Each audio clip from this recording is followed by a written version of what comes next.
So very good afternoon everybody, good afternoon, and it is such a pleasure to be able to connect to all of you today.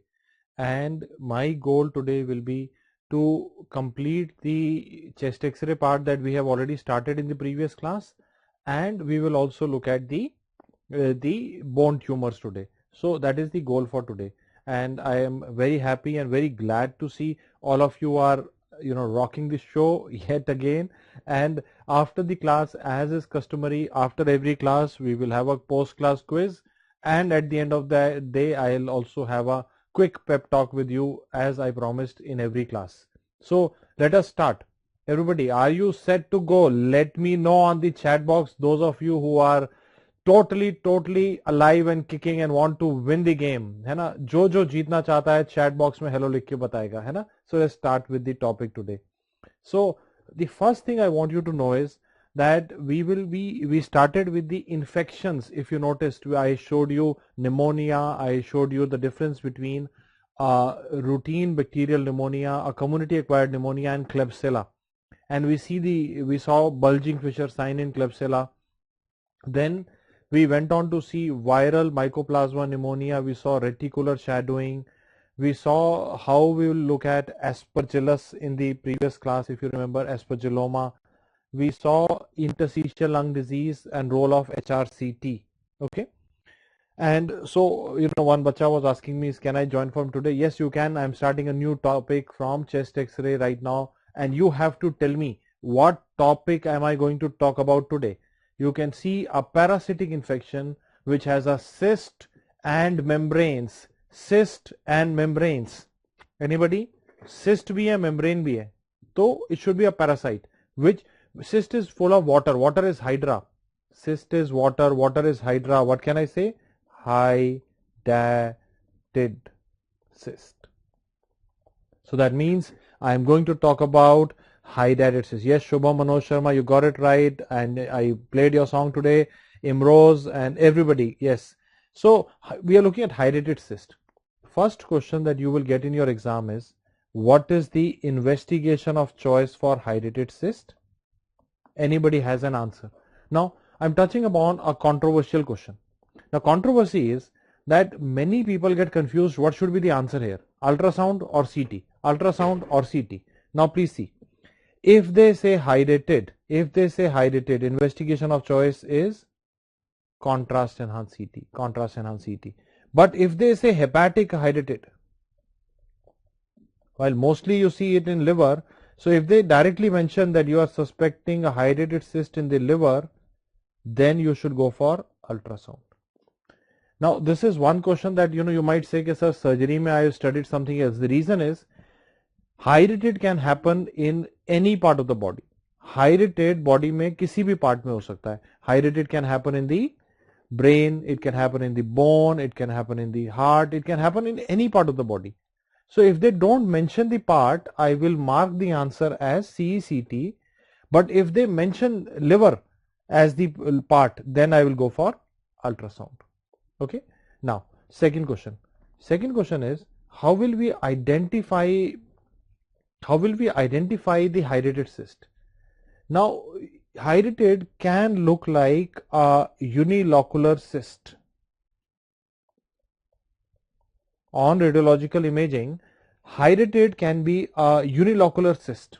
Now my question to you is, if it is a unilocular cyst, then we cannot differentiate from other causes of cyst. If it is a unilocular cyst, we cannot differentiate from any other cause of the cyst. We need some peculiar findings to identify as hydatid cyst. One of the things that happens is, sometimes the scoliosis and the brood capsules, they are seen floating in the hydatid cyst on ultrasound. Okay, and I want you to tell me what is the name of this disease. Okay, देखो बताओ, are you clear here or not? I see Nidhi is saying, why the difference? बेटा सोचो एक बार. Nidhi, for liver, ultrasound is very good investigation, but if I have to look at brain, I can't. Brain hydatid, I can't see on ultrasound. Bone, I can't see on ultrasound. So that is a limitation. If they say hydrated, you should mark the answer as CECT. If they say liver hydrated ultrasound, if they say that in the hydrated you can see some echoes on ultrasound because of the scoliosis and the brood capsules, what is that appearance called as? What is that appearance called as? Anyway, this is not water lily. No, no, no. This is called as hydrated sand. Okay, so you might have heard of the word that in hydrated on ultrasound you can see a sand-like appearance. So that is the scoliosis and the brood capsules. If they are visible inside the hydrated, we call them as hydrated sand. Everybody clear? Okay. Second question, beta. Second question. Now, if the hydrated further, divides into daughter cysts, and you see a multilocular cyst, okay, if the hydrated has multiple daughter cysts and it looks like this, it would look like a wheel to you. It would look like a cart wheel to you. I will show you the appearance, but this is like the appearance where you will see a multilocular appearance.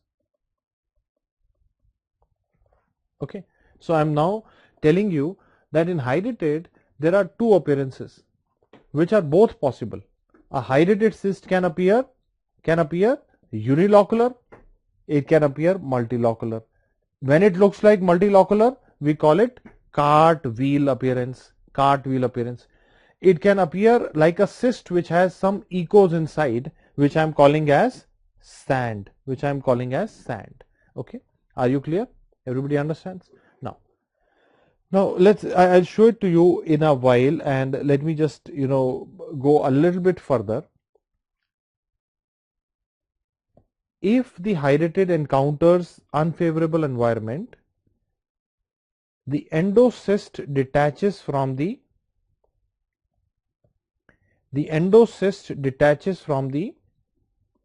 rest of the parasitic cyst, and it gives rise to a appearance which is called as the transitional stage. Earlier three appearances were viable. This stage is called as the transitional stage, and you will see a crumpled membrane inside.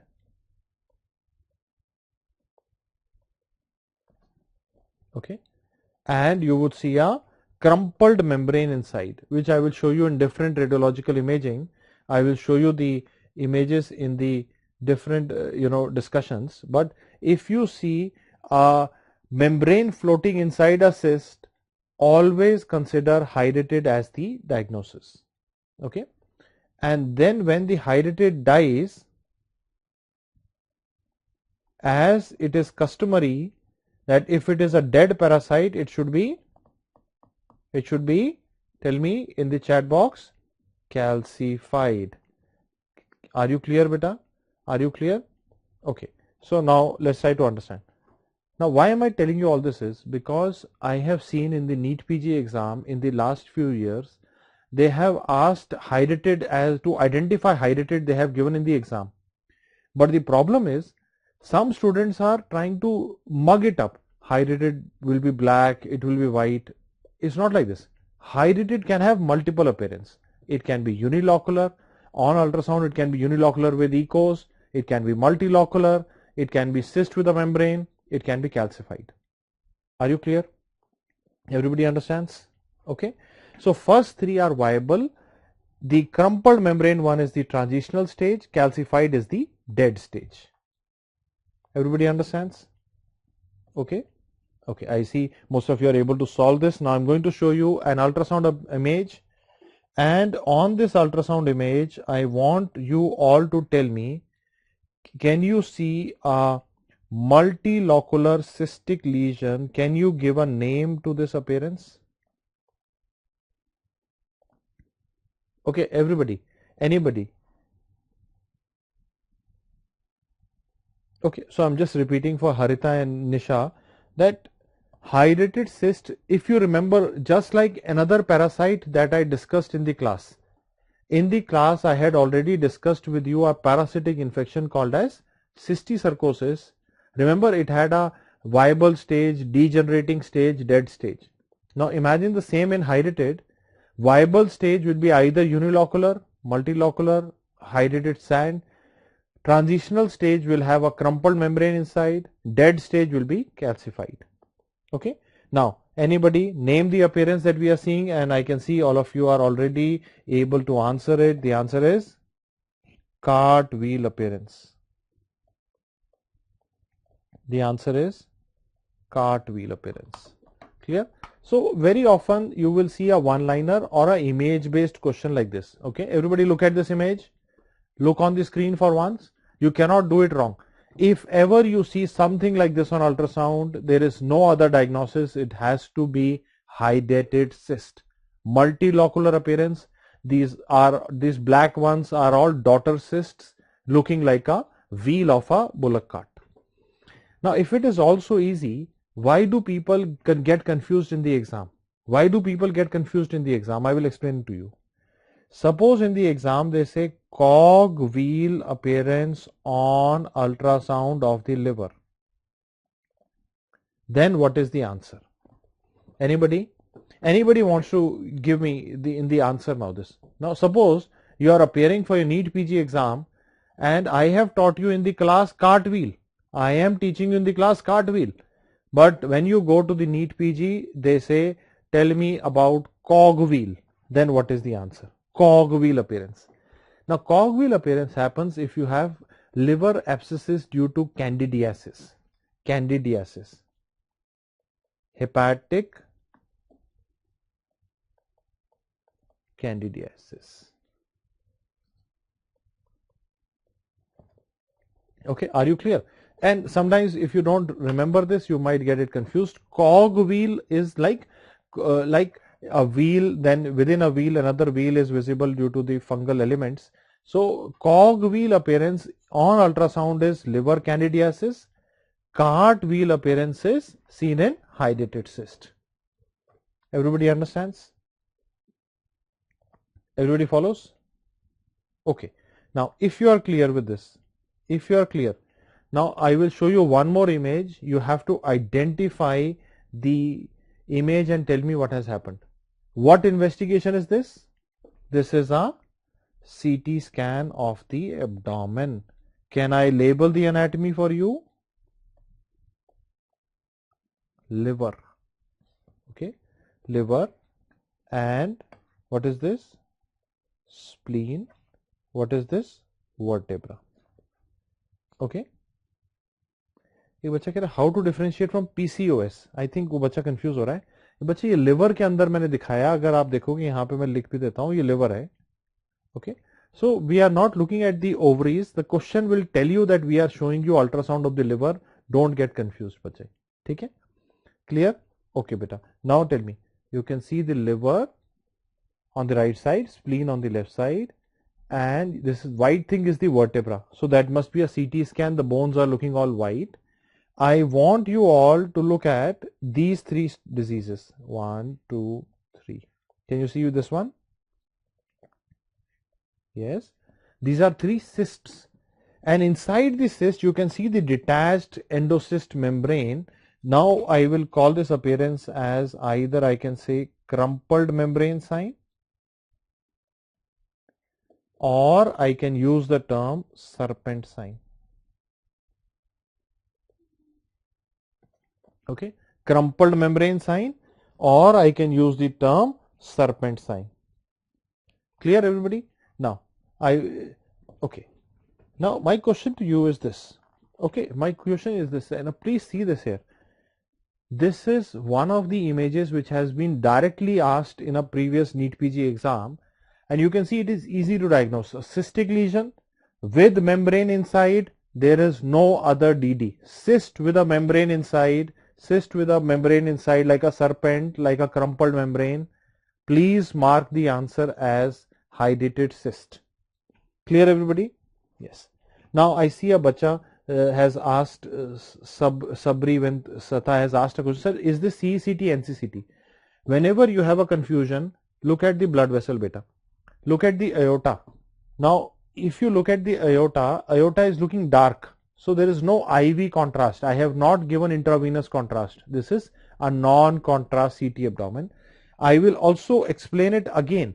I will explain it again in the next image, but don't worry. Look at this image now. Okay.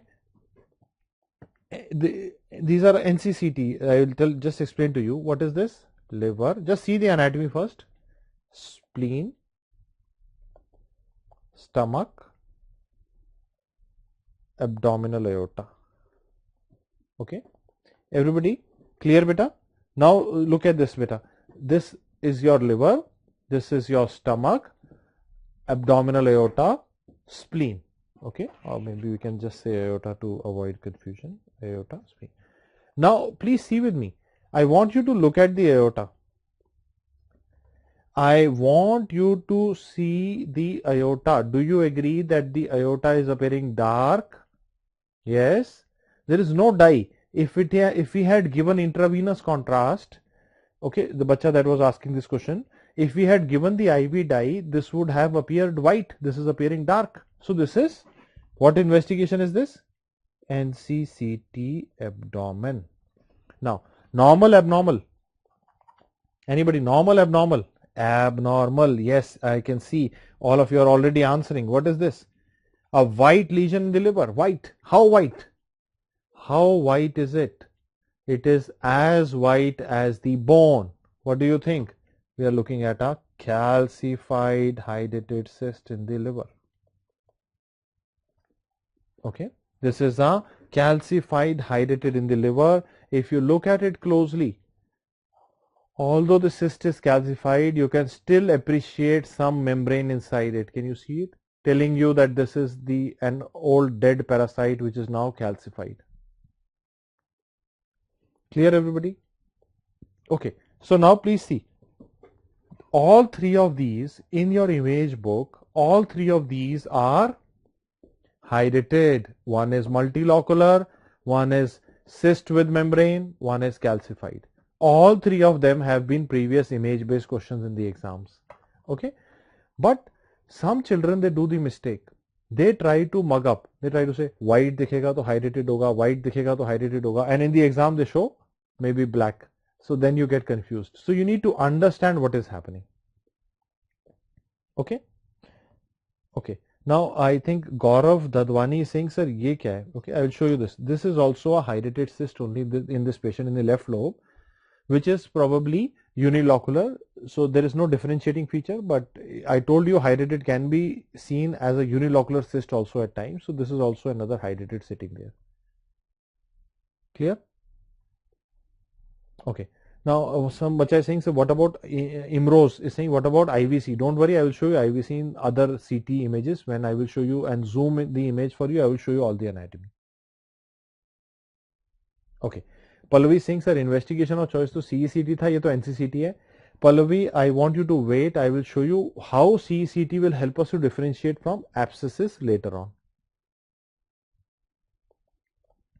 Okay. And one bacha is saying, sir, why not, how will we see calcified lesion on ultrasound? I will tell you when I teach you ultrasound. A densely calcified lesion will be hyperechoic with distal acoustic shadowing, which I will discuss at length when I discuss the ultrasound imaging. Okay. And finally, for Jesti, I am again repeating. If you see aorta is appearing dark, the vessels are dark, that tells you that this is a NCCT. On a CECT, blood vessels should be taking up the dye. Okay.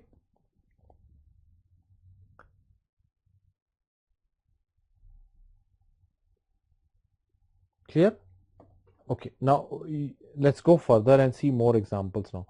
So now what I'll do is I'll show you a CECT this time. Okay. And listen to me, all of you. The previous three images were hydatid in the liver, different kind of stages. They were all in the liver. Okay, beta. Deepak Durai, reverse halo जो हमने बात किया था ना, that was in the lungs, not in the liver. I'm showing you some liver lesions first. Okay. Now, first of all, I want you to now appreciate, all of you, beta, that this is a CECT abdomen. How will we know that we are looking at CECT? Because you can see there is dye in the aorta as well as cardiac chambers. If you notice, I want all of you to listen to me, beta. Abhi answer nahi batana. I want all of you to listen to me. If you notice now, look at this aorta, white. The dye in the cardiac chambers is appearing white. Okay, I will just label it for you, all of you, beta. Aorta, clear, beta? Now see this here, this is very thick walled structure, left ventricle. So cardiac chamber which is thick walled, it is left ventricle. The cardiac chamber which is most anterior, right ventricle. Okay, cardiac chamber which is most anterior is right ventricle, clear? And this is your right atrium. Okay, and for the people who are wanting to see inferior vena cava, this particular structure is your IVC. Okay, okay, this particular structure is your IVC. Everybody gets it? Okay, beta. And I will just show it to you. This is your liver. Okay, just get me.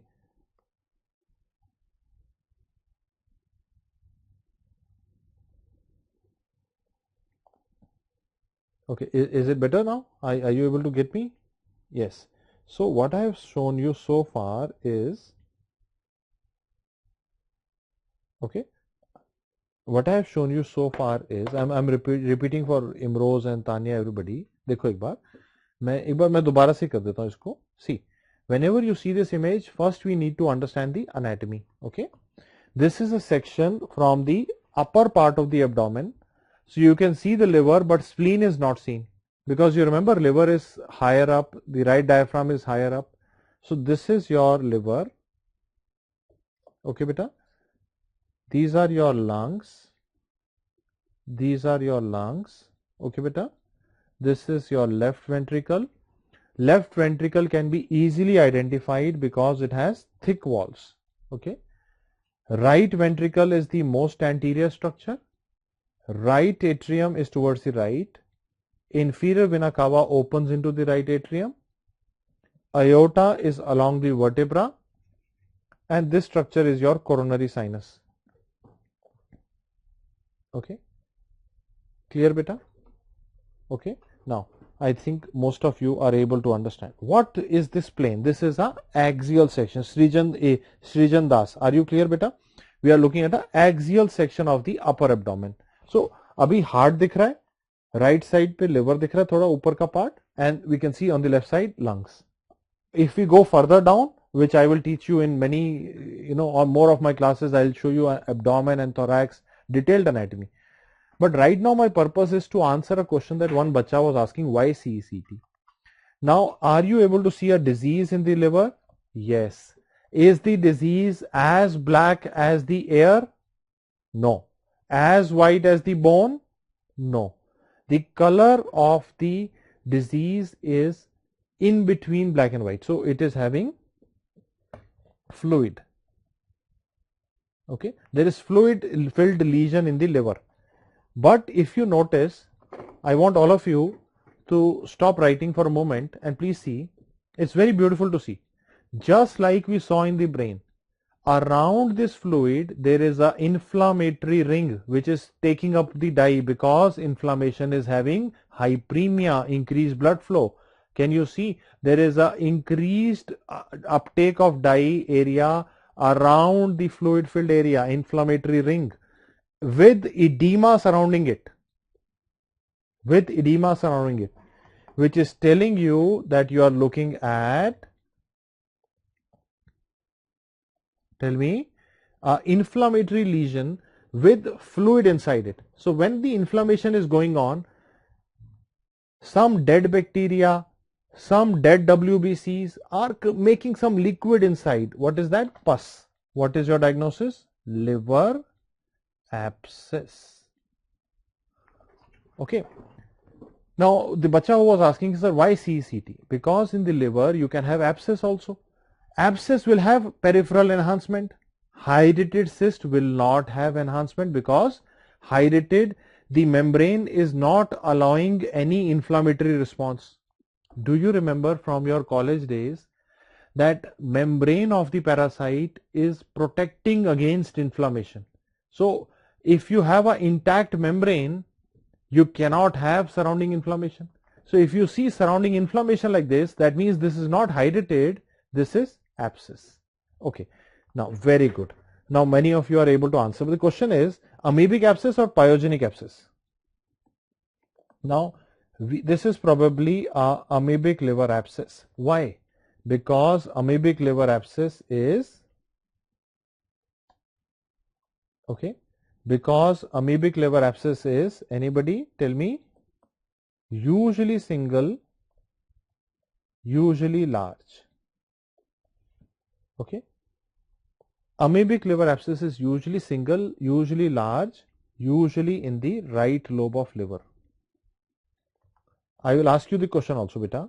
While the pyogenic abscesses are multiple, small, bilateral. Okay, okay, दोबारा से बात करते हैं, दोबारा से देखते हैं. Amoebic abscess usually single होगा, it will usually be solitary, large abscess in the right lobe of liver. Pyogenic abscesses are usually multiple, small, bilateral. Why so? Why so? Why it is so? Let me explain to you. Just understand the phenomena. Suppose this is your liver. Suppose this is your liver, and suppose this is your ascending colon. This is your cecum. Okay. Suppose this is your cecum. Okay. Now the question is, if you have amoebiasis in the cecum, I will call it amoebic typhlitis. Inflammation of the cecum is called as typhlitis. Okay. Now if there is inflammation of the cecum due to amoebiasis, these amoeba can go into the superior mesenteric vein. Superior mesenteric vein. This superior mesenteric vein joins the splenic vein to form which vein? Anybody? To form which vein? It forms the, anybody? The portal vein. The portal vein. Splenic vein, superior mesenteric vein join to form the portal vein. Okay? Are you clear, beta? Now, the problem with physiology is that portal vein, because it is a large vessel, it is going to have laminar flow.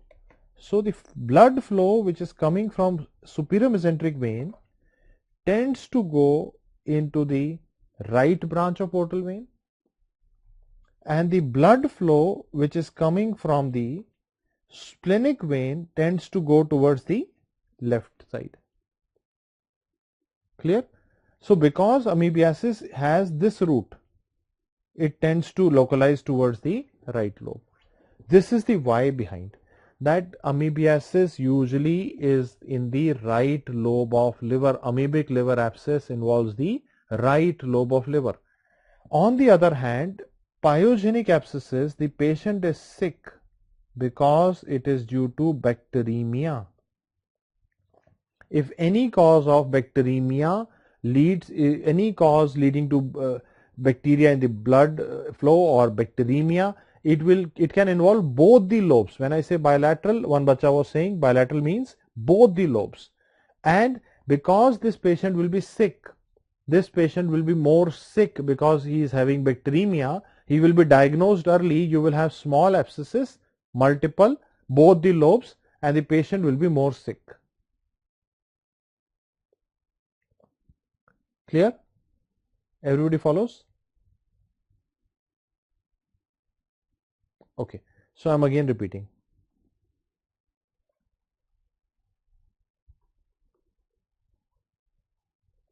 Okay, so let me just repeat it for some children again, that in liver there are two most important infective pathologies that you can see. Either we are dealing with the abscess or we are dealing with hydatid. Now hydatid will not have surrounding inflammatory ring, while abscess will have inflammation surrounding it.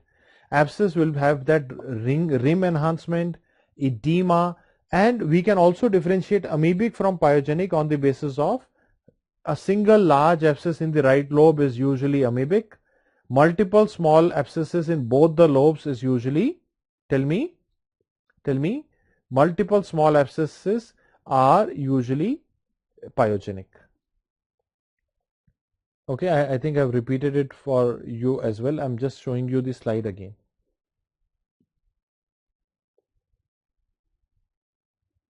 Clear? Everybody understands? Okay. Now, let's go further and understand now. So what we have done is we have done an overview of hydatid and hydatid versus liver abscess. Now, my question to you is, can you have a pulmonary hydatid?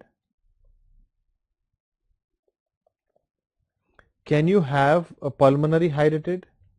Yes. Okay, Arnav Jain, the previous image was probably a amoebic liver abscess, single large abscess in the right lobe, amoebic liver abscess. Okay.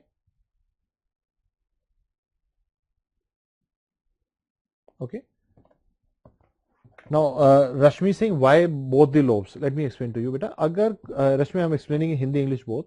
अगर कोई भी process हेमाटोजेनस होगा, blood से आ रहा होगा, तो उसमें ऐसा नहीं होगा ना कि राइट या लेफ्ट की तरफ, दोनों तरफ होगा ना. So pyogenic abscesses because they are a result of bacteremia, they tend to involve both the lobes equally. Okay, now let's go further and answer. Now, pulmonary hydatid is possible. Just remember 3 lines about it. Pulmonary hydatid is usually large in size, usually does not calcify. In lungs, hydatid cyst usually does not calcify and can have a typical appearance which I will just describe. I want all of you to answer beta. एक बार सोचो. Lungs में ना, lungs have a very favorable environment for hydatid growth. Now I want you to stop writing, stop typing, listen to me. Suppose you are in suppose I am a hydatid cyst and I want to grow. What organ will be more favorable to me, liver or lungs? Liver में ना, I want to grow, but liver is a very rigid kind of organ, not allowing me to grow. And now I go into the lungs. I can grow as much as I want to because the lungs are thin walls, easy to expand. So hydatid tends to become larger in the lungs, and because the environment is favorable, it tends to live longer.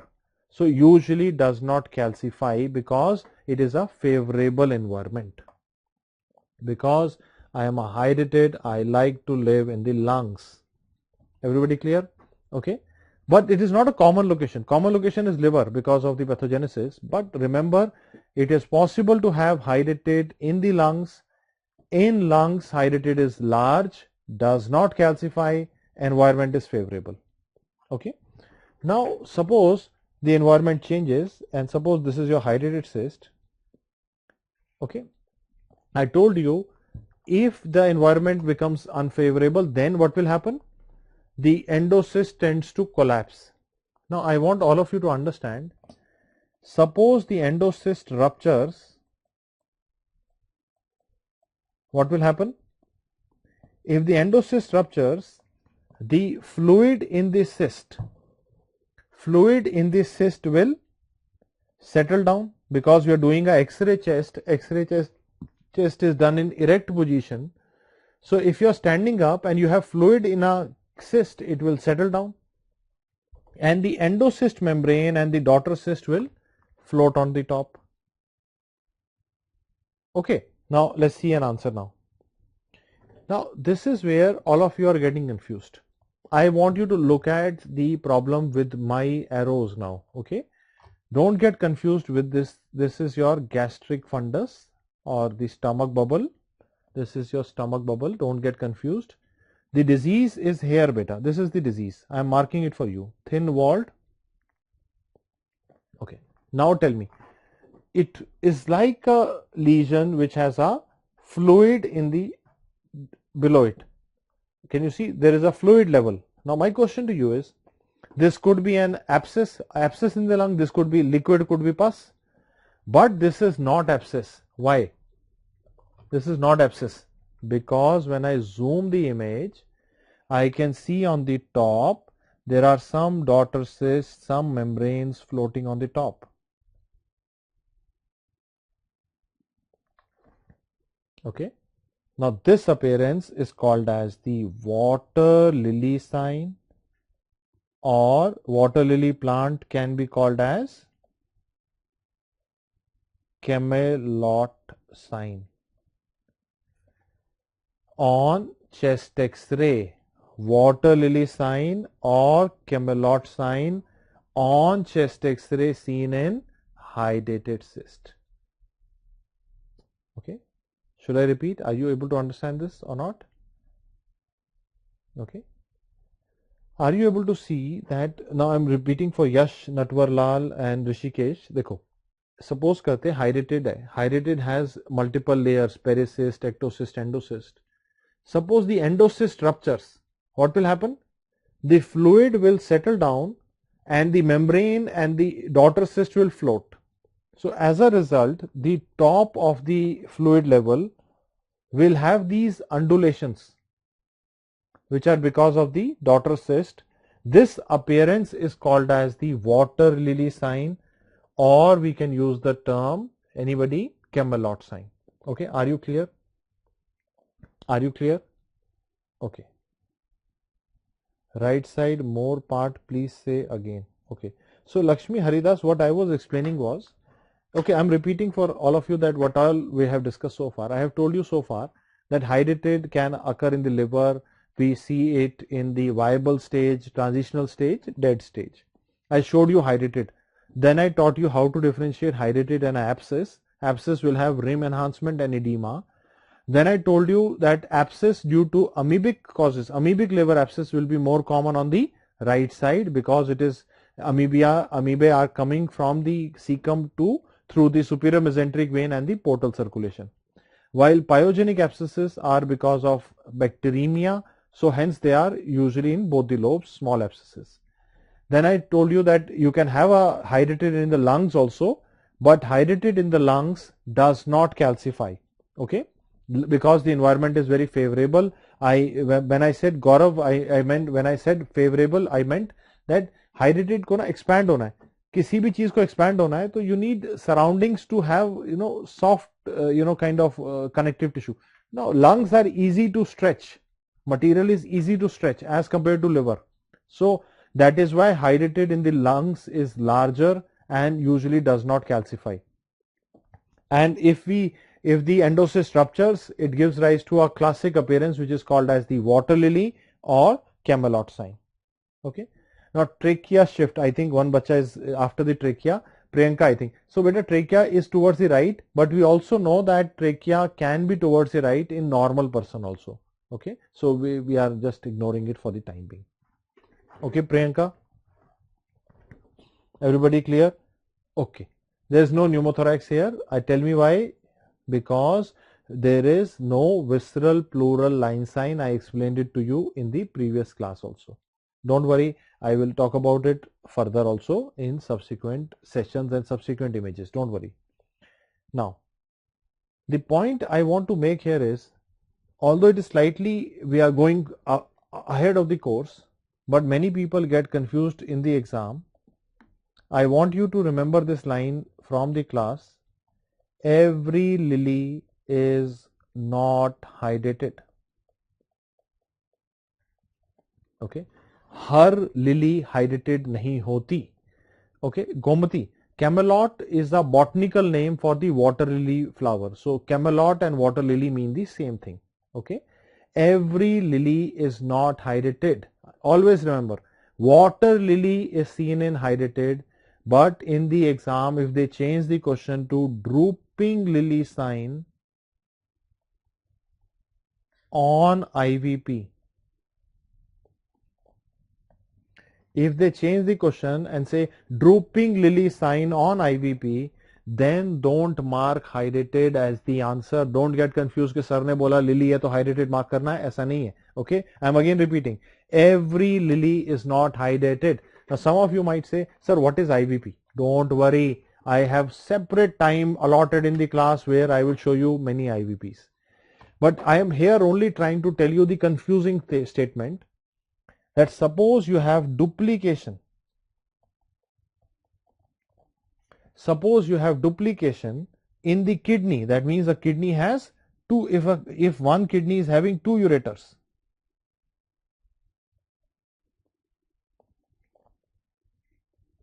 Okay. Now the question is, suppose if you have two ureters and you have duplication, upper pole moiety is more prone to obstruction. Okay. So if you have duplication, always remember upper pole is more prone to obstruction, and if it is obstructed, what will happen? If it is obstructed, you will have hydronephrosis.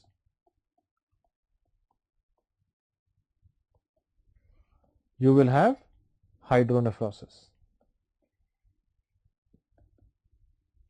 Okay. So if you have hydronephrosis in the upper pole, what will happen? The lower pole will be pushed down and the upper pole will stop functioning because the cortex will be thinned out. Okay.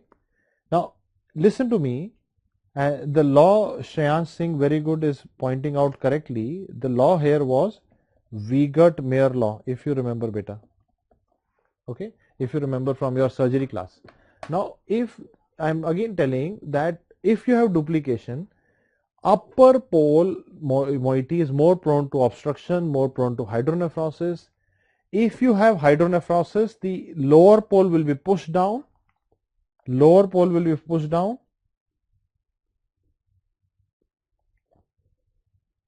and the upper pole will stop functioning. Listen to me everybody, so when the lower pole is pushed down, it looks like this. This is your ureter, this is the lower pole which is pushed down, and when it is pushed down, it is looking like a drooping lily. Clear? Everybody understands? Clear? So the question is, upper pole moiety is more prone to obstruction and hydronephrosis. Lower pole is more prone to develop vesicoureteric reflux. VUR is more common in the lower pole. Upper pole is more likely to have hydronephrosis. So if the upper pole grossly becomes hydronephrotic, it pushes the lower pole moiety down, giving rise to an appearance like this, the calyces and the ureter, which is called as the drooping lily sign. Now the question is that, some of you are saying, sir, aisa kyun ho raha hai? It is because of the anatomy, and that anatomy somebody was rightly pointing out to the law called as Wiegert-Mayer law, that the ureteric opening in the bladder will be governing this. That is, you'll read this in anatomy and embryology. My purpose here is only to tell you two lilies. If they say water lily, go for hydrated cyst. If they say drooping lily, go for duplication as the answer. Don't get confused in the exam. Okay. Clear? Okay. So I will just repeat for J, Manoj Kumar and Vaibhav Shukla. See, this is your, I'm labeling it, this is your pelvis. This is your renal pelvis, calyces. This is your ureter. Now you can see this is ureter, this is the kidney excretory system. It looks like a drooping flower. Now question is why it is drooping down? Because it is being pushed down by a hydronephrotic upper pole. So this must be a case of duplication. Okay. Now VUR is a short form that we use for vesicoureteric reflux. Okay. Okay. Everybody understands? Okay. Now one bacha is saying between upper and, okay, which is the other ureter and the upper pole? Dekho, this is the upper pole, this is the lower pole. Clear? Clear, Javesh? Okay. Now why upper moiety is not seen in this IVP? Because of severe hydronephrosis. When there is severe hydronephrosis, the cortex becomes thinned out. Ultimately it will become paper thin and non-functional. Okay. Are you able to understand, Sai Saran, that in severe hydronephrosis, that kidney cortex stops functioning. That is the reason why we have a non-functional upper pole. Everybody understands now? Duplication of the system where you have double ureters. Prabhat Tiwari. Everybody understands now?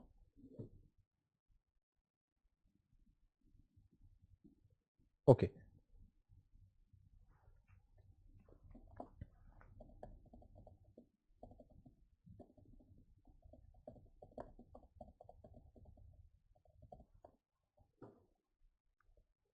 Okay, everybody follows? Okay, now let's go further now. We have seen a little bit about hydatid and lilies. I will now ask you to identify the findings in front of you. Everybody? Anybody? I am showing you a CT scan of the chest. This is an image which is trying to show us the lung anatomy. We will call it the lung window. In chest, if I show you the lung anatomy, details inside the lung parenchyma, we call it lung window. If I show you the details in the mediastinum, that is mediastinal window. Okay, so this is a CT chest lung window. Okay, everybody, now can you see these bronchi are having walls which are parallel to each other? The bronchi have walls which are parallel to each other. Can I name it? I am saying tram track sign on CT of the lungs. Now, normally, okay, everybody listen to me. Before you answer, just listen to me. Normally, your bronchus should be tapering. Center से periphery तक उसको taper करना चाहिए था. It should reduce in diameter. Here it is going parallel. That means it is dilated. This is called as bronchiectasis. So what is your answer? Tram track sign on CT is seen in bronchiectasis. Now this is not traction bronchiectasis. बच्चे गलत कर रहे हैं.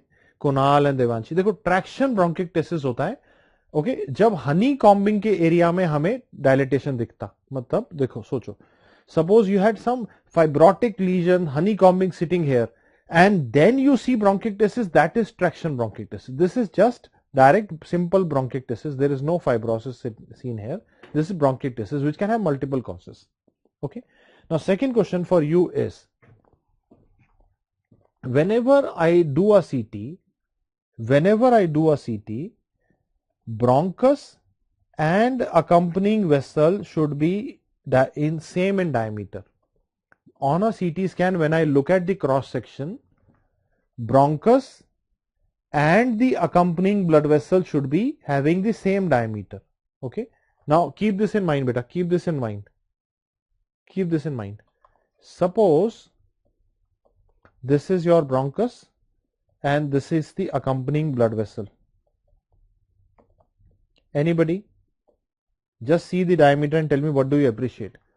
Yellow वाला bronchus है, red colour में साथ में ब्लड वेसल है. क्या देख रहे हो बताओ? Anybody?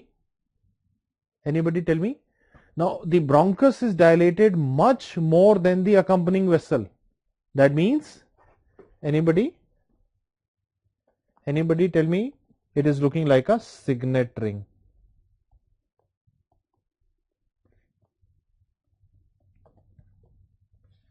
अब समझ आ गया? Signet ring sign seen in anybody? Bronchiectasis. So name two signs of bronchiectasis: tram track appearance, signet ring sign. Another sign that you can just keep in mind for future is bunch of grapes sign.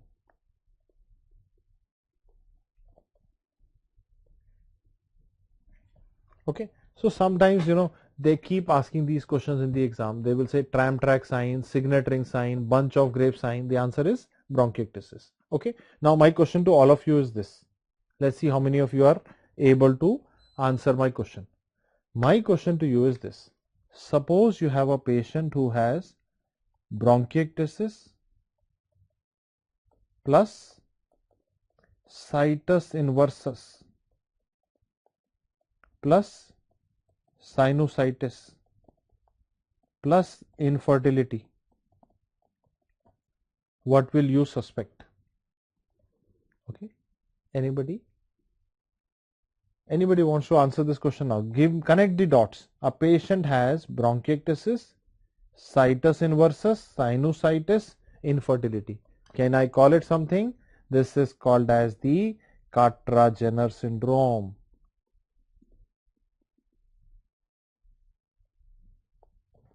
This is called as the Carter-Jenner syndrome. Everybody understands? I can see Simran, Khetan, Dipanshu, Bhargav, Shireen, Aisha, Shubhangi. Awesome. You all rock. Now tell me the second question now. Suppose you have a patient with bronchiectasis, okay, with pancreatic insufficiency. And the bronchiectasis is upper lobar in both the lungs. Okay. Anybody? If you have bilateral upper lobar bronchiectasis with pancreatic insufficiency, what will be your diagnosis? Can you name a condition where you have thick mucus, remember, and bronchiectasis, pancreatic insufficiency? Can you connect the dots? And this is one of the favorite topics of the INI-CET or the central institutes. Central institutes, they always like to ask a question about autosomal recessive condition called as cystic fibrosis. Okay, always remember bronchiectasis, bilateral upper lobar predominant, pancreatic insufficiency, go for cystic fibrosis. Clear? So this is how, if you notice, I tell you something, then I tell you how to connect the dots in the MCQ. MCQ exam, in the MCQ, there will be some keywords. Once you pick those keywords, the answer becomes automatic. Okay. Now let's see an answer, beta. Okay. So now I'll show you some common appearances and then we will look at the cause. Okay. I'll show you some common appearances and I will show you the cause also. Suppose on a chest X-ray, you see a thick walled round structure with air in the center like this. So what does this remind you of? This reminds me of the every time we had inflammation anywhere in the body. Remember we saw this ring-like lesion, thick walled inflammatory lesion. I will call it as cavity, cavitation. This is cavitation. Okay. Now my question is this, anybody, cavitation is common in which condition? Tuberculosis. Now if they might say, sir, TB primary ke secondary? Primary ke secondary, anybody? Okay, now you don't do this wrong. I'll come out of your mobile phone and check you. Okay, chalo abhi batao, primary ke secondary? Secondary tuberculosis. Secondary tuberculosis. Everybody gets it? Secondary. So because for inflammation we need a pre-existing immune response. So it happens when you have a secondary tubercular infection. Everybody gets it now. Anybody? Now, second question. Can you name any other cause of cavitatory lesion in the lung?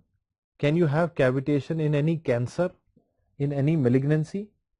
Always remember squamous cell cancer. So if they ask you which lung cancer can show cavitating nodules, squamous cell cancer can show cavitation, mostly seen in smokers, and also have hypercalcemia. I'm sure you must have heard of this already, that if you have squamous cell cancer, you can have a cavitating mass, typically seen in smokers, and you will also have high calcium levels in the blood. Clear? Okay. Now suppose I ask you a question and I say a patient who is IV drug user or abuser develops multiple cavitating lesions in the lung, what will you suspect? Anybody? Okay. Anybody? If you have a IV drug abuser who has multiple cavitating lesions, then what will you suspect? So if you have a IV drug user, most likely you are not using all the aseptic precautions. You are likely to cause some infective focus to go into the blood, from the blood into the right heart into the pulmonary circulation. What is this? Septic emboli.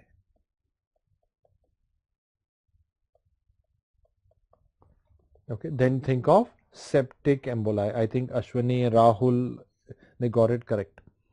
Okay. Multiple cavitating lesions in the lung or multiple abscesses in the lung in a patient with IV drug abuse history, think of septic emboli. Pneumocystis, beta, I told you, pneumocystis में मैंने बताया था HIV with perihilar reticular opacities and pneumatocele formation. Perihilar reticular opacities and pneumatocele formation. Okay. Now, anybody, one more question for you. Name a systemic illness which involves your sinus as well as your lungs with multiple cavitations in the lung. Don't forget, I think somebody was already mentioning it. Systemic illness with multiple cavitatory lesions in the lung. Then think of Wegener's granulomatosis.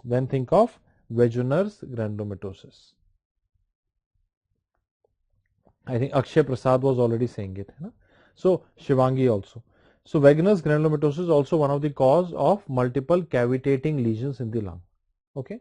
Now, my question to all of you is, I have already explained to you that this cavity is because of the inflammation. Okay. Now, suppose if you have an inflammatory lesion in the lung, I want all of you now to pay your attention to me. If you have an inflammatory ring-like lesion in the lung, and suppose in that inflammatory process, some dead bacteria, some dead WBCs accumulate, what will happen? You will have some liquid inside it. What is this liquid? Pus. So if you see like this, and anybody wants to now tell me, if you see a cavity-like lesion with a air fluid level, okay, I'm now removing it, a cavity-like lesion with a air fluid level, what should you make your diagnosis to be? Then you will call your answer as lung abscess. Okay. Now, three confusing terms where we cannot purely say on X-ray. We can only use some clues. I am telling you now. How will you differentiate cavity and lung abscess? Based on air fluid level. Okay. If you see air fluid level, think of lung abscess. Now, I'll explain to you what happens in central exams. Central exams, what they do in the central institutes is they try to connect the dots. They will give you a picture like this with a history saying this patient has fever, sputum production, copious sputum production, and the X-ray is showing you this appearance. What is your drug of choice? What is the treatment of choice? Now you have to correlate the clinical history, radiological finding, and give the drug of choice in the answer. This is what is called as the integrated MCQ pattern. Anybody wants to tell me the answer? Anybody wants to tell me the answer? The answer is clindamycin. Another question is, sir ये hydrated क्यों नहीं है? I think Sushmita Verma is saying. Sushmita देखो, ऊपर इसका air fluid level का top देखना है सुष्मिता आपने. The top is flat. There are no daughters floating on the top. It is not a hydrated, this is a lung abscess because the top of the fluid level is flat. Okay, beta? Okay. One bacha is saying, why not pneumatocele? I think Sabari is saying, why not pneumatocele? Pneumatocele is going to look similar to a cavity, but it will have a very, very thin wall, approximately around 1 millimeter. Now, try to imagine now. See this cavity right now and look at the thickness of the wall. Okay. Pneumatocele will have a very, very thin wall. Very, very thin wall. Okay, beta?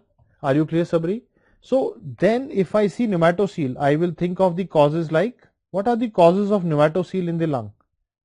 Staphylococcal pneumonia. Any other?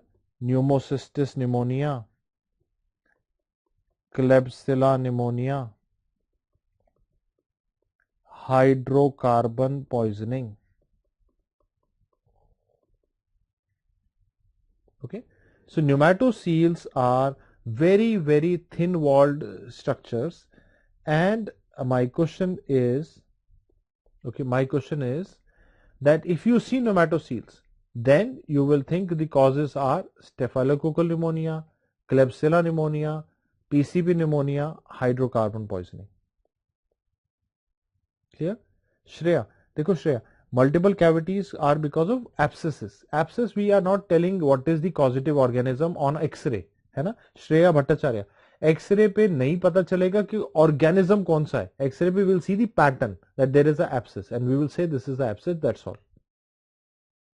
Okay now Vishaka is saying, sir, what is abscess? Now try to understand. एक बार समझ के देखते हैं बेटा. विशाखा देखो, suppose this is some inflammatory process going on. Okay, these are all your chronic inflammatory infiltrates and there is some edema surrounding it. Okay, and we know that in the battle between the enemy and our body, that is the inflammation that is happening between the infection and our body, some dead WBCs and some dead bacteria will form the pus. If you see the pus, we call it as abscess. Okay, what is PCP? Nivedita and Santosh. PCP मैंने बताया था पहले भी class में, pneumocystis pneumonia. Pneumocystis jirovecii pneumonia is called as PCP pneumonia. Clear? Everybody understands? Okay. Now, with this background, now I will give you a image to answer, and I'm sure most of you are going to jump and answer. Now, name a infection. Name a infection which is spreading via blood. Hematogenously फैल रही है. Now, I want all of you to close your eyes and tell me, if an infection spreads hematogenously, it will go to both the lungs. Randomly distributed nodules, small 2-3 mm nodules, both the lungs. What do you think this appearance is? What do you think this appearance is? Anybody? Miliary mottling. We are looking at miliary mottling on a chest X-ray. Are you clear? Miliary mottling on a chest X-ray due to tuberculosis showing hematogenous dissemination. If there is blood, I can see, all of you are almost answering it correctly. If there is blood dissemination through blood of TB, it gives rise to miliary appearance. Very good, everybody. Now, question to you is this. Anybody? Suppose they ask you what are other causes of miliary appearance. Don't forget, similar appearance can be seen in sarcoidosis, silicosis, varicella pneumonia, okay, histoplasmosis if you have a patient in America with recent visit to caves or exposure to bats. It could be histoplasmosis, and it can even be metastasis.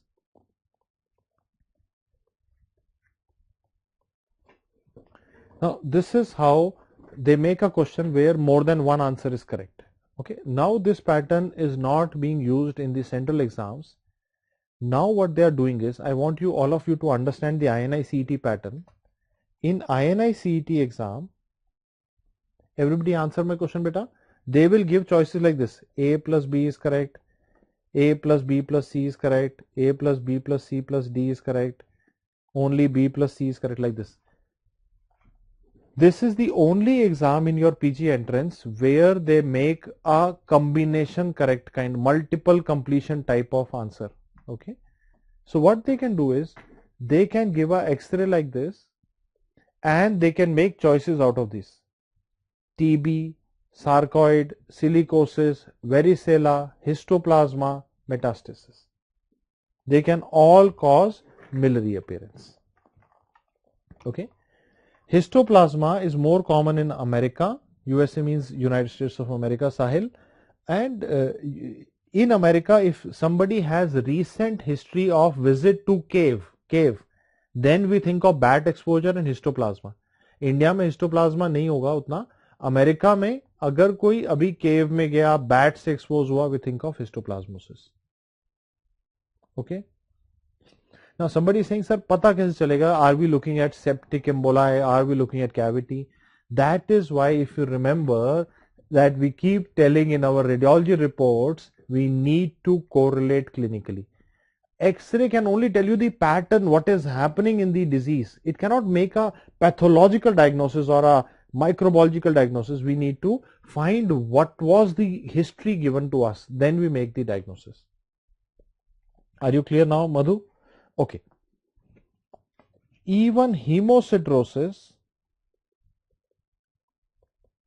okay, like one bacha has asked, even hemosiderosis in a patient who is having long-standing mitral stenosis will look like miliary appearance. Okay, if you have a patient who has long-standing history of mitral stenosis, even then he can have hemosiderin laden nodules in the lung. They will look like miliary appearance. Okay.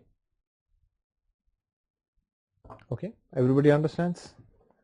Okay, and एक बच्चा is saying कि sir, tell Dr. Deepti about clinical correlation. Definitely, I will tell her. And bunch of grapes. One बच्चा was saying Jitendra, देखो अगर severe bronchiectasis होगा ना, तो एक bronchus है और सारे dilated है, तो it will look like grapes hanging on a bronchus. Okay, okay. Now everybody is clear. Now let's go further. Now tell me. Now suppose करो. Now I'm asking you a question, beta. Everybody now listen to me and answer my question, beta. Suppose you have a patient who is having a hematogenous process. So again the disease will be in both the lungs, spread out randomly. But suppose this hematogenous process is a cancer. Miliary mein it was usually infection. Now I'm saying it is cancer. What will happen? Tell me, what will happen? The cancer will grow. Cancer will grow. So you will see larger nodules, larger masses in the lung, which are looking like cannonball. So cannonball appearance is seen in lung metastasis. Are you clear? I hope you are able to understand that even metastasis is hematogenous. But because it is cancer, cancer will grow. They will be like cannonballs. While TB is an infection, it was like millet seeds. Miliary मतलब मक्के के दाने के जैसे, millet seeds के जैसे. Okay.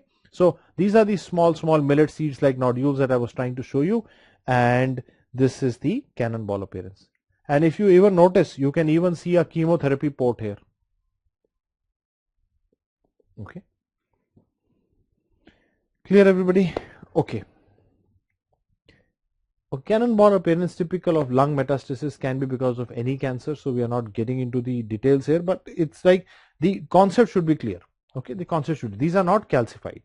These are not calcified. Now, my question to you is this.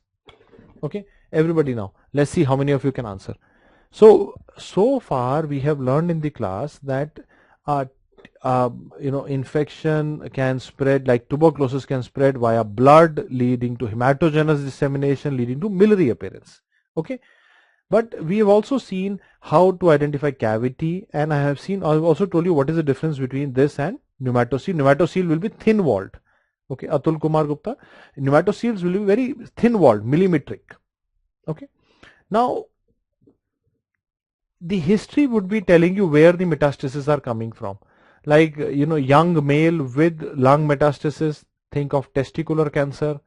A child with lung metastasis, think of Wilms tumor. So there are some cancers like Wilms tumor in the children and testicular malignancy in the young, boys or adolescents, where you should always keep these causes in mind. Okay. Okay. Now, let's see and answer this question now. Anybody, let's see if you can answer this question. Now, TB can also spread via the bronchus. TB can also spread via the bronchus. Now, if the TB spreads via the bronchus, suppose this is your bronchus. Okay. And anybody can answer this question. Suppose TB is spreading via the endobronchial route. What will happen? Then the nodules will be present in the branching pattern around the bronchovascular markings. Okay. These nodules in the branching pattern, they resemble the branches of a tree which are budding. In the springtime, when the leaves come back to the trees, they show tiny buds like this. This is called as the tree in bud appearance, seen in endobronchial spread of disease, particularly tuberculosis. I will show it to you. Now, how to identify tree in bud? This is the appearance. I want all of you to look at my annotation. I want you to see where I am marking my marks. Please see this. One nodule here, nodule here, nodule here, nodule here, nodule, nodule, nodule, nodule. And if you appreciate, I am going to just remove this. These are your bronchovascular bundle. Can you see, we can appreciate the bronchovascular marking, and along with it there are some nodules in the branching distribution. This is what is called as the tree in bud sign. Tree in bud sign seen in endobronchial TB. Endobronchial TB. Now I am repeating for all of you. So far I have told you that TB can show in secondary TB, you can see cavitation, and we saw a cavitatory nodule. Then I said कि भाई cavitation और abscess में फर्क है. If you see air fluid level, call it abscess. Are you clear? And then I said if you see a very very thin walled structure with 1 millimeter kind of wall, think of pneumatocele. Then I told you that if the TB spreads in the hematogenous manner, you will see miliary appearance. But if the cancer spreads in the hematogenous manner, you will mostly see cannonball appearance, but can also see miliary appearance. But I said mostly cannonball.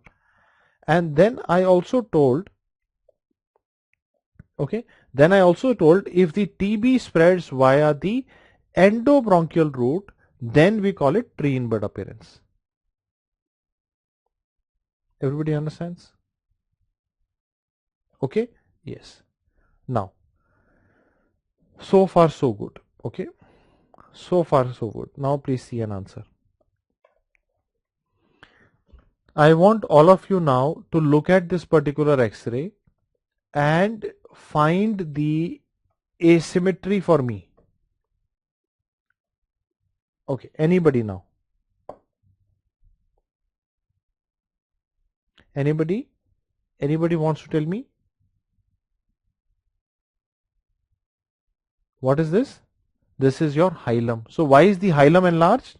There is a hilar lymph node. Whenever I say LN, it is lymph node, don't worry. Okay. My question is this. Okay. Anybody wants to answer this question? Hilar lymph node. Why would you have a patient who has unilateral hilar lymphadenopathy? Anybody wants to answer this question? एक तरफ पे hilum पे lymph node है. What could it be? Always think of tuberculosis. It could be tuberculosis. Now, my question to you is, if you see lymphadenopathy, if you see lymph node enlargement, is it primary TB, secondary TB? Think of primary tubercular infection. Lymphadenopathy is more of a feature of primary tubercular infection. These lymph nodes will have two important features. If you look at these tubercular lymph nodes, they will be coalescing, they will be joining each other, they will be matted. Not only will they be matted, they will have a center which is going to be necrotic. So when I give IV dye, these lymph nodes will be rim enhancing. They will not be solid because of the central necrosis. They will be matted with rim enhancement. Are you able to mark this in your exam?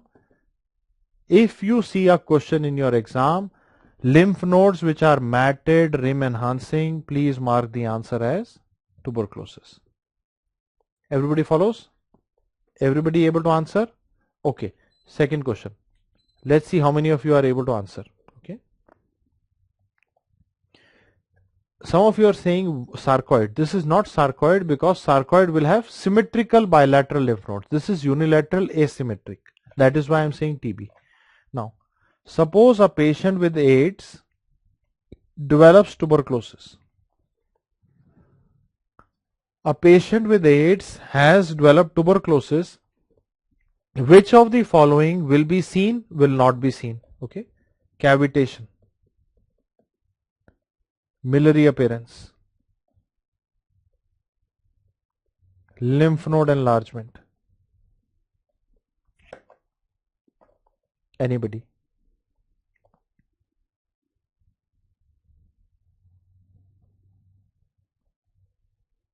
Okay, Vaibhav Shukla is saying, sir, what is, and one bacha was saying, what is rim enhancement? देखो बेटा, अगर ये lymph node है, if I give intravenous dye, if only the periphery of the lymph node is taking up the dye, that means the center is necrotic. If in a lymph node center is necrotic, it will not take up the dye. It will be rim enhancement. Only the periphery is taking up the dye is rim enhancement. Okay, are you clear? So AIDS में TB हो गया तो cavitation नहीं होगा. क्यों? Because for cavitation we need immune response. But lymph node enlargement can be there. Miliary appearance can be there. The appearance will resemble primary infection. Because there is no immune response happening here. Okay, are you clear? So this is a typical example of more than one correct. If a AIDS patient has TB, cavitation is unlikely. Miliary appearance can be seen because the dissemination becomes more common, more important.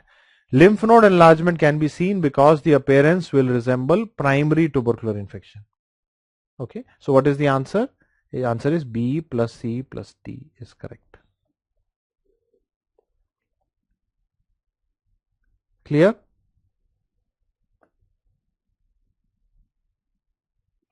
Okay. Okay, but what is the difference between the previous X-ray and this X-ray now?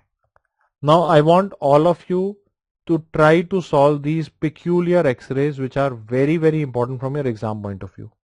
Anybody? This is the patient where you have a hilar lymph node, hilar lymph node. What is the problem?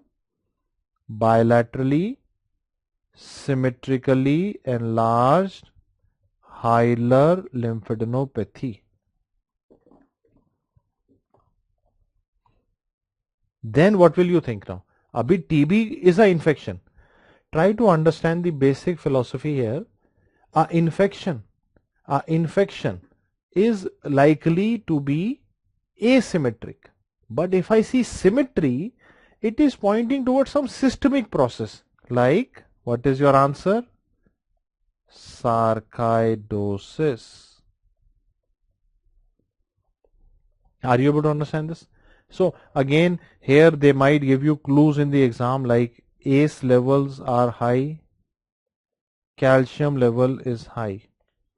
Okay, so sarcoidosis, they might give you that in the lab the patient has angiotensin converting enzyme elevation, hypercalcemia. All those clues can be given to you in the question. Okay. Now, just like somebody in the chat box was mentioning, radiologists love to keep the names of the signs. So again, there are some named signs here. If this is your trachea, okay, and suppose this is your right side, left side, in sarcoidosis, lymph node enlargement is present typically here. What are the three lymph nodes? Right paratracheal, bilateral hilar. Okay, I'm repeating. Which lymph nodes are enlarged in sarcoidosis? Anybody? Right paratracheal, bilateral hilar. 1, 2, 3. These three lymph nodes. These are called as 1, 2, 3 sign, or we can say Garland sign on X-ray, seen in sarcoidosis. And I see one bacha is saying, sir, can we have an integrated session on tuberculosis? I'm not sure that if you're seeing it or not. If you go to your short courses on the app, there is a weekly integrated rounds that we conduct where two teachers conduct it together. I think there is a session between me and the orthopedics faculty where we have done the pot spine together, and there is one session where we have discussed, I think, tuberculosis of the brain, tubercular meningitis with the neurology faculty, and I have done one with the ring enhancing lesions also. So I think a lot of TB has been covered in integrated fashion in those integrated rounds. Okay, and what is ACE? ACE is angiotensin converting enzyme, Gokul Raj, if that is elevated. Okay, so 1, 2, 3 sign, Garland sign are again named chest X-ray signs of sarcoidosis. This sarcoidosis, sarcoid tissue, can also be confirmed on an isotope scan called as gallium-67 scan.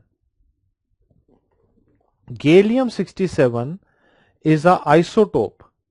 Gallium-67 is a isotope which accumulates in the sarcoid tissue. Okay, in a normal person,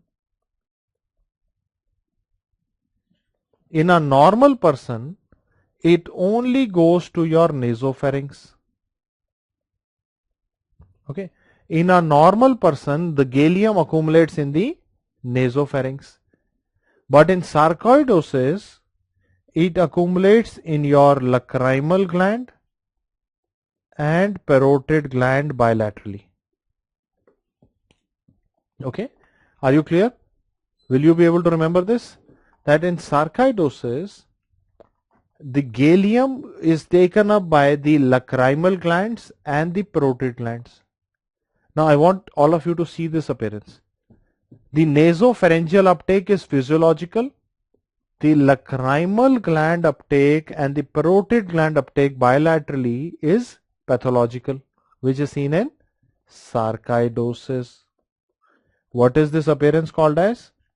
It is called as panda sign on gallium scan. This is called as panda sign on gallium scan. Are you clear? Now my question to you is this. है ना, एक बार बताना सोच के. Did I mention panda anywhere else in my class? Do you remember any other point in my class when I talked about panda before? That was face of giant panda in Wilson's disease. Okay, there was another question, face of giant panda in Wilson's disease. Yes, very good. Also remember, in the thorax, if we do a gallium scan in the thorax, you will see gallium uptake in the paratracheal and the hilar lymph nodes. In the thorax, if you give gallium, gallium will go into the right paratracheal node, right hilar node, left hilar node. Okay, right, left. Okay, which will look like the Greek letter lambda, which is called as the lambda sign. So panda sign in the face, lambda sign in the chest are gallium scan signs of sarcoidosis. Okay, so if I zoom out, this is one page showing us some radiological signs of sarcoidosis.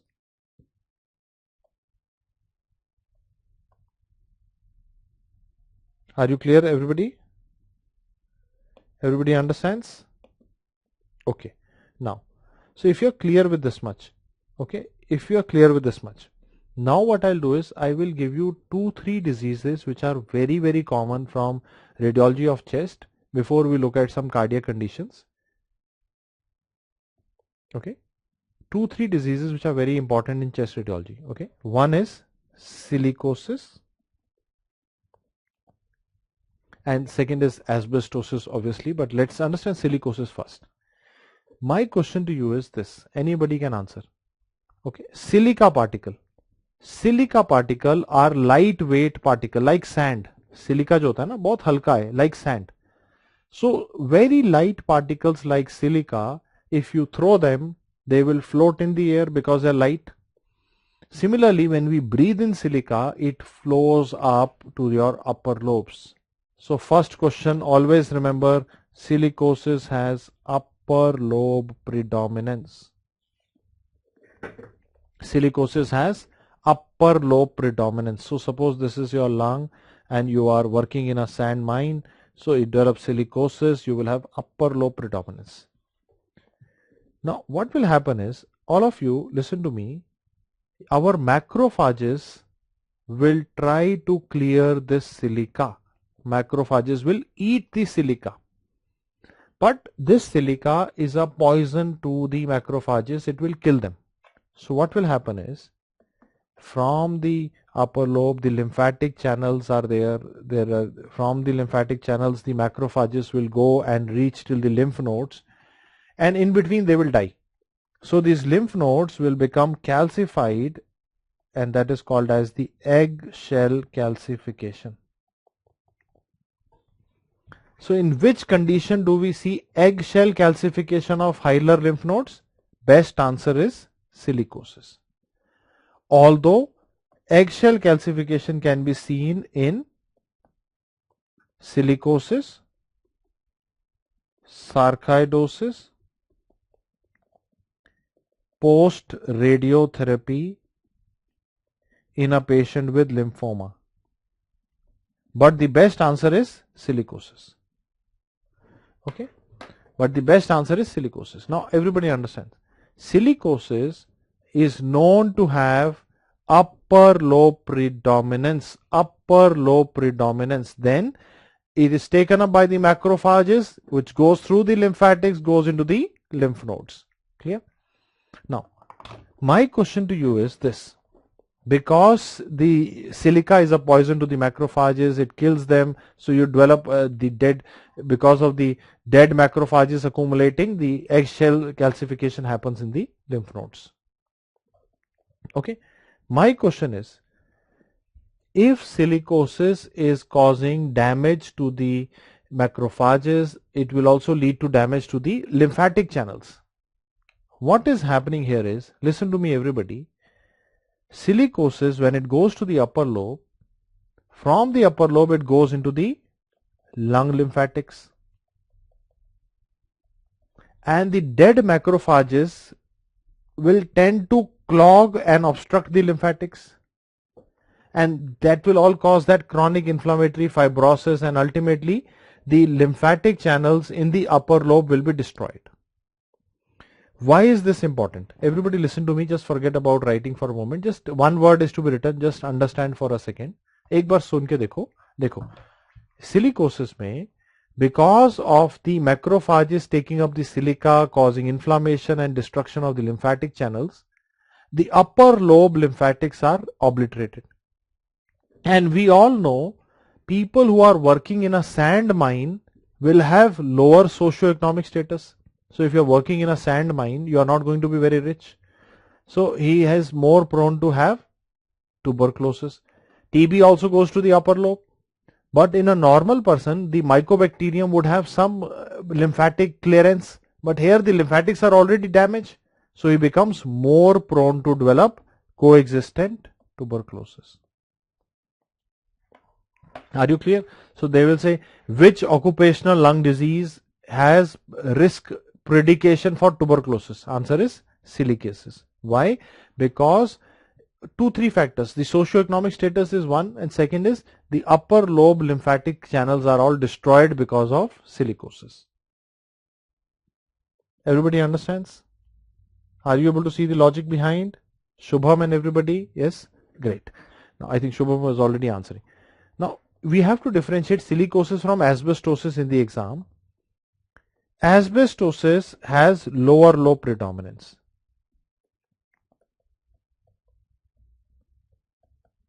So one MCQ which is clear is silicosis upper lobe, asbestosis lower lobe. Okay. Coexisting tuberculosis, silicosis. You remember?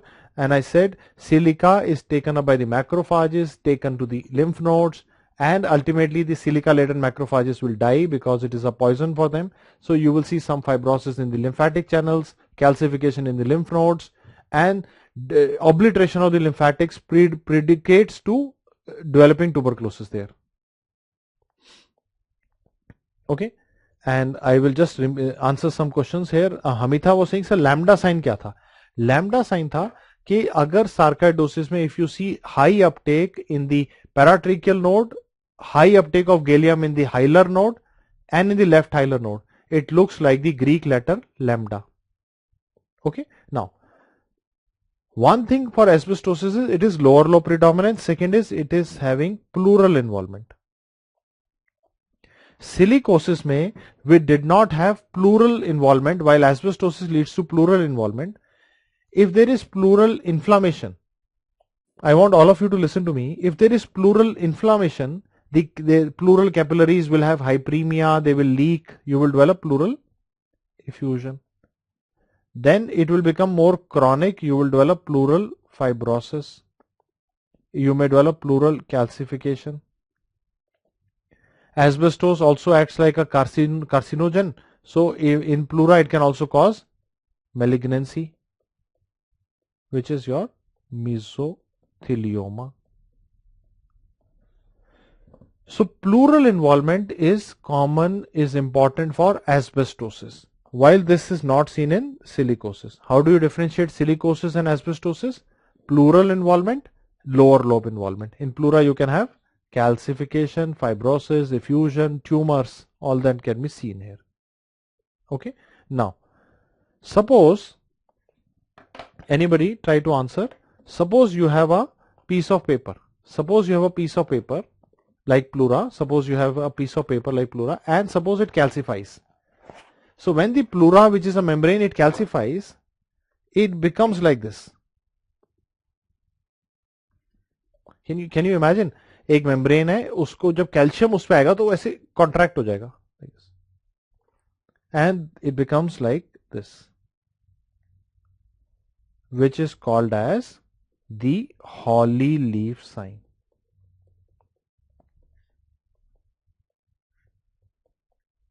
Holly leaf sign on X-ray chest is seen in asbestosis due to pleural calcification, due to pleura getting calcified. Pleura में calcification, think of asbestos exposure. Everybody answers this correctly? Well done, beta. Well done. Now, before I go on to the cardiac system, just one disease that I thought we should definitely mention. You know, it is going to be definitely a sin if I don't mention this. Anybody? Anybody wants to tell me? Okay. By the time some people are guessing the answer, I'll just answer a question that Priya had asked, that sir, Garland sign or lambda एक ही है? नहीं beta. Lambda sign is seen on gallium scan. Garland sign is seen on X-ray chest. Okay. What is this image? Okay. Now I want all of you to understand. Okay. Holly leaf is a kind of a leaf that is there on Christmas trees, beta. Now suppose this is your alveoli. ठीक है. Suppose करते हैं किसी बीमारी के अंदर, suppose you have a disease which is causing alveoli to become opaque, that will lead to consolidation. But suppose you have a disease which is causing alveoli to be having some partially full. Suppose you have a disease where your alveoli are getting partially full. Okay, पूरी तरह नहीं, partially full हो गए, जैसे ये देखो.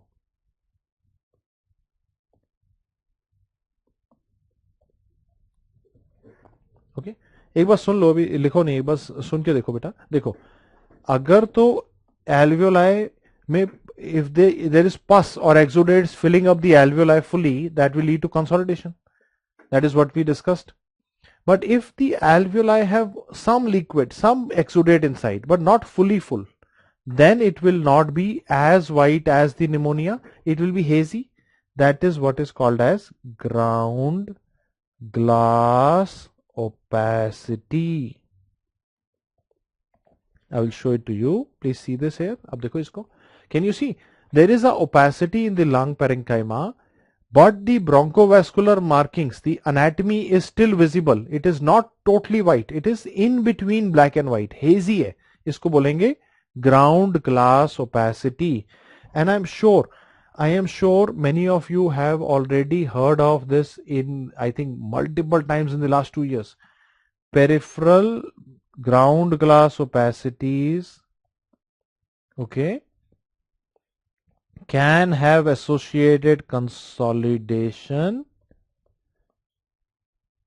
The ground glass opacities are round in shape, usually more rounded in morphology, can have crazy pavement appearance and reverse halo sign in the organizing pneumonia stage.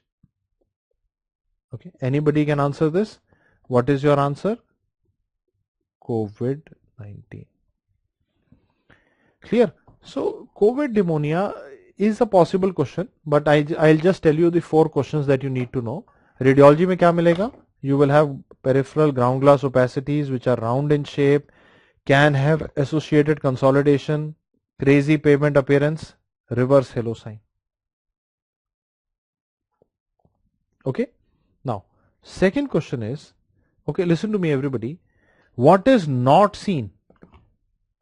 What is not seen in COVID? Again, a possible MCQ for you. What findings are not seen in COVID? So, tree in bud is not a finding of COVID. Cavitation, calcification.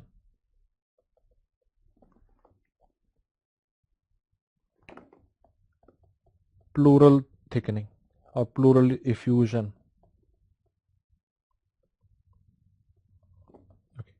So, I am again repeating beta. See, very important. They will make a question. You have to understand MCQs. They will say which of the following is seen in COVID, which of the following is not seen in COVID. So what is seen in COVID are these: peripheral ground glass opacity, round morphology, associated consolidation, crazy pavement appearance, reverse halo.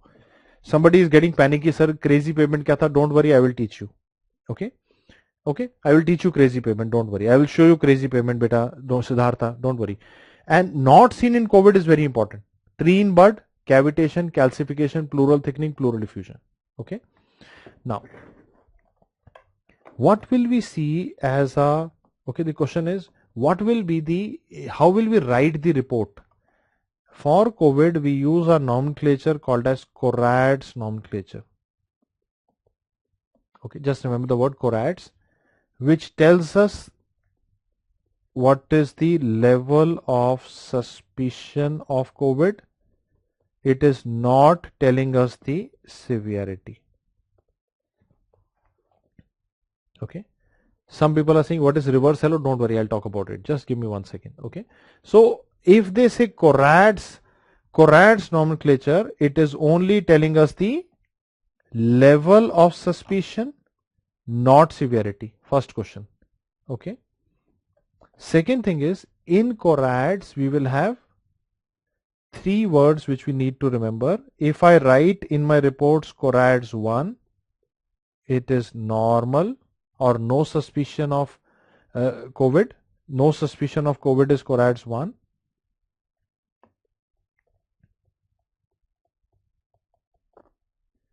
Okay. Corad's 5 is high suspicion or highly typical findings of COVID is Corad's 5.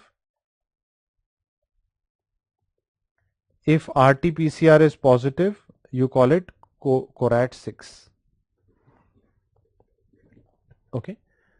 So the image that we saw was a CT scan of the chest where we are looking at the lung window. So that is why we are not able to appreciate the mediastinal structures, because we are primarily focusing on the lung architecture detail, and the findings are ground glass opacities. You can see peripheral ground glass opacities. Are you clear? I am again repeating. Now some of you saying, what is reverse halo? Dekho, halo tha. Remember I told you halo sign when I was telling you invasive aspergillosis. Central consolidation, peripheral haze, peripheral ground glass was halo. Reverse halo matlab peripheral consolidation, central ground glass is called as reverse halo. So you can have reverse halo sign in COVID, but you cannot have these. These are not seen in COVID. Tree in bud, cavitation, calcification, pleural thickening, pleural effusion. And if there is no suspicion of COVID, the MCQ should be answered as Corad's 1. If the findings are highly typical of COVID, it should be said CORADS 5. If it is RT-PCR positive, we will say CORADS 6. Are you clear, beta? Everybody able to answer this? Yes? Okay.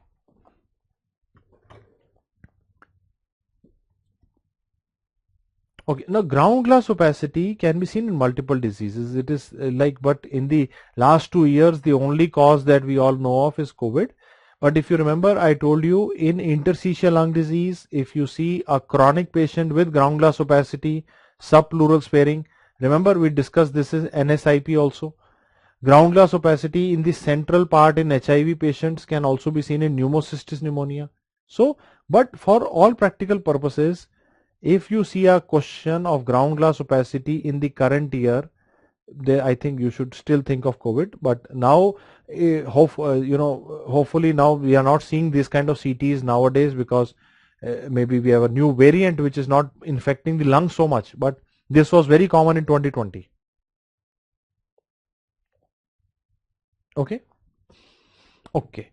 Now, some people are wanting say, what about ARDS, etc. Don't worry, I'll teach you what is ARDS when we talk about pulmonary edema. But before we start seeing the cardiac things, I think it is a good idea to look at some anatomy of the chest. Now, all of you, okay.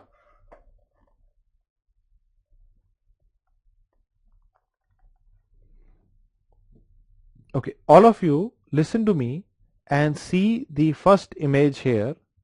Okay. After this image, we will go for a break maybe, but I want all of you to tell me, can you see that we can see the mediastinal structures, but the lung anatomy is not well seen? This is called as, this is again a CT chest, but the imaging has been optimized for mediastinum. So I will say this is the mediastinal window. This is the mediastinal window. While the previous CT was lung window, because you could see the lung vessels, the anatomy inside the lung was better visible. That was lung window. This is mediastinal window. Okay. And this is a contrast enhanced CT because we can see the dye in the blood vessels and in the cardiac chambers. This is a contrast enhanced CT where we can see blood in the vessels and in the cardiac chambers. Okay. Clear? Shall I go forward with your kind permission? Okay. Now I will zoom the image and show you the anatomy one by one. I will go very, very slowly so that we don't have to repeat. I will go slow. Let's see how many of you can answer. Right side, left side, anterior, posterior. Okay. We have right side, left side, anterior, posterior. Okay. Now all of you try to understand, any time you see a CT of the chest and you see only these vessels, only the vessels, not the heart, that means we are taking a section through the superior mediastinum. We are not at the level of the heart. We are above the heart. Always remember, just behind the sternum, this particular structure is your sternum. Just behind the sternum you will have veins. I will explain to you. This one and this one are veins. Right brachiocephalic vein, left brachiocephalic vein. Okay. Some people are wanting to know about Aditi, about crazy pavement. Don't worry, I will show you crazy pavement separately. There is a separate topic there. Don't worry. Okay. Everybody remember now? Listen to me. एक बार दोबारा सुनो. देखो. Sternum. Just behind the superior part of the sternum, you have veins. Right brachiocephalic vein, left brachiocephalic vein. Deep to the veins, the vessels that you see are arteries. Deep to the veins, you have arteries 1, 2, 3. Okay. Brachiocephalic artery, left common carotid, left subclavian artery. How do we remember? Because from the arch of aorta there is a sequence. Arch of aorta से सबसे पहले निकलती है brachiocephalic artery, left common carotid, left subclavian. वही sequence है. Brachiocephalic artery, left common carotid, left subclavian. Now behind the vessels there is a structure which is air filled, labeled as T, that is your trachea. Behind the trachea you have a muscular tube called as esophagus.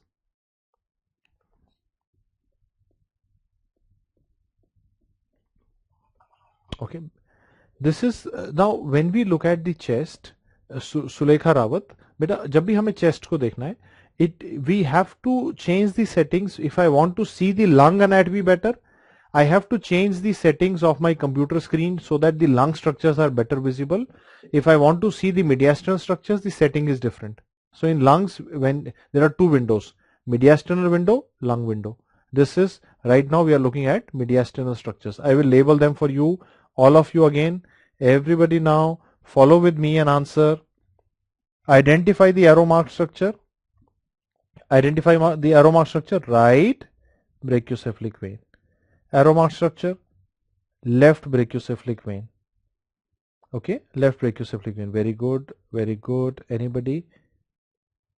In brachiocephalic artery, left common carotid artery, left subclavian artery. ठीक है बेटा? Are you clear बेटा? Sabariti Pandyan, LSA मतलब left subclavian artery, left common carotid artery, trachea, esophagus. Clear? Everybody able to answer this? Okay. So this is the anatomy of the superior mediastinum. Okay. So superior part of the mediastinum, if you look at on a CT scan, this is how it should look like. Okay, beta. Now as I go from above below, I will see the arch of aorta. I will see a very large vessel. This is your arch of aorta. Can you identify this? Arch of aorta. Okay, and the dye that we have given is intravenous. We have given intravenous dye. And let me answer this to Chaitanya, and one bacha was saying, देखो Chaitanya, हम ना ज़्यादातर ना whenever we are giving an injection, we give on the right antecubital vein. So the dye is there, getting more concentrated in the right sided veins, so that is causing some artifact there. But again, understand that, just ignore it. Just remember the anatomy part. This is your arch of aorta. Arch of aorta. The two brachiocephalic veins, they drain into a larger vein which is called as, what is this vein? Superior vena cava. Are you able to identify this? The earlier section, in the previous section, beta, listen to me. In the previous section, we saw the right brachiocephalic, left brachiocephalic. Both the veins will join to form the superior vena cava. This white one is your SVC. This is your arch of aorta, trachea, esophagus.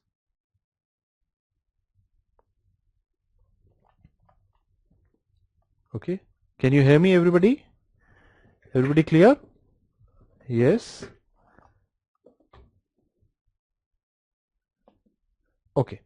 So once you have identified these structures, now what I will do is, I will ask you, suppose in a child, if in a child I ask you what triangular structure can be present anterior to arch of aorta? This is a adult, but suppose you had a gland sitting here. Which gland is present in the anterior mediastinum in children? What could this structure be? This is the location in children for thymus. This is the location in children for thymus. Okay, so keep in mind, if you see arch of aorta, anterior to it in the children, you should see thymus. Okay, beta, very good. So now when you go further down, if I take sections, I'm going from superior below, you will start to see ascending aorta in the front descending aorta at the back. ठीक है, देखो हमेशा याद करना है aorta का ascending part आगे होगा, डिसेंडिंग पार्ट पीछे होगा. आई am again repeating. Ascending aorta is anteriorly placed, descending aorta is posteriorly placed, right next to the vertebra, descending aorta. Vertebra के साथ में descending aorta. Clear?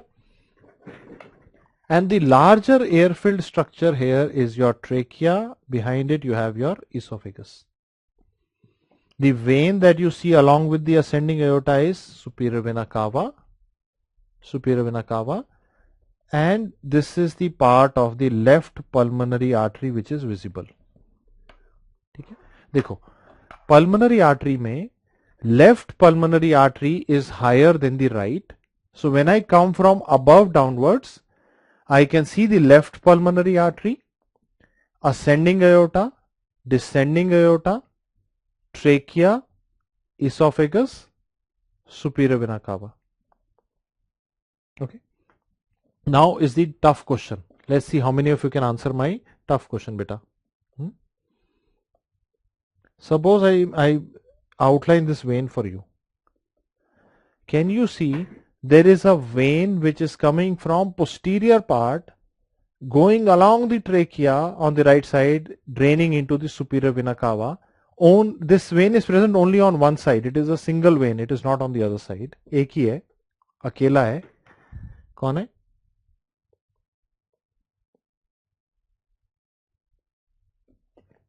Azygous vein.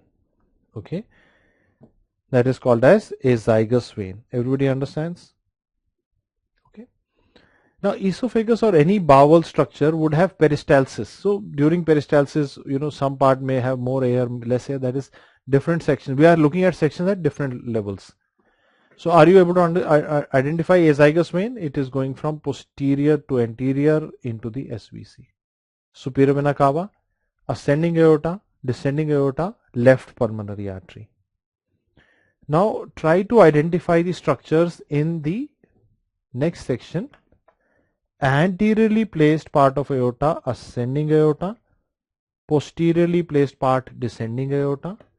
Along the ascending aorta we have the superior vena cava, main pulmonary artery, right branch, left branch. Right bronchus, left bronchus, esophagus. Okay, this is one of the most important sections, so I am repeating it again. धीरे धीरे से दोबारा बता रहा हूं. देखो, vertebra के साथ में descending aorta. The blood vessel right next to the vertebra is descending aorta. Okay, anteriorly placed, ascending aorta.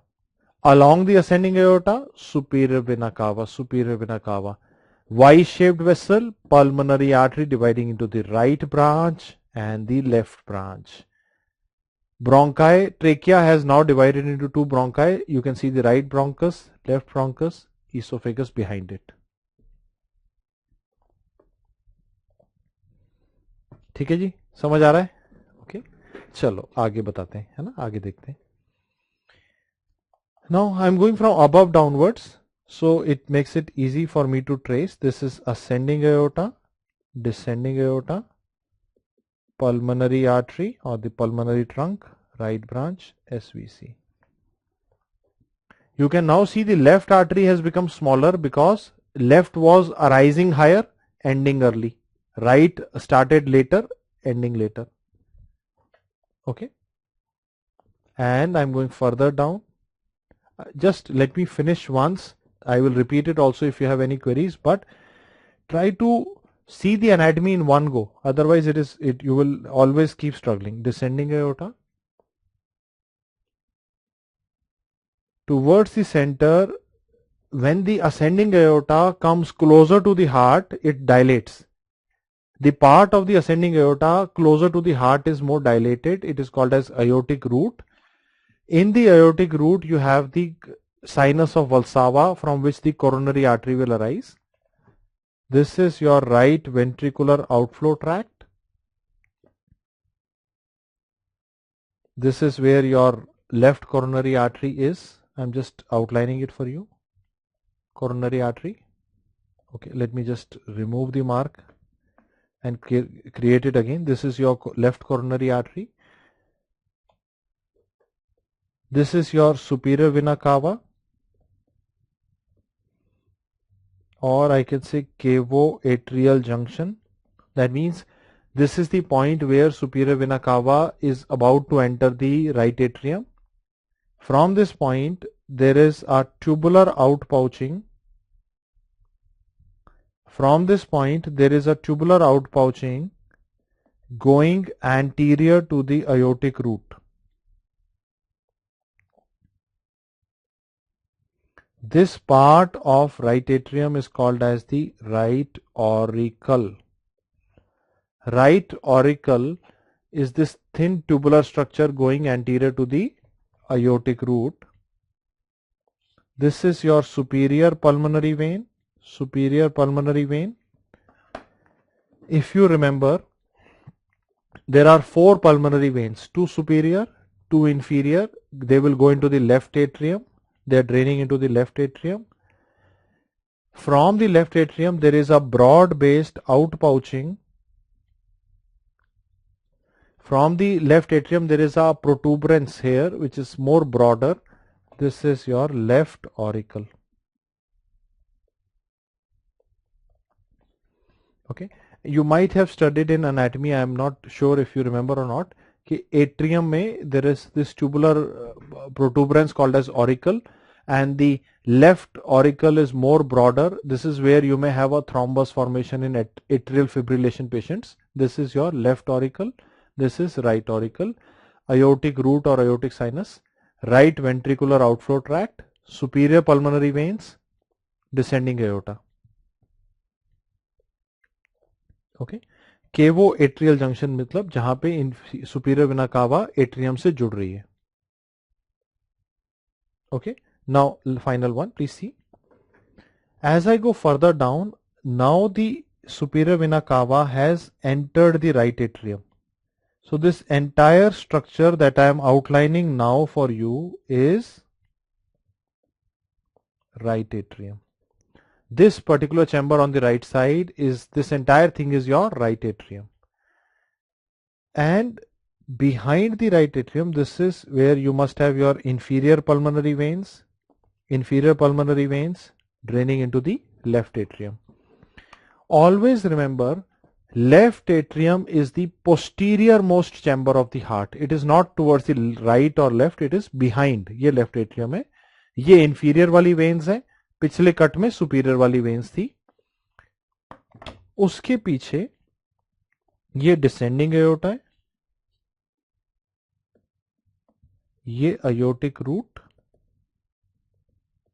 ये right ventricular outflow tract, which is also called as the pulmonary conus.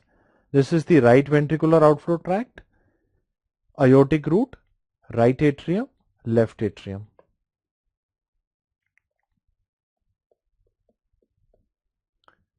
Okay, so they might ask you to identify this. This is descending aorta, left atrium, right atrium, aortic root, right ventricular outflow tract, right ventricular outflow tract. Okay. And finally, when we go even further down, we can see the all 4 cardiac chambers. I will explain to you how to look at it. The cardiac chamber which has the thickest walls.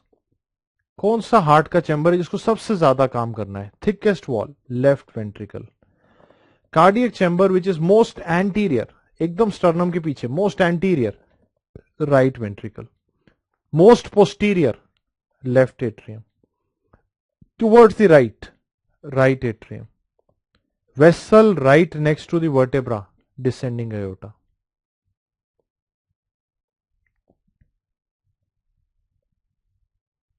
Okay, everybody understands? So RVO is your right ventricular outflow. ठीक है ना? Clear? Now some people are saying, sir, can we know the vertebra? It is difficult because on a CT this is how we see.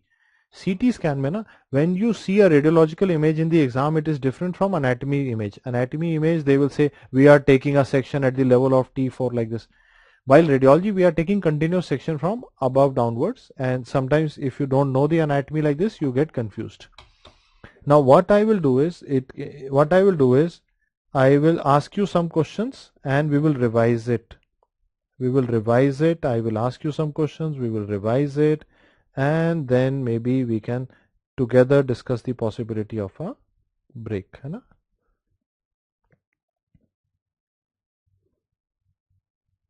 Okay, I will just revise it, don't worry. Okay, everybody identify now. Very, very fast, I will do quick identification for you. Identify the structure. Right brachiocephalic vein. Right brachiocephalic vein. Identify the structure. Left brachiocephalic vein. Left brachiocephalic vein. What is the structure? Brachiocephalic or inanimate artery. Left common carotid. Left subclavian artery. Trachea. Esophagus. ठीक है, अब अगला बताओ. Superior vena cava. Superior vena cava. Arch of aorta. Trachea. Esophagus. Okay. Again, please see with me. Ascending aorta. Descending aorta. Left pulmonary artery. Superior vena cava. Azygous vein. Trachea. Esophagus. Okay, ये वाले पे बताना है आपने. Main pulmonary artery. ascending aorta, descending aorta, superior vena cava. Esophagus, bronchus, carina. Ascending aorta, descending aorta, superior vena cava, pulmonary artery. Okay, this one was slightly tricky. Aortic root, right ventricular outflow,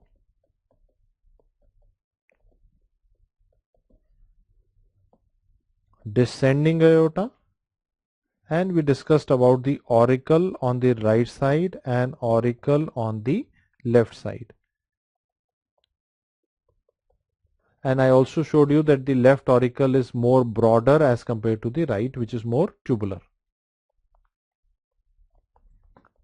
Right atrium, left atrium, aortic root, right ventricular outflow tract. Left ventricle, right ventricle is anterior, left atrium is posterior, right atrium towards the right, descending aorta along the vertebra.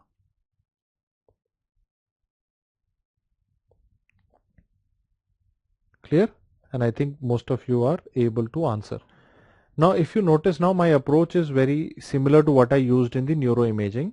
In neuroimaging also I showed you the normal anatomy of the brain. Now I have shown you normal anatomy of the thoracic structures also, that can be asked as a direct question to you in the exam.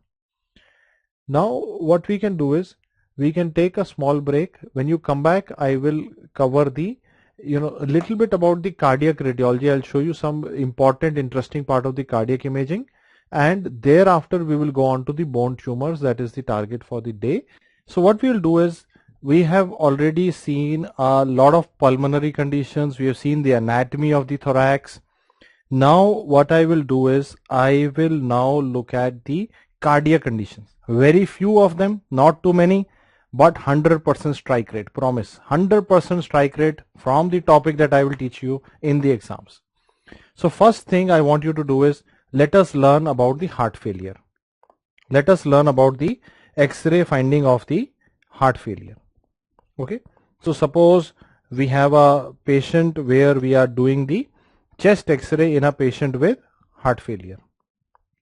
Just give me 1 second. Okay, so let's see how to identify. Heart failure, whenever you look at the X-ray, of a patient with heart failure, remember we are looking for pulmonary edema. And why is this edema happening? Why is this edema happening?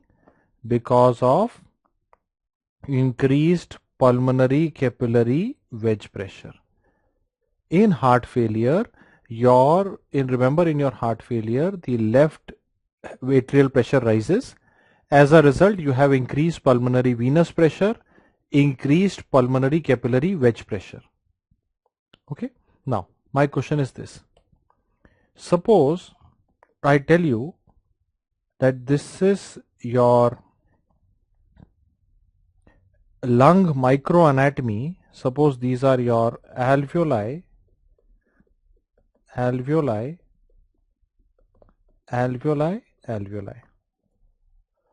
Between the alveolar spaces, suppose this is your interstitium. In the interstitium, you have the pulmonary capillaries.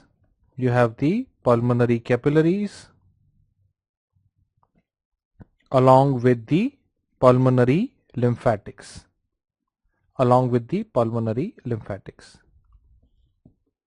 Okay, I'm again repeating, all of you. So let's imagine what a X-ray of heart failure will look like. To understand this, I'm repeating now for the late joiners. There are three things to remember.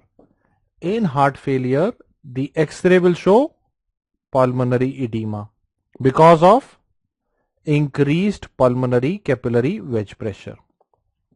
If these are your alveolar spaces, in between the alveoli you have your interstitial space in which you have the capillaries and lymphatics. Okay, now my question to you is, in heart failure, and this is very important and everybody has to answer this now. Okay, Sneh and everybody. Now tell me beta, if this is your upper lobe, this is your lower lobe of the lung. Okay, एक बार सोच के बताना है, ये upper lobe है मेरा, ये मेरा lower lobe है. Where do you think my capillary pressure will be higher? Upper lobe में कि lower lobe में? सोच के बताना. Capillary pressure ज़्यादा कहाँ पे होगा? मैं सीधा खड़ा हूँ, gravity के कारण, बताओ. Because of gravity, in erect animals, the lower lobe will have a higher pulmonary capillary pressure as compared to the upper lobe. Possible? Yes? Okay. Now the second question is, in heart failure, when the pulmonary capillary pressure rises, the peak will be in the lower lobe because already lower lobe has higher pressure.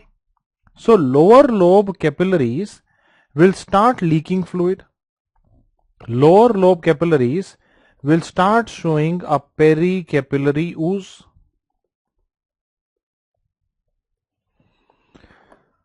Okay, everybody understands. So happy birthday Yash. And now tell me beta, so if your lower lobe capillaries have a pericapillary ooze, fluid na leak kar raha hai, capillary ke aaspaas aa gaya. Now I want all of you to wake up, good morning, and wake up and tell me, between the alveoli and the capillary, you are supposed to have blood gas exchange. वहां पे उन दोनों में oxygen exchange होना है. Now, but now you have some fluid collecting between the capillaries and the alveoli. What will happen? What will happen? Blood gas exchange will not be able to happen. Blood gas exchange will suffer. As a result, what will happen? You will have hypoxia in the lower lobes. You will have hypoxia in the lower lobes because oxygenation will suffer because of the pericapillary leaking of fluid in the first stage of heart failure. Now, if you have hypoxia, anybody, if you have hypoxia in the lung, what will happen to the vessels? The vessels will undergo vaso. In pulmonary circulation, if you have hypoxia, what happens?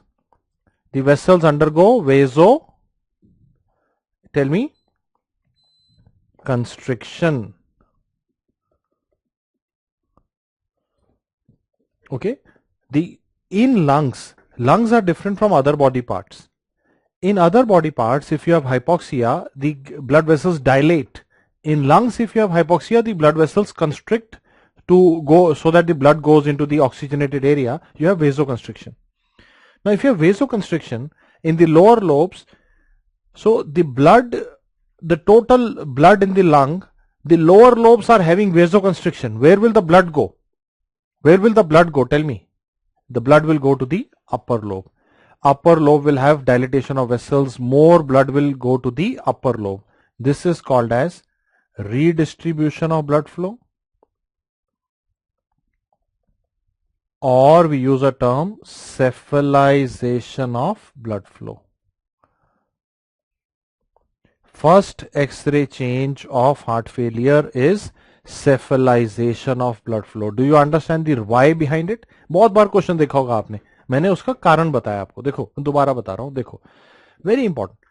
Umpteen number of times this question has been asked. What is the first chest X-ray finding in heart failure? The answer is cephalization of blood flow.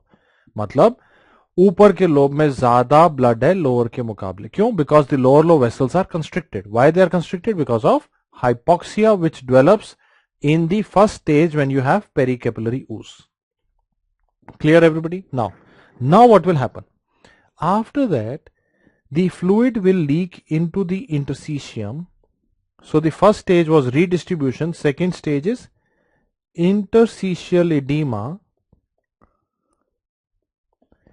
When the fluid is in the interstitium of the lung, this water will be cleared by these lymphatic vessels. So interstitial edema, the X-ray findings will be dependent on lymphatic engorgement. The lymphatic channels will become dilated. Now let me explain to you. Just listen to me for a second. Only one word is there, but interesting thing to realize. Suppose these are your lungs. Okay. In the lungs, from the pleural surface, we have the connective tissue which has the lymphatics. From the pleural surface, we have the connective tissue which has the lymphatics, which goes towards the center. So lymph is flowing from the periphery, from the pleural surfaces towards the center. In heart failure, lower lobe capillaries are leaking. In heart failure, lower lobe capillaries are leaking. As a result, lower lobe lymphatics start to get dilated. So what happens is, when the lower lobe lymphatic vessels are engorged with fluid, the lower lobe will start showing horizontal lines at the lung base.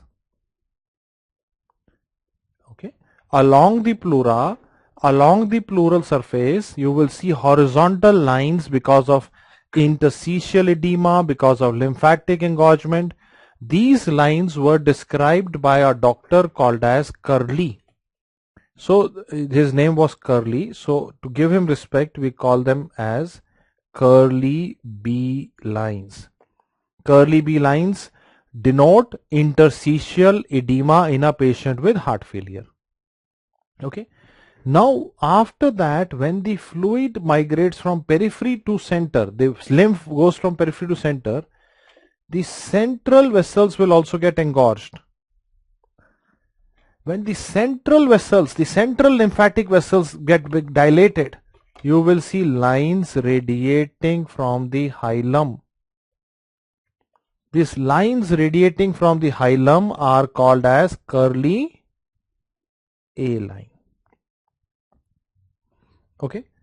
Now I am again repeating for the children who could not follow. देखो, मैंने बताया कि heart failure में x ray में जो changes होंगे, these are because of pulmonary edema. In heart failure, the radiological changes are because of pulmonary edema. This edema changes are happening in the lower lobe because PCWP is higher in the lower lobe. In the lower lobe, in the first stage, you develop pericapillary ooze, which causes vasoconstriction and which causes redistribution of the blood flow, and upper lobe vessels become more dilated, which is cephalization of blood flow. Then the capillaries start to leak, and those leaky capillaries cause lymphatic engorgement. When the lymph vessels are dilated, first you see horizontal lines at the lung base. These are Curley B lines. Then you see radiating lines from the hilum, which are called as Curley A line. Okay, Anmol Kaur, are you able to understand now? Now, another thing that can happen is, because even your fissure, even your horizontal fissure is a pleural surface. So if you notice now that even along the fissure you have lymphatics, these fissures will also get fill of fluid, and the lymphatics, the horizontal fissure will become dilated. This is called as phantom tumor in heart failure. Okay. So what I've taught you, in heart failure, because of edema in the interstitium, you start seeing curly B lines, later on curly A lines, and if the fissure is also distended with fluid, you see phantom tumor. Clear? Now, then what happens is, the third stage is the water starts to overflow into the alveoli. So what is the third stage? The third stage will be alveolar edema. So when the alveoli are filled up with fluid, if these are your lungs, you will start to see in the lower lobe, in the central part, opacity. Because the alveoli are now getting full of fluid, you will see soft opacities in the lower lobe centrally, which is called as the bat wing appearance. You may also see pleural effusion at this stage.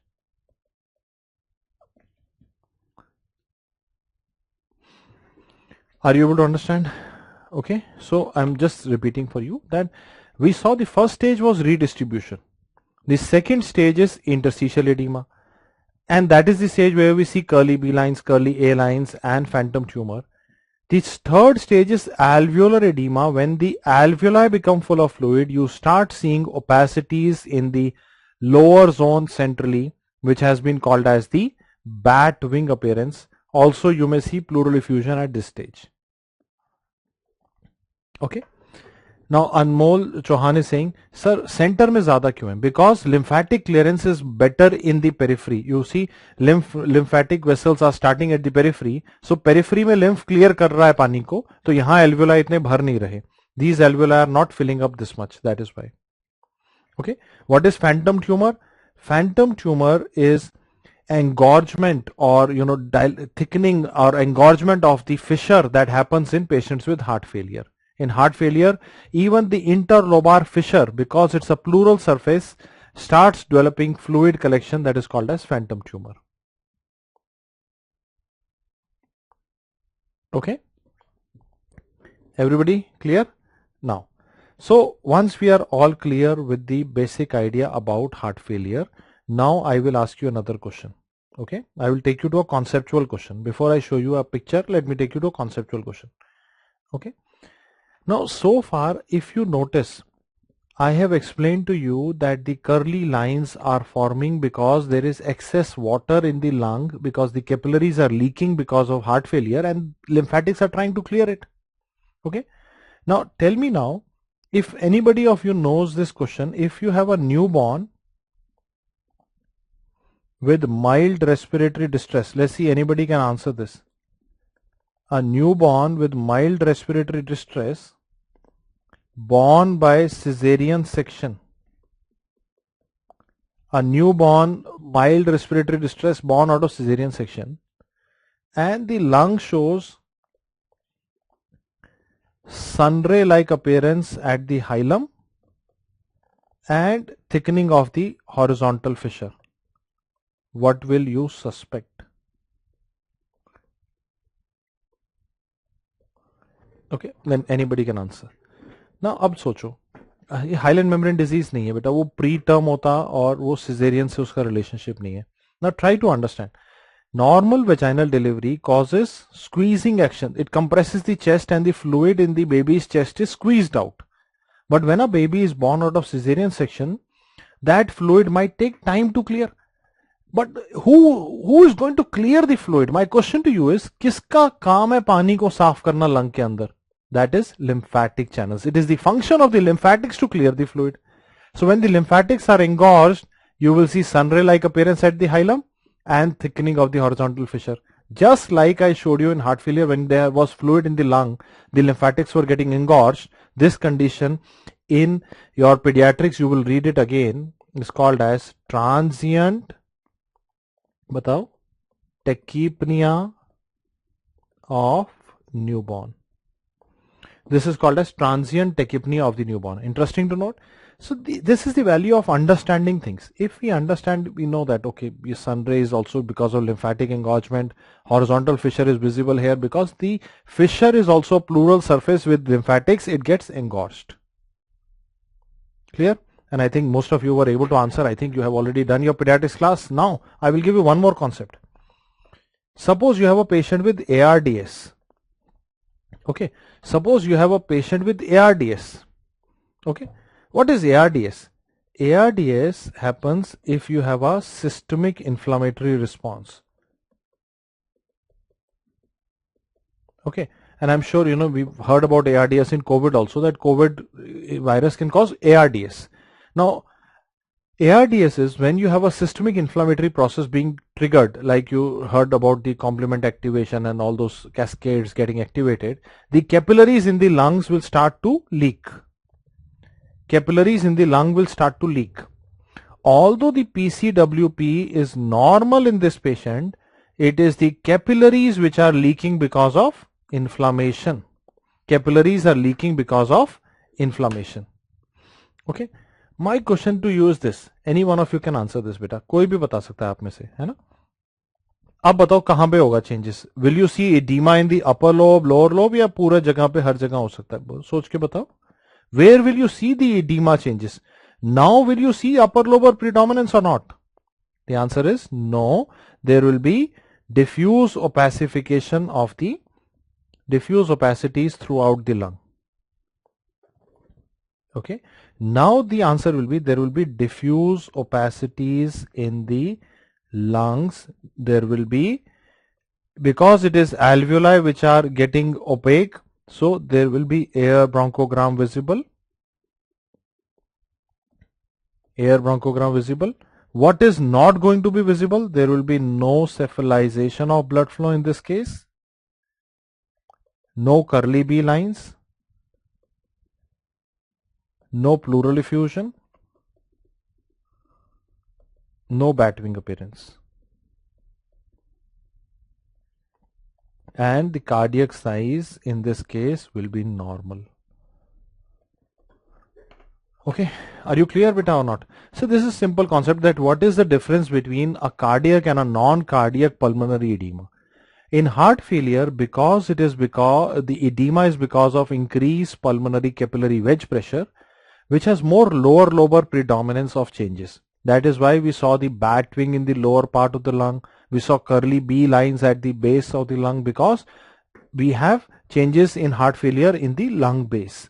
While in ARDS, it is a systemic inflammatory process causing leaky capillaries. So the changes are more diffuse. The fluid is more thick, more exudative. So it is more white because it's an exudative edema. And hence the air-filled bronchus are appreciated, outlined by opaque alveoli. You will see air bronchogram also. So batwing appearance is not seen in ARDS. Pleural effusion is not seen. Usually no cephalization, no curly B lines. Cardiac size is normal. Everybody understands? Interesting? Okay. So what we have done is we have tried to look at a concept. Now we will try to look at it with a image perspective. Image perspective. I will try to zoom the image so that you can see it. The first image, I want you to see the cardiac size. And I am sure by now you can appreciate that this heart is occupying more than half of the thorax.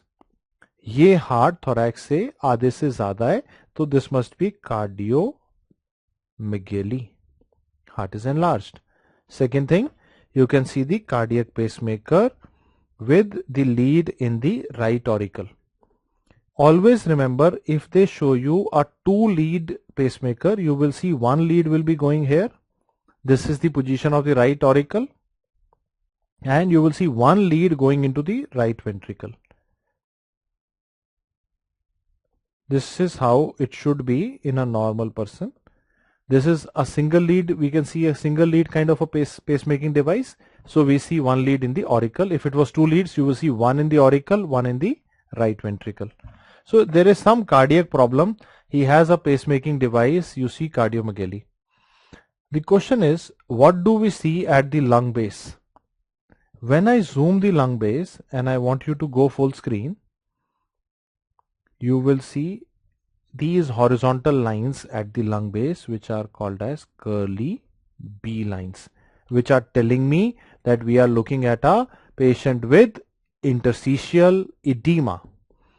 Okay.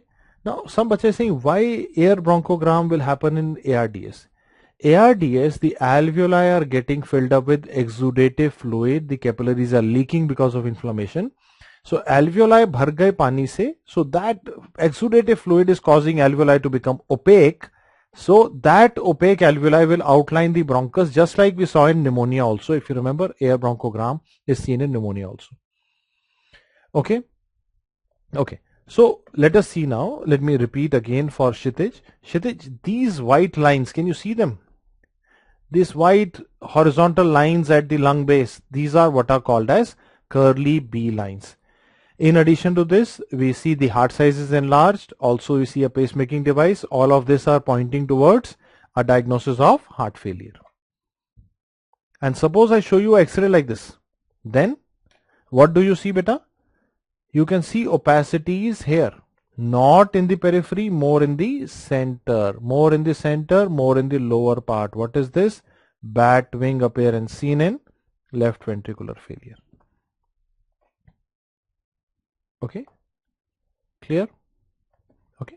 Again मैं देख रहा हूँ जितेंद्र ने पूछा हुआ sir ARDS में सेफलाइजेशन क्यों नहीं होता? बेटा सेफलाइजेशन हार्ट फेलियर में क्यों होता है?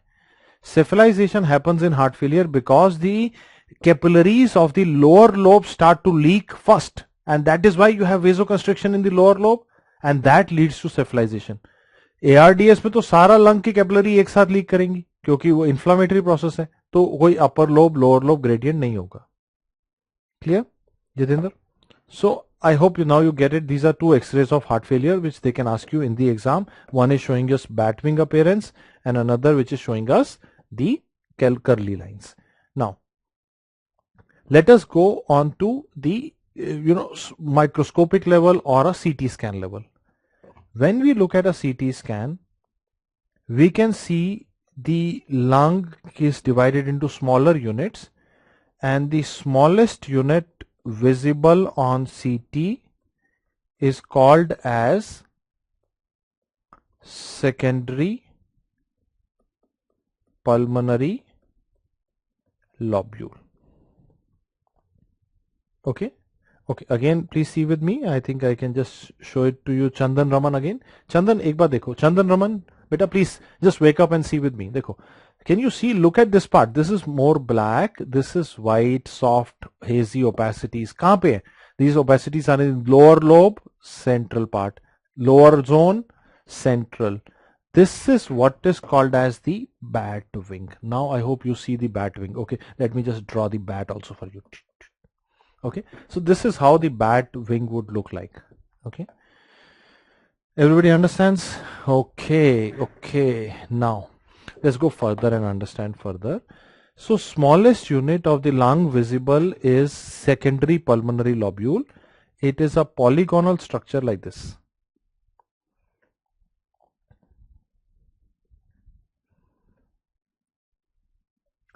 All the radiological terminology in the modern CT scan, in the modern respiratory medicine, is based on this lobule. So what is this lobule called as? Secondary pulmonary lobule. Shape is hexagonal. In the center of the lobule you have the artery and bronchus, pulmonary artery, bronchus,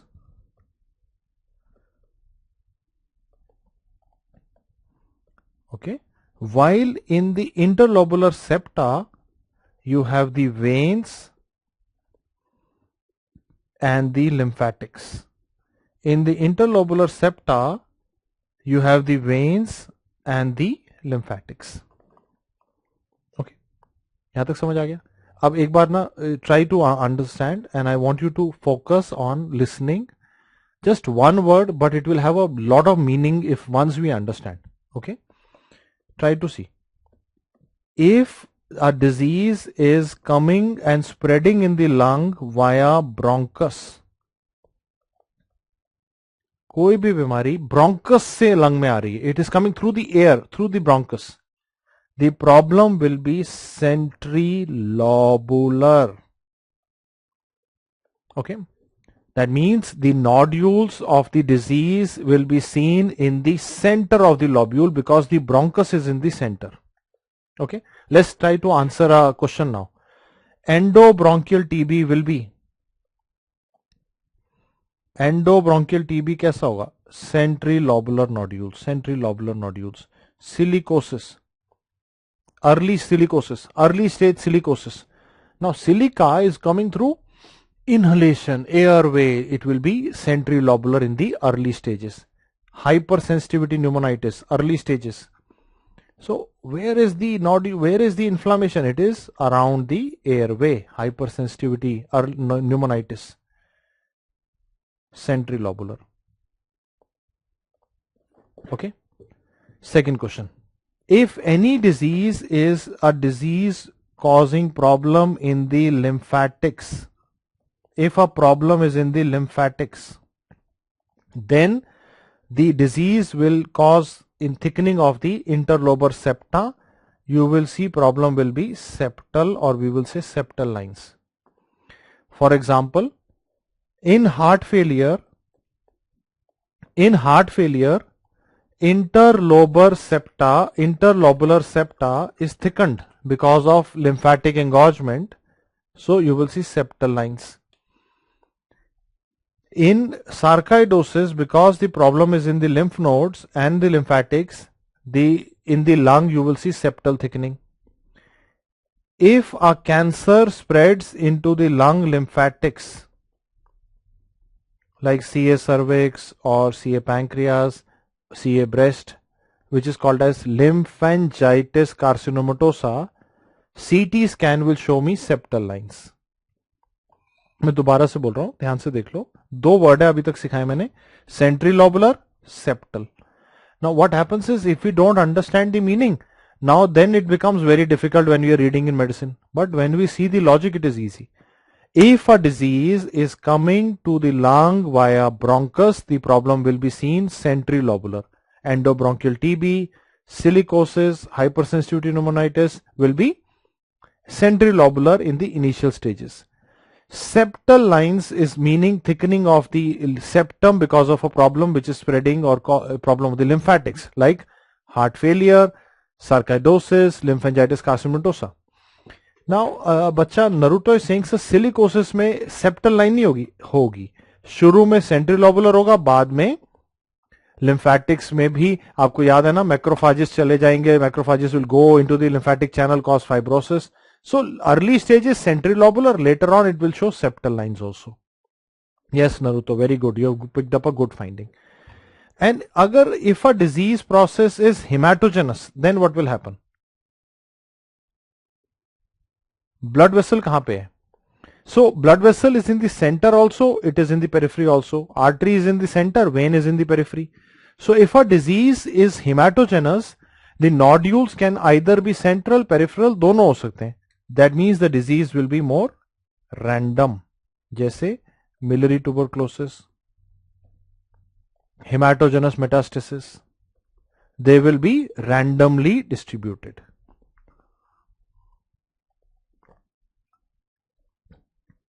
Okay, now I am repeating everything again, slowly in English and Hindi both, don't worry, but I'll try to do it more in English. But see the basic concept. Lung nodules at the level of secondary pulmonary lobule can be three types. Either they can be centrilobular, septal thickening, or randomly distributed. If the process is hematogenous like miliary TB, metastasis, the nodules will be randomly distributed. If it is an endobronchial process, the nodules will be centrilobular. If it is a lymphatic process, for example, we saw lymphatic processes like left ventricular failure, sarcoidosis, lymphangitis carcinomatosa, silicosis, then you will see septal lines. Everybody gets it? Okay, everybody understands the concept? Basic, clear? Now, I will now ask you a question. Let us see how many of you are able to answer this question to me. Suppose there is a disease which could be either primary or secondary. Suppose there is a disease which could be either primary or secondary, which is causing problem in the macrophage function. Okay, maybe there is some primary factor which is deficient, which is causing problem in the macrophages, or you have silicosis or smoking which is damaging the macrophages. If the macrophages are damaged, what will happen? Anybody? If the macrophages are damaged, surfactant like lipoprotein accumulates in the alveolar spaces. So what will happen is, because of accumulation of surfactant, the entire alveoli will become hazy. You will develop ground glass opacities in the alveolar spaces. If the alveolar spaces are filled up with surfactant, the lymphatics will try to clear it. So the lymphatics will also get thickened. If the lymphatics are thickened, your septal lines will also get thickened. Your septal lines will also get thickened. So what will happen? Anybody? You will have ground glass opacities plus septal lines. So दोनों हो गए, है ना? Now try to look at it. Does it, do you see the diagram in front of you? क्या ये ऐसा लग रहा है कि वो जो हमने देखा था, I don't know if you remember or not, याद है आप लोग को, जो आपके घर के अंदर, if you see the pavement, this is the crazy pavement appearance that people were asking. And what was the crazy pavement appearance? What is the condition that I'm trying to describe? Alveolar proteinosis. Remember, if you do a bronchoalveolar lavage, you will see milky white fluid, alveolar proteinosis. Are you clear? Okay, Anmol Chauhan, it is not, beta, wo puri tarah safed nahi hai. It is not inflammatory exudates which are filling up the alveolar spaces. These are lipoproteins or surfactant, so it is hazy. Okay, so this is what is crazy pavement appearance of pulmonary alveolar proteinosis. It is a combination of ground glass opacities with septal lines. And if you go into the pathology level, Aslam Sheikh, तो problem ये macrophage की GM-CSF deficiency आप उसको जाके पढ़ेंगे, problem macrophage में है. If there is a problem in macrophage, the surfactant is not getting cleared, and that is what is happening here. Now if I show it to you how it really looks like, I want you to focus your attention here. I want you to focus your attention here. Okay. And yes, I think Dhrumil Vasudev Patel is correct that this liquid will be pass positive. Very good. Now, anybody now? देखो एक बार यहाँ पे देखना बेटा, जैसल गौरव बेटा, आप बिल्कुल गलत दिशा में चले गए. एक बार पहले मेरे साथ देखो, है ना? अभी भागो नहीं, पहले मेरे साथ देखो. If you pay careful attention, this entire area is looking hazy, ground glass hazy है, but not only is hazy, you will see some thick polygons into it, क्योंकि septal thickening भी है. Can you see this area? This is what is called as crazy pavement appearance. ये honeycombing से अलग है बेटा. Honeycombing was seen in the periphery like this. याद है honeycombing, एक के ऊपर एक बैठे थे गोले ऐसे. Okay, so honeycombing will be something like this, sitting at the lung base and the periphery, one over another stacks. While crazy pavement means there is haziness, but in the background of haziness you can appreciate septal lines, hexagons, because the secondary pulmonary lobule is hexagonal in shape. You will see these polygons like a crazy pavement. Crazy pavement appearance is classically seen in alveolar proteinosis. But we also saw this appearance could be seen in COVID pneumonia. If you remember, you look back at your pages, it is also seen in COVID pneumonia. So that is why I said I will explain crazy pavement later on. This is the crazy pavement that I was talking about. Okay, this is what you see in your path when you are going back from your college to your home. This is the crazy pavement actually. Okay. Now, what is crazy pavement appearance? Crazy pavement appearance is a combination of ground glass opacity with septal thickening in between. The septa are also thickened, ground glass opacity is also there. Both of them are together seen in alveolar proteinosis, that is called as crazy pavement appearance. And this particular image that you're looking at is a HRCT of the lung. This is a high resolution CT of the lung where we can see the lung parenchymal abnormality better. Clear, beta? Now let's go further. Now, when we look at a chest X-ray and we want to look at cardiac diseases, you have seen the heart failure, I've talked about the curly lines, etc. But we also need to know where are the cardiac chambers located. Okay, where are the cardiac chambers located? The first thing I want you to see is the posterior most cardiac chamber is the left atrium. Okay, posterior most chamber is the left atrium, and I want you to see a broad based outpouching here. Do you remember I showed you this in the CT scan? याद है? Left atrium से कुछ ऐसे बाहर निकल रहा था. What is this? This is your left auricle or left atrial appendage. This auricle anatomy that I have taught you is important in rheumatic heart disease. In rheumatic heart disease, the first X-ray change that will happen will be left auricular bulge. Okay, so if you remember when I was teaching you chest X-ray cardiac borders, I told you that the left heart border, left atrium is not touching the left heart border, only the auricle part is touching the left heart border. अब अगर rheumatic heart disease होगी तो ये bulge करेगा. Okay, mitral valve disease में ये bulge करता है. Okay, so this is what we need to keep in mind. That is the beginning. When we see the auricular bulge, we say that the heart shadow, the heart border is showing straightening. So ये जब bulge करता है, it causes the heart border to become more straight. That is what you must have studied in rheumatic heart disease, or you will study subsequently. I will also show you X-ray. But remember, this is the anatomical background. The second part I want you to remember is towards the right, you have a cardiac chamber called as right atrium. Towards the right, you have the right atrium. Now imagine a disease in the tricuspid valve. Suppose किसी को tricuspid valve में बीमारी है, जैसे Epstein's anomaly, tricuspid atresia.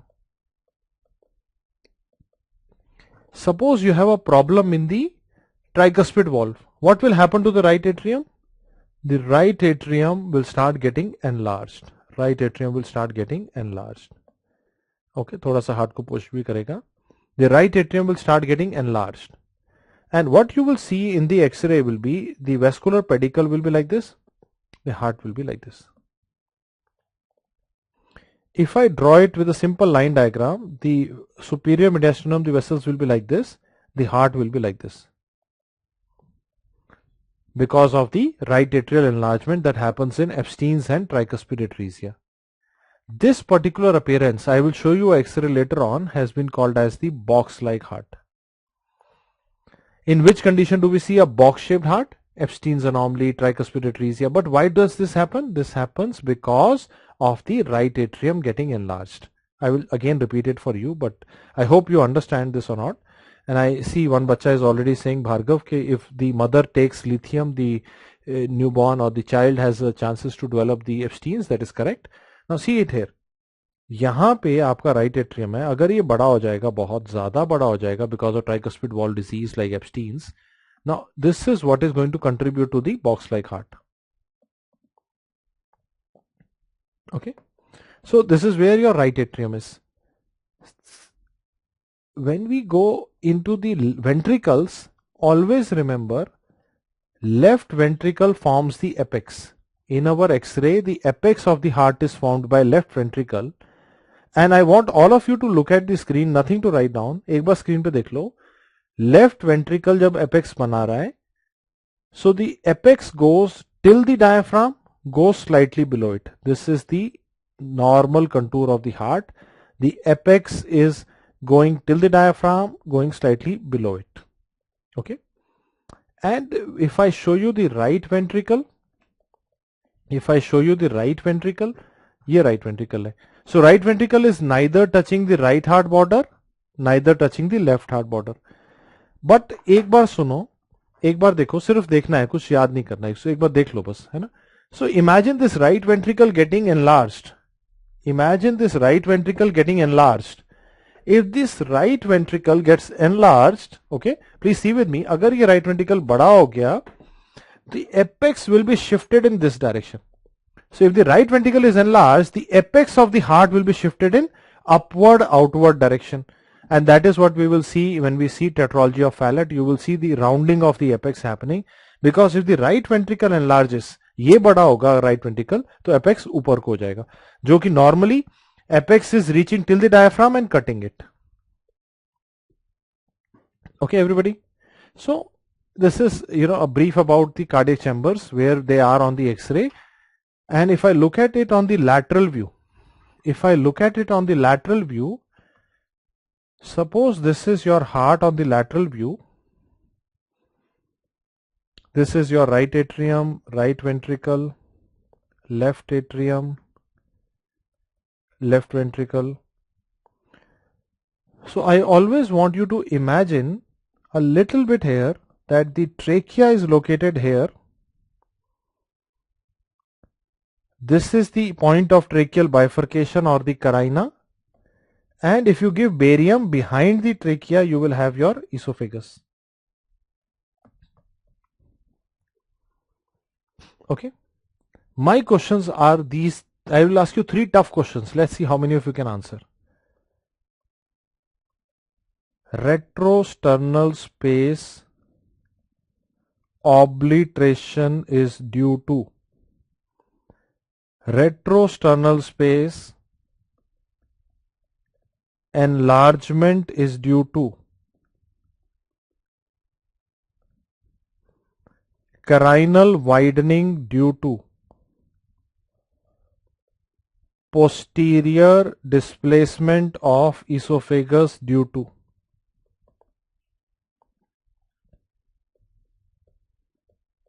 Okay. अब मैंने diagram anatomy बता दिया, अब आपने सोच के बताना है, ठीक है. अब देखो, I am sure you can now see that this is your sternum. Between the heart and the sternum you have this space which is called as retrosternal space. सबसे आगे right ventricle है, right atrium है. सबसे पीछे the posterior most is left atrium, and you see here left ventricle here. Okay, this is the trachea, this is the carinal angle, this is your esophagus. Now it makes it clear now, if there is a problem which is enlarging the right ventricle or right atrium, what will happen? Retrosternal space will be obliterated. And if you see if there is left atrial enlargement, then carina will be widened and there will be posterior displacement of the esophagus. तो अभी समझना है, एकदम logical है, एकदम logical है. Left atrium is posterior, esophagus is posterior. So if the left atrium is enlarged, it will compress the esophagus. Clear? Right atrium is anterior, right ventricle is anterior most. If they enlarge, they will touch the sternum, so space between heart and sternum will be lost. But the question here is, why would the retrosternal space become enlarged? Why would this space become enlarged? This space is enlarged if you have a chest which is barrel shaped. If suppose you have a chest which has more AP diameter, why would I have a chest which is barrel shaped or more AP diameter? That is COPD in emphysema. So when you read in your physiology, they will tell you that in COPD emphysematous patients, the chest, the thorax becomes barrel shaped, the AP diameter increases, so the space between the heart and the sternum increases. Interesting. So, but if you try to, these are all one-liners in the exam, but if you try to rote learn them, mug them up, you will keep forgetting, you will keep frustrating. But if you understand it once, it is always going to stay with you. You do not need to revise it again. Clear? Okay. With this background, I will show you some X-rays to solve. Okay, let's see the first X-ray today. Normal heart, enlarged heart. Anybody wants to tell me? Normal heart, enlarged heart.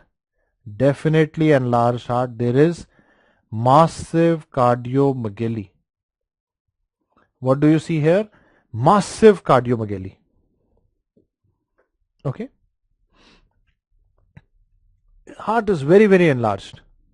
Okay, my question to you is, now some people want to see the rheumatic heart disease and the retrosternal space, etc. Don't worry, I will show you rheumatic heart disease once more also. Don't worry.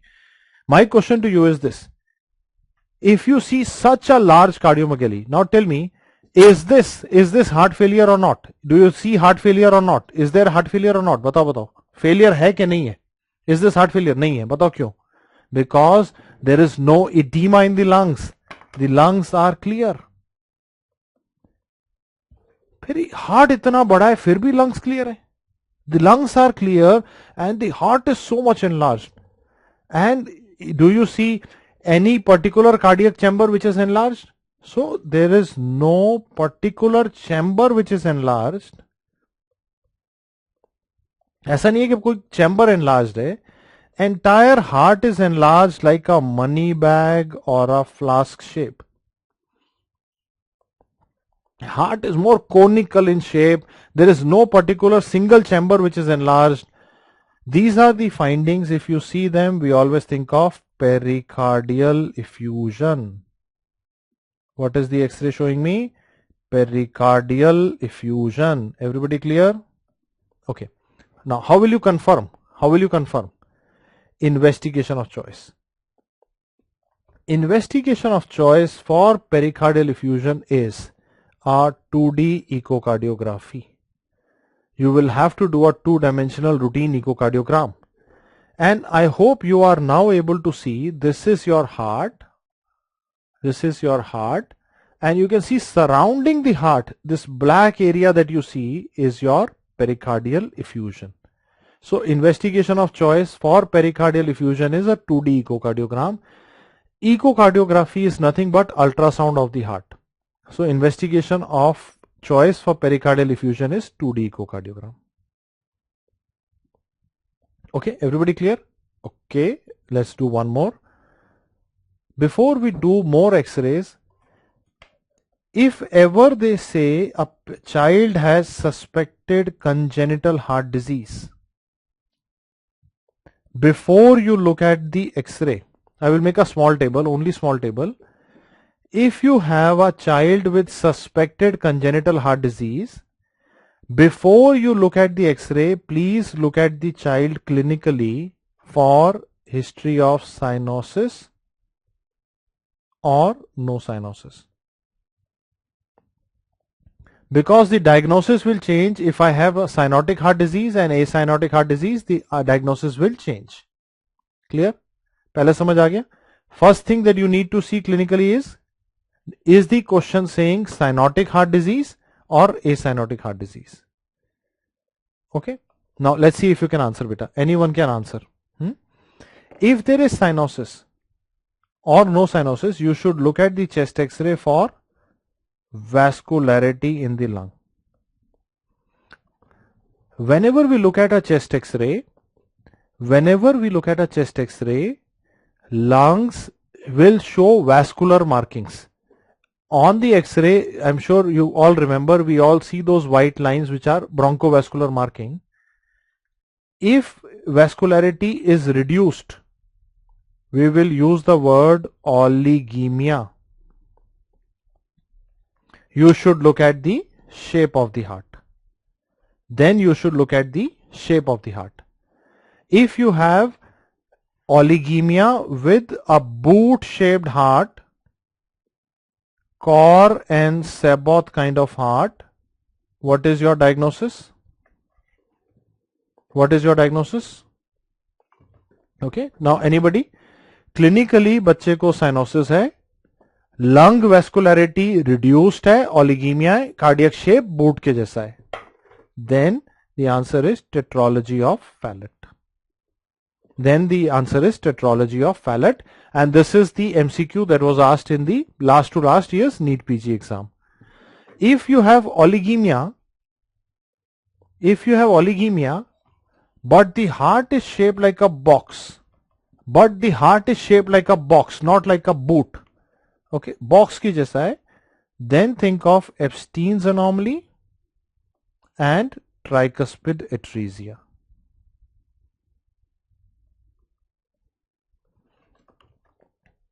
Okay, cyanosis, oligemia, box-like heart, Epstein's, tricuspid atresia. Okay, clear?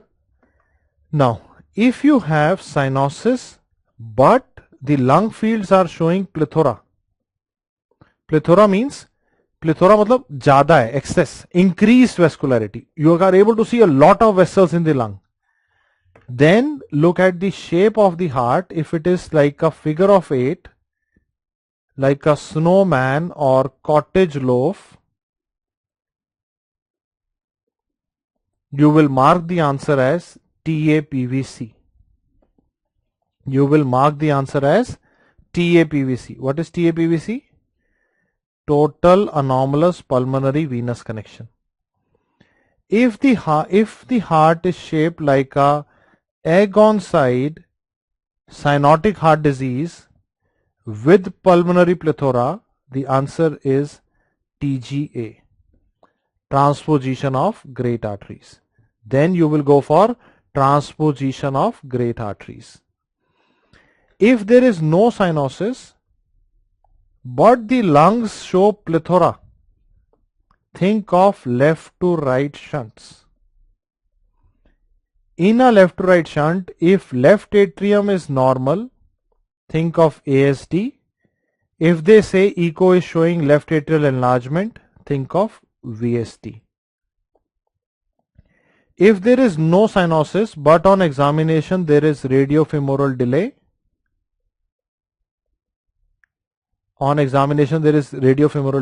think of coarctation of aorta.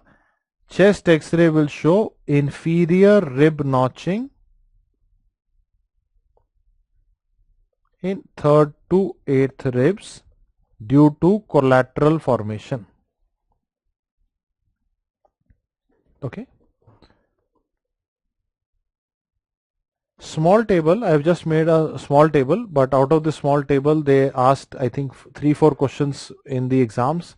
It's a very important table, very small, just need to know it by heart.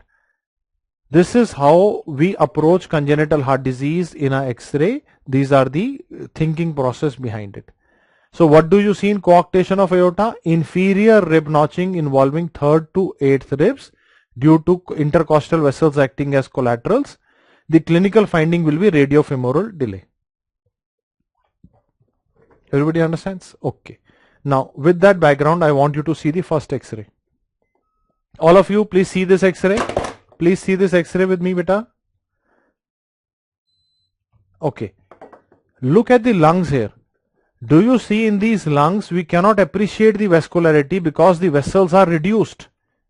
So patient with cyanotic spells, lungs have oligemia. Okay.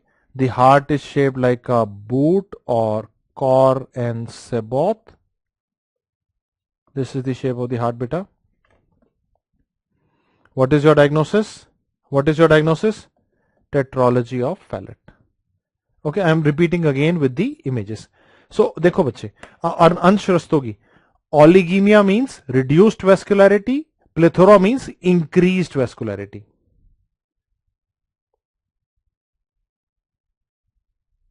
Okay, everybody understands?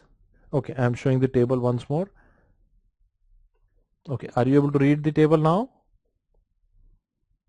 Okay. Okay, I will repeat again, don't worry. Okay, plethora means increased number of vessels visible. The diameter of the vessels is more.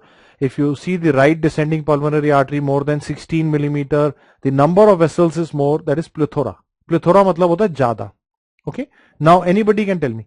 Suppose you have a child with cyanosis. This is the question which was there in the NEET PG 2020, right from my class notes, directly from here. Okay, cyanosis, lungs is showing plethora. Heart is shaped like a snowman, figure of 8, cottage loaf. What do you think? Lung में vessels ज़्यादा हैं, देखो ज़्यादा lines दिख रही हैं, vascular lines ज़्यादा दिख रही हैं. Then this is TAPVC. TAPVC means total anomalous pulmonary venous connection. Here you will have cyanosis, plethora, snowman-like heart. Okay, clear? Okay, before, without changing the pages of your notebook, did I tell you figure of 8 appearance in some other condition also? In brain, figure of 8 कहीं पे पढ़ा था? Type in the chat box, let me know. That was in pituitary macroadenoma. Pituitary macroadenoma. अब देखो, suppose they say a newborn with cyanosis. So child की जगह newborn कह रहे, newborn with cyanosis. Newborn with cyanosis. Okay? Anybody? Lungs को देखो एक बार, lungs को देखो. I just want you to see the lungs, beta. Please see the lungs. Can you see the vessels? Yes, there are a lot of vessels visible. So this is plethora. So if this is plethora, this is not tetralogy of Fallot. Tetralogy of Fallot में child होगा, यहाँ newborn है. Tetralogy of Fallot में oligemia होगा, यहाँ plethora है. Okay? And the heart is shaped like a egg on side. What is your diagnosis? This is called as uncorrected TGA. I'm sure you will read about this in pediatrics in detail, but I just want to cover the x-rays, very important. Uncorrected transposition of great arteries, chest x-ray appearance is called as egg on side. Newborn, cyanosis, plethora, egg on side heart, TGA, uncorrected TGA. Okay. Some of you will say, sir, ये TOF क्यों नहीं है? TOF में oligemia होगा, यहाँ plethora है. देखो, can you see the vessels are all dilated and easily visible? Too many vessels are visible, plethora. Okay. Now, can anybody see the appearance of heart here and tell me what it could be? This is some cardiac chamber here is getting so much enlarged. What is this? Right atrium. Can you see? The right atrium is enlarged. The heart has a contour like this. What is this? Anybody? Box-like heart. Can you tell me in which condition do we see box-like heart? Epstein's anomaly. What is happening in Epstein's is you have a narrow vascular pedicle with enlarged right atrium along with oligemia in the lungs. These are findings of Epstein's anomaly. But if they say what is another cause of box-shaped heart, think of tricuspid atresia also as the answer. Single best answer, Epstein's. Okay. Okay. Now I have an image in front of you. This is the image that you will see in your wards very often. Okay. I want all of you to tell me, there are 4 arrows on this image. You have to tell me what are those arrows. Okay. I will show you the first arrow, beta. This is your trachea, right bronchus, left bronchus. Okay. Anybody? What is the angle between them? The angle of carina. So the first arrow is showing us that the carinal angle is widened and the left main bronchus is lifted up. Okay. So first arrow is saying carinal widening, left main bronchus is elevated. Tell me, what are you suspecting? Okay, Sudhan, I'm going slowly. Because this is very common thing. That's why I'm telling some signs here. Just very. Now, anybody.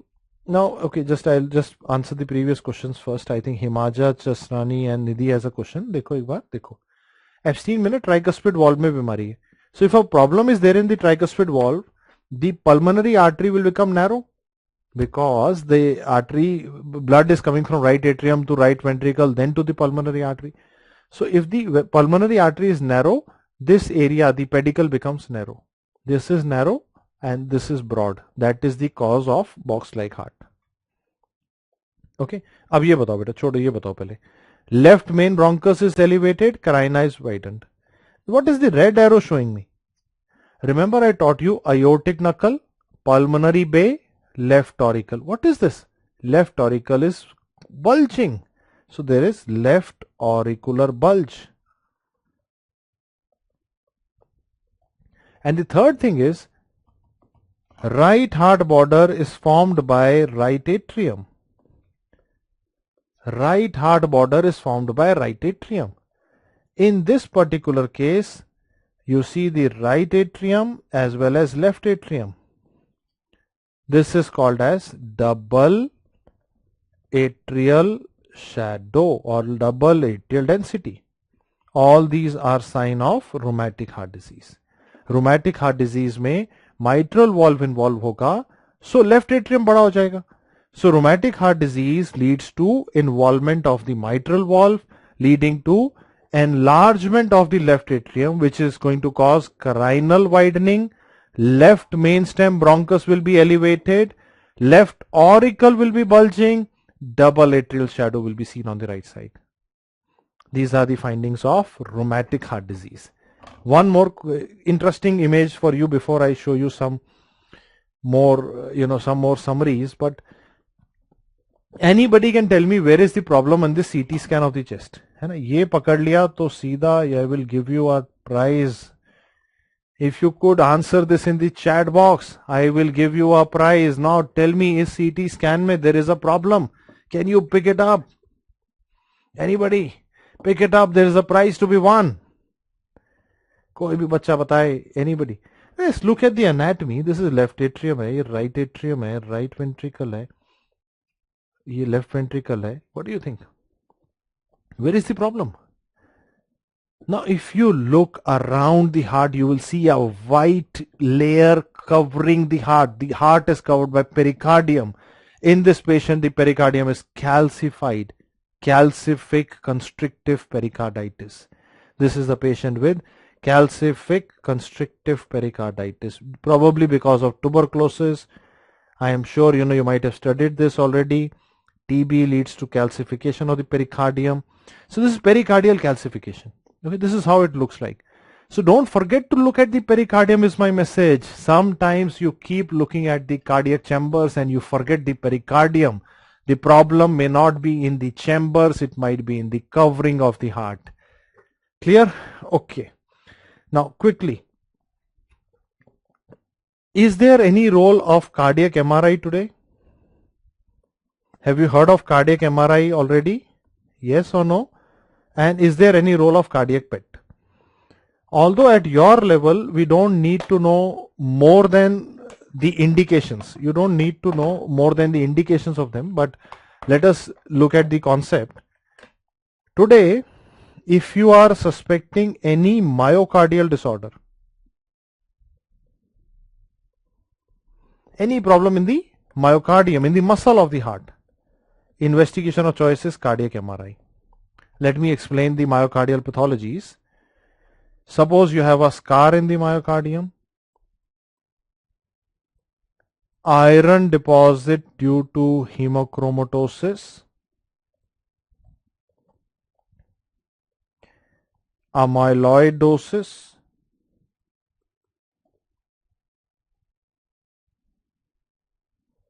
okay, or fibrofatty replacement of the right ventricular wall in a problem which is because of desmosome abnormality, which shows epsilon wave on ECG. Name the condition. Arrhythmiogenic right ventricular cardiomyopathy.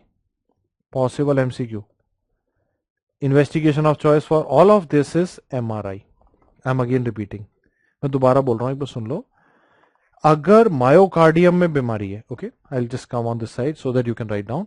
If there is a problem in myocardium, muscle में, if there is a myocardial scar, myocardial iron deposit in hemochromatosis, cardiac amyloidosis, arrhythmiogenic right ventricular cardiomyopathy, you know this is a genetic problem in desmosomes where there is fibrofatty replacement of the right ventricular wall, epsilon wave on ECG, investigation of choice MRI. In addition to this, if you have a cardiac tumor or you want to assess pericardial thickness, what will you do? MRI. MRI is the investigation of choice. Cardiac tumors, pericardial thickness, MRI. And suppose you want to look for ventricular function. Suppose you want to look for ventricular function like ejection fraction, stroke volume, cardiac contractility. Usually we do echocardiogram, but the gold standard is MRI.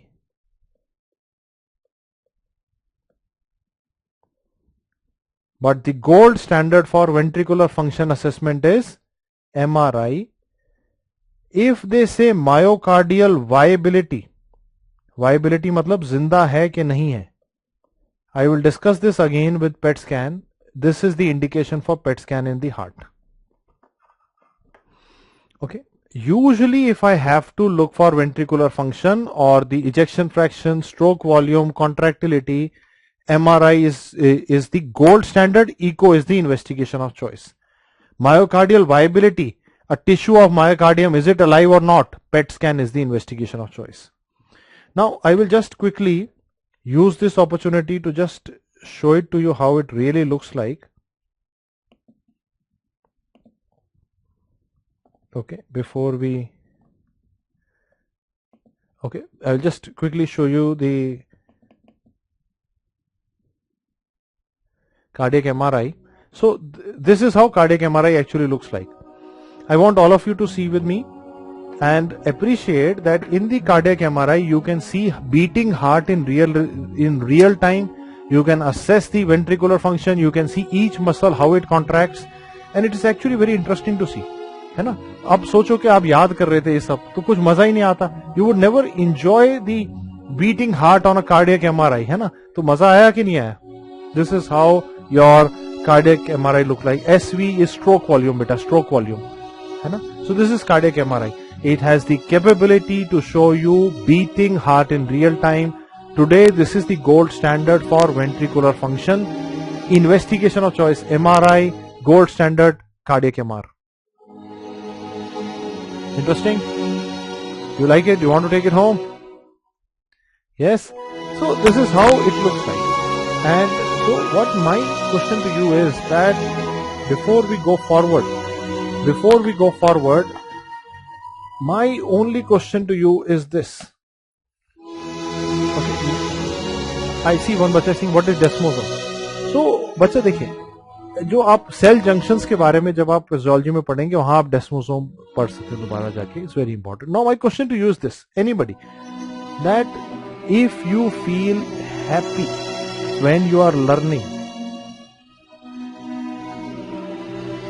You learn better.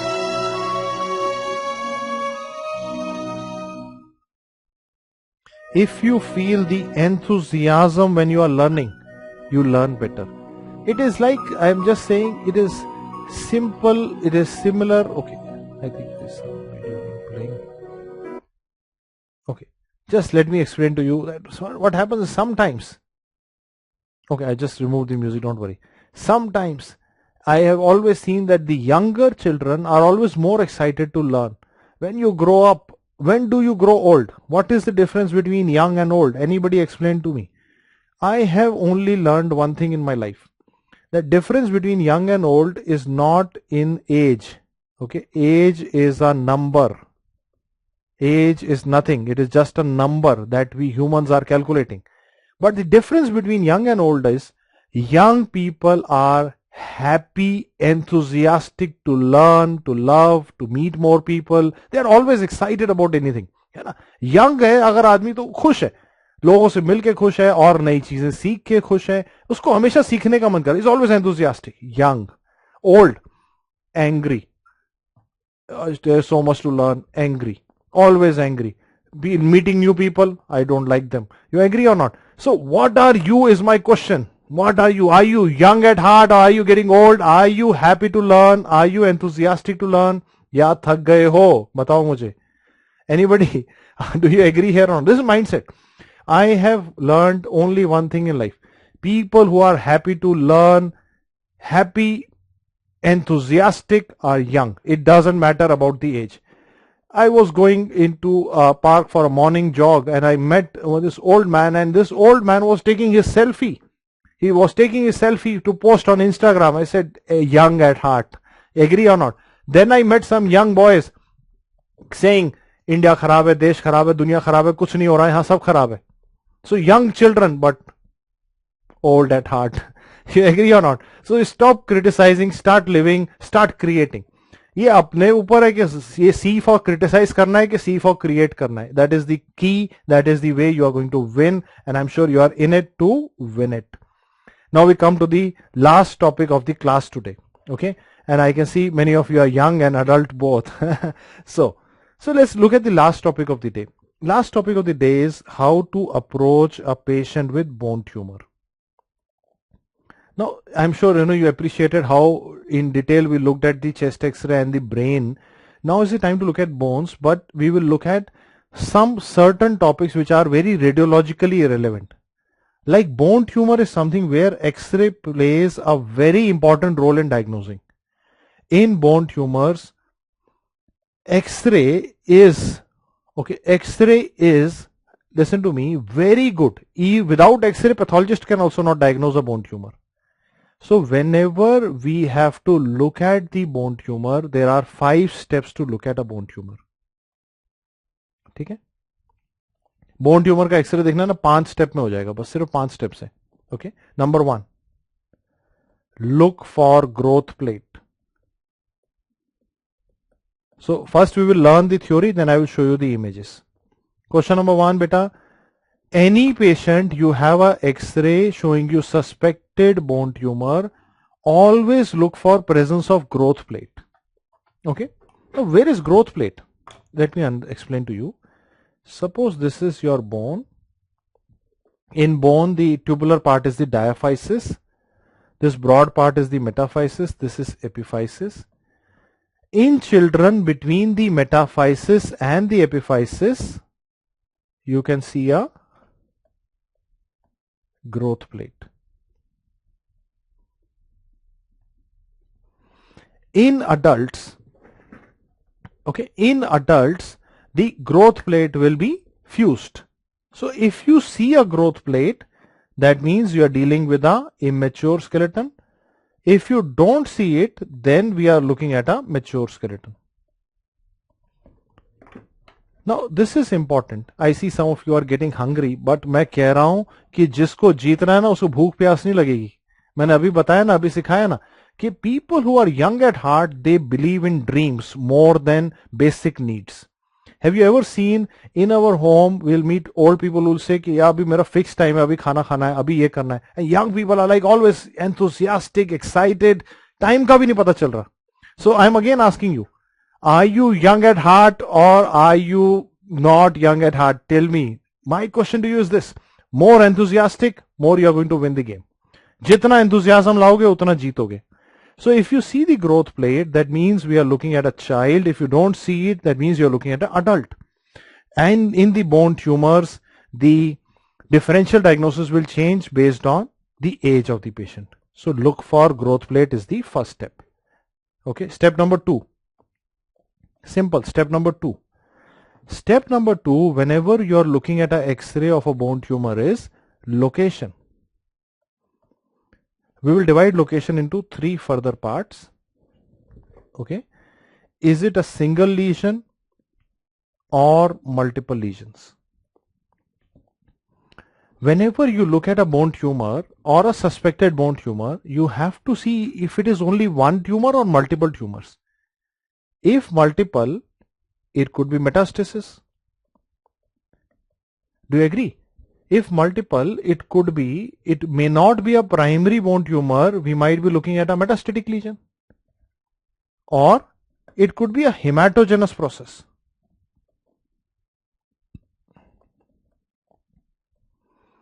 एक बच्चा कह रहा है sir 8 से 4 college है, फिर dam से मैं एंथुसियाज्म कहां से लाऊं, है ना संतोष, मैं आपको बताना चाहता हूं उसके बाद में क्या होगा, 9 से 5 नौकरी, उसके बाद घर का काम, जिंदगी ऐसी रह जाएगी. एंथुसियाज्म दिल से लाना पड़ेगा, ठीक है कि नहीं, बात नहीं बनेगी. नहीं तो मैं I want you to all understand that it all feels कि एक दिन आएगा सब आसान हो जाएगा, एक दिन आएगा सब आसान हो जाएगा. होगा नहीं.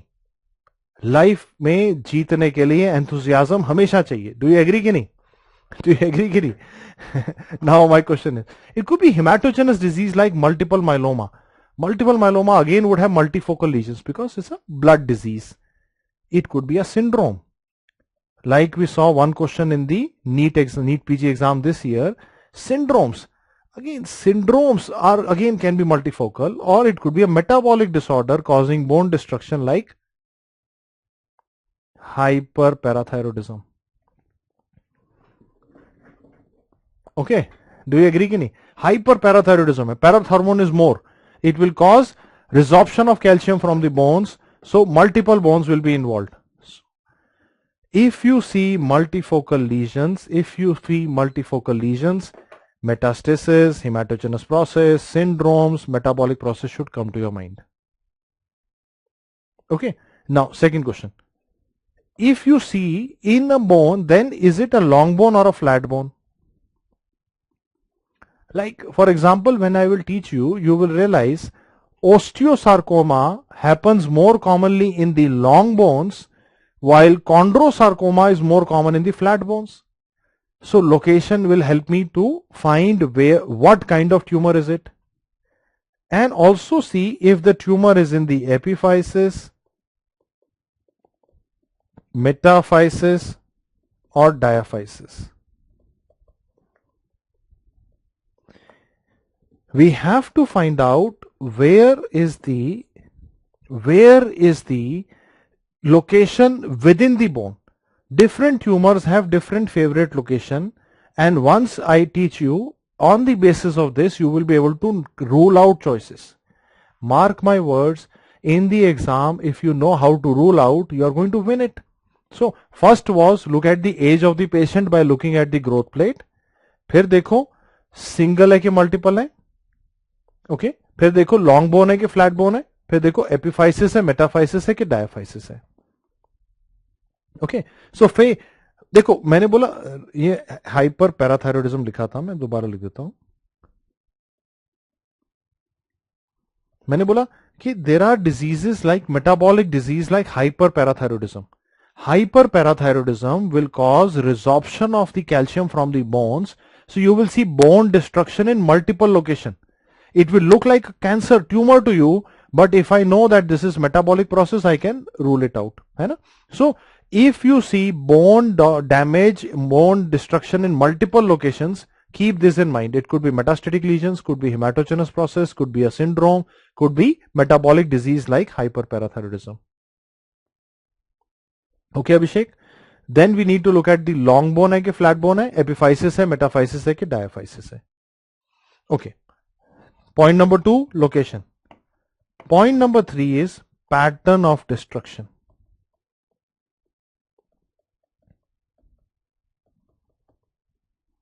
Okay, pattern of destruction means I'll tell you a simple rule. I will tell you a very, very simple rule. Whenever I see a bone tumor, I take a pen. Whenever I see a bone tumor, I take a pen and I try to draw an outline around it. If I am able to draw a margin around it, that means it is well marginated, I call the destruction as geographic lytic lesion. This is what you usually see in benign diseases. Okay, now again I am repeating. So a bone tumor है, तो क्या benign है कि malignant है? Is it a benign lesion or a malignant lesion? Is it a benign tumor or a sarcoma? We need to look at how the tumor is destroying the bone. If I am able to draw a well-defined margin around the tumor, it is geographic lytic lesion. It is called as geographic lytic lesion, typically seen in benign lesions. If I cannot draw the margin around it, if it appears to infiltrate with no margins, then we will call the lesion as permeative destruction or moth-eaten destruction. This is the kind of destruction that will be seen in aggressive tumors like sarcomas.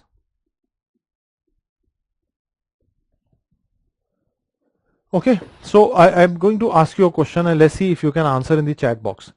अगर एक exam, suppose in an exam you see a MCQ saying patient has geographic lytic lesion in the bone.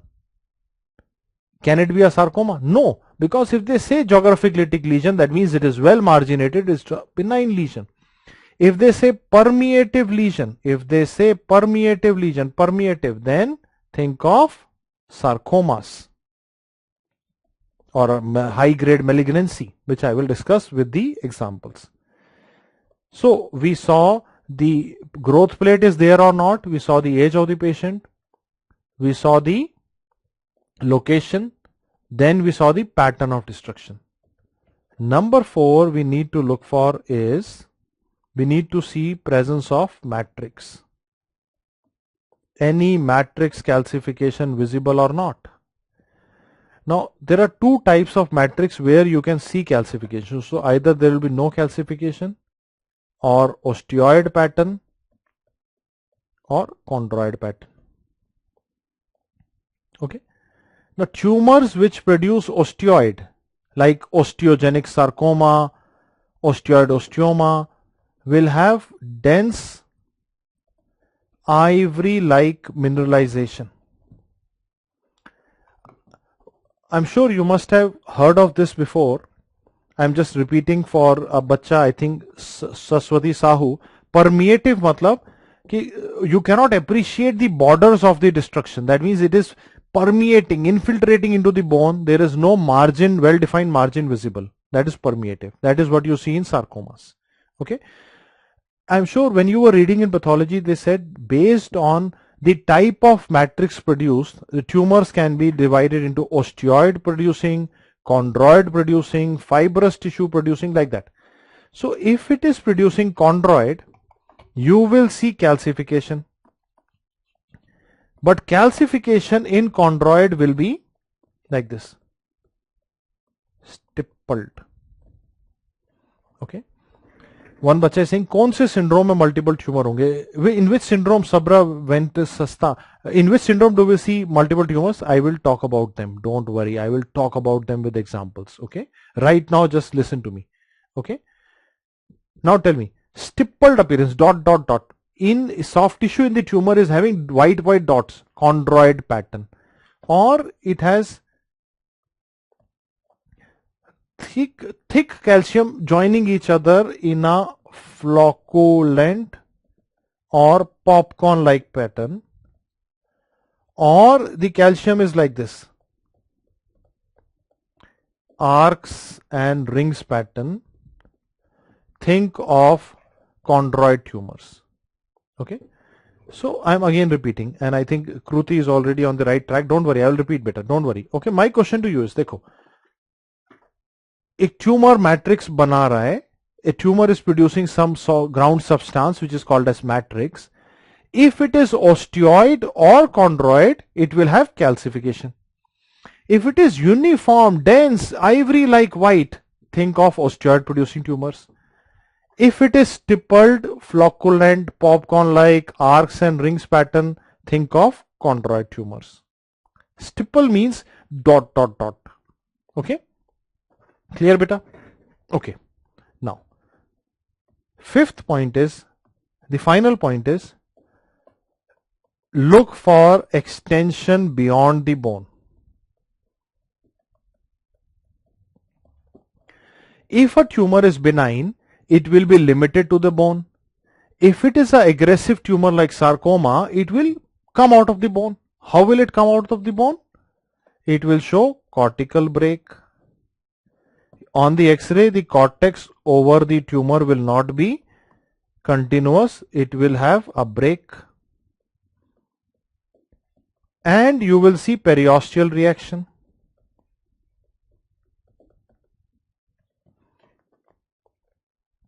Okay. Clear?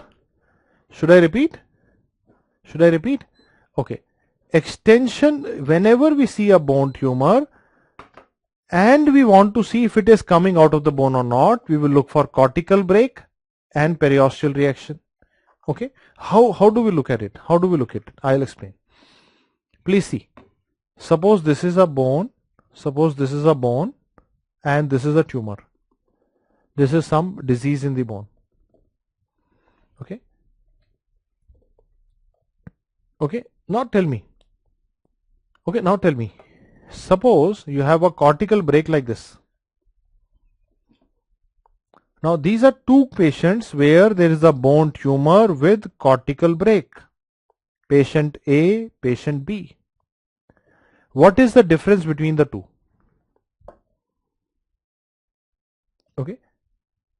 Aditi Sharma Singh की matrix अगर mineralise नहीं हो तो फिर बाकी कुछ हो, फाइब्रस टिश्यू हो सकता है, जाइंट सेल ट्यूमर हो सकता है, बाकी भी तो ट्यूमर होते हैं ना सारे, है ना अदिति शर्मा, सारे ट्यूमर ऑस्टियॉइड या कॉन्ड्रॉइड प्रोड्यूसिंग नहीं होते ना, तो मैट्रिक्स में कैल्सिफिकेशन दिखना ऑस्टियॉइड या कॉन्ड्रॉइड की तरफ जाता है.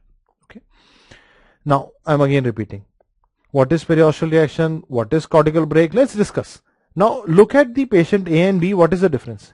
In patient A, there is a cortical break, but if you look at the pieces of the broken bone, they are all present. In patient B, the part of the bone which is broken is actually missing. It is not there. So that missing fragment must be destroyed. That means it is a invasion.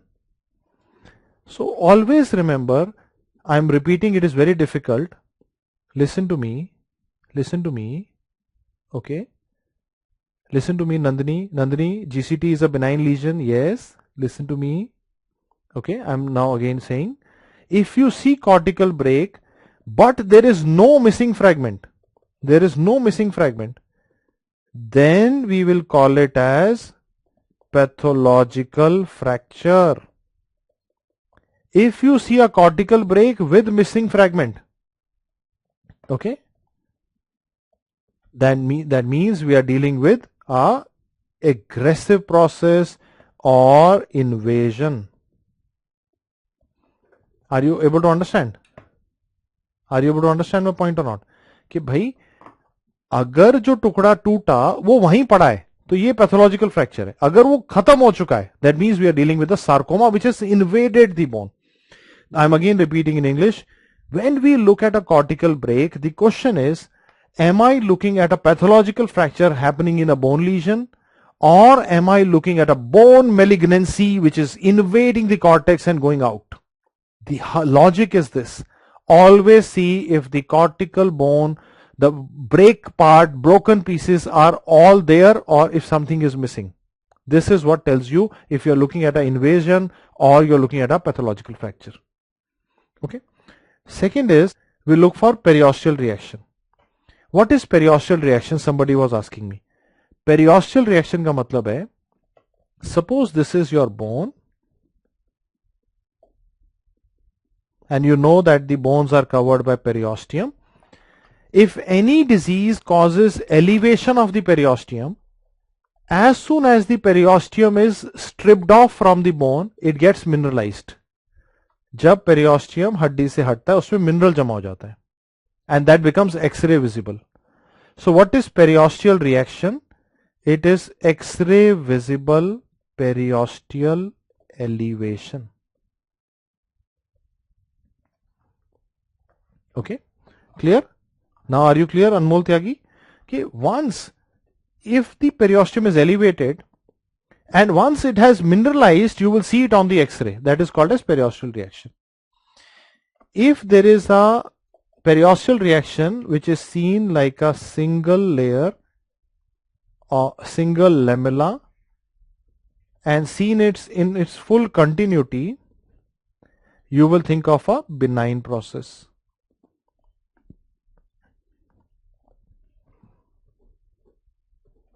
Now, if this benign process is continuing for a long time, if this benign process is there for a long time, is a chronic process, then what will happen? If it is a chronic process, then this periosteum will start forming new bone below it, because उसको time मिल जाएगा ना, उसके नीचे new bone बन जाएगी.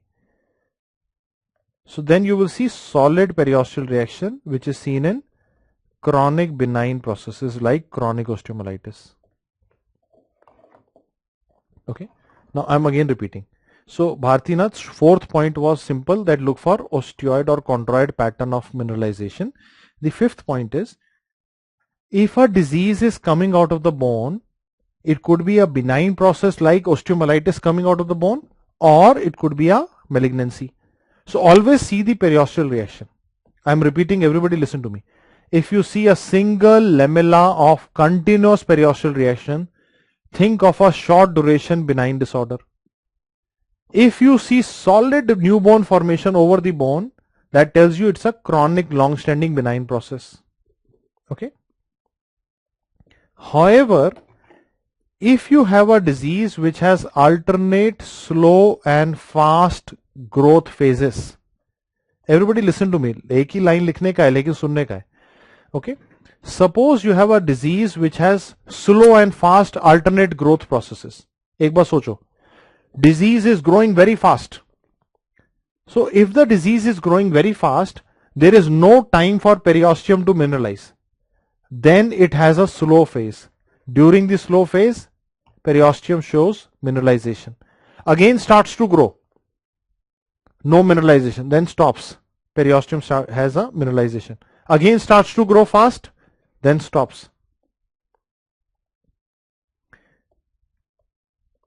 This is an aggressive disorder where you will have multilamellar onion peel-like appearance, which you will see in Ewing's sarcoma. Okay, everybody understands कि अगर कोई बीमारी ऐसी जो बिनाइन नहीं है, मैलिग्नेंट है, लेकिन कभी स्लो ग्रो करती, कभी फास्ट, स्लो करती है, fast, so you will develop a multilamellar periosteal reaction which is called as onion peel appearance, which is seen in Ewing's sarcoma. Okay, clear everybody? Okay, and suppose you have a disease which is very aggressive. Listen to me, this is your bone, this is your bone. Bone is covered by periosteum. Now the periosteum is attached to the bone with Sharpie's fibers. Periosteum is attached to the bone with Sharpie's fibers. Now this is where you have your Sharpie's fibers.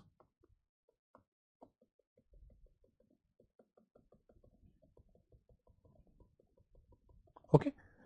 Now I want all of you, Swati and Harsha and everybody, to look at the screen. एक बार screen पे देखना है ना, अभी लिखना नहीं है. Okay, just look at the screen, don't write down. It's very simple, just one word to be remembered, but if you understand, it will go inside your deep brain. Okay, just look at it. Imagine a disease which is destroying the bone.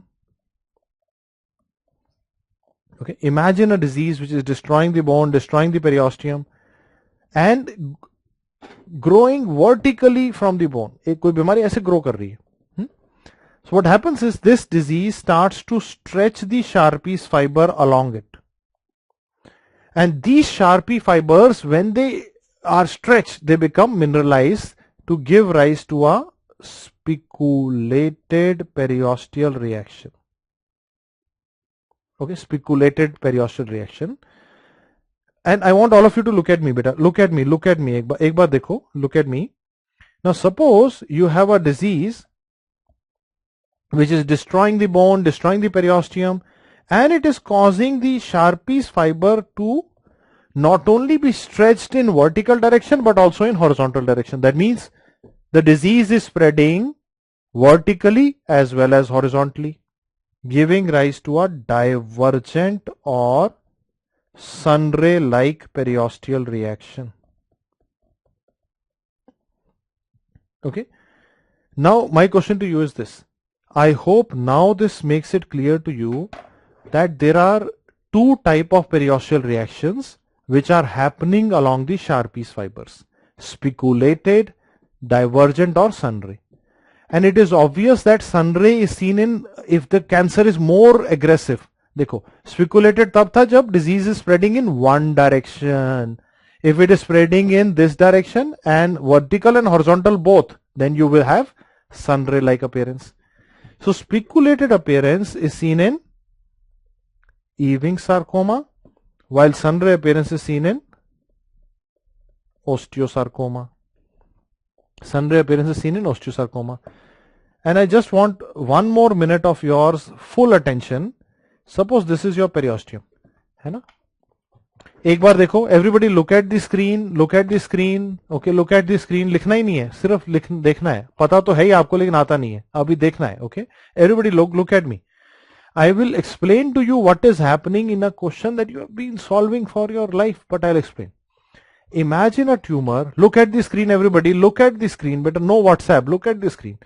If a tumor is destroying the cortex, destroying the periosteum, and you can see the bone, you can see a little bit of periosteum, then it is all invaded. So suppose you have a tumor which is coming from the bone, destroying the cortex, invading the periosteum like this. What will happen? You will see at the corner of the tumor a triangle like elevation of periosteum which is interrupted. This is called as Codman's triangle. This is called as Codman's triangle. Okay, everybody? Are you able to understand this? That this is what you have been discussing in osteosarcoma, Codman triangle, sun ray appearance, and I've shown you why that is happening.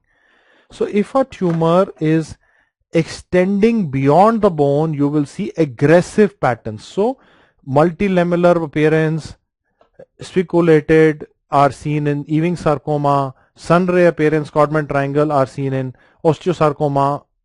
Codman triangle can also be seen in Ewing sarcoma because these are sarcomas. They will have aggressive appearance.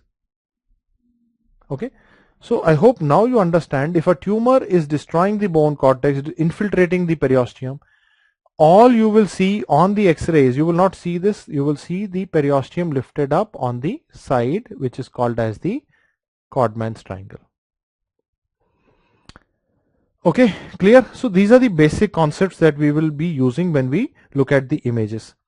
And I've already told you so many times in my class, and I'm again repeating, that people who win in life are people who don't see the time, people who don't bother about anything else but what they really do, what they really want to do, है ना.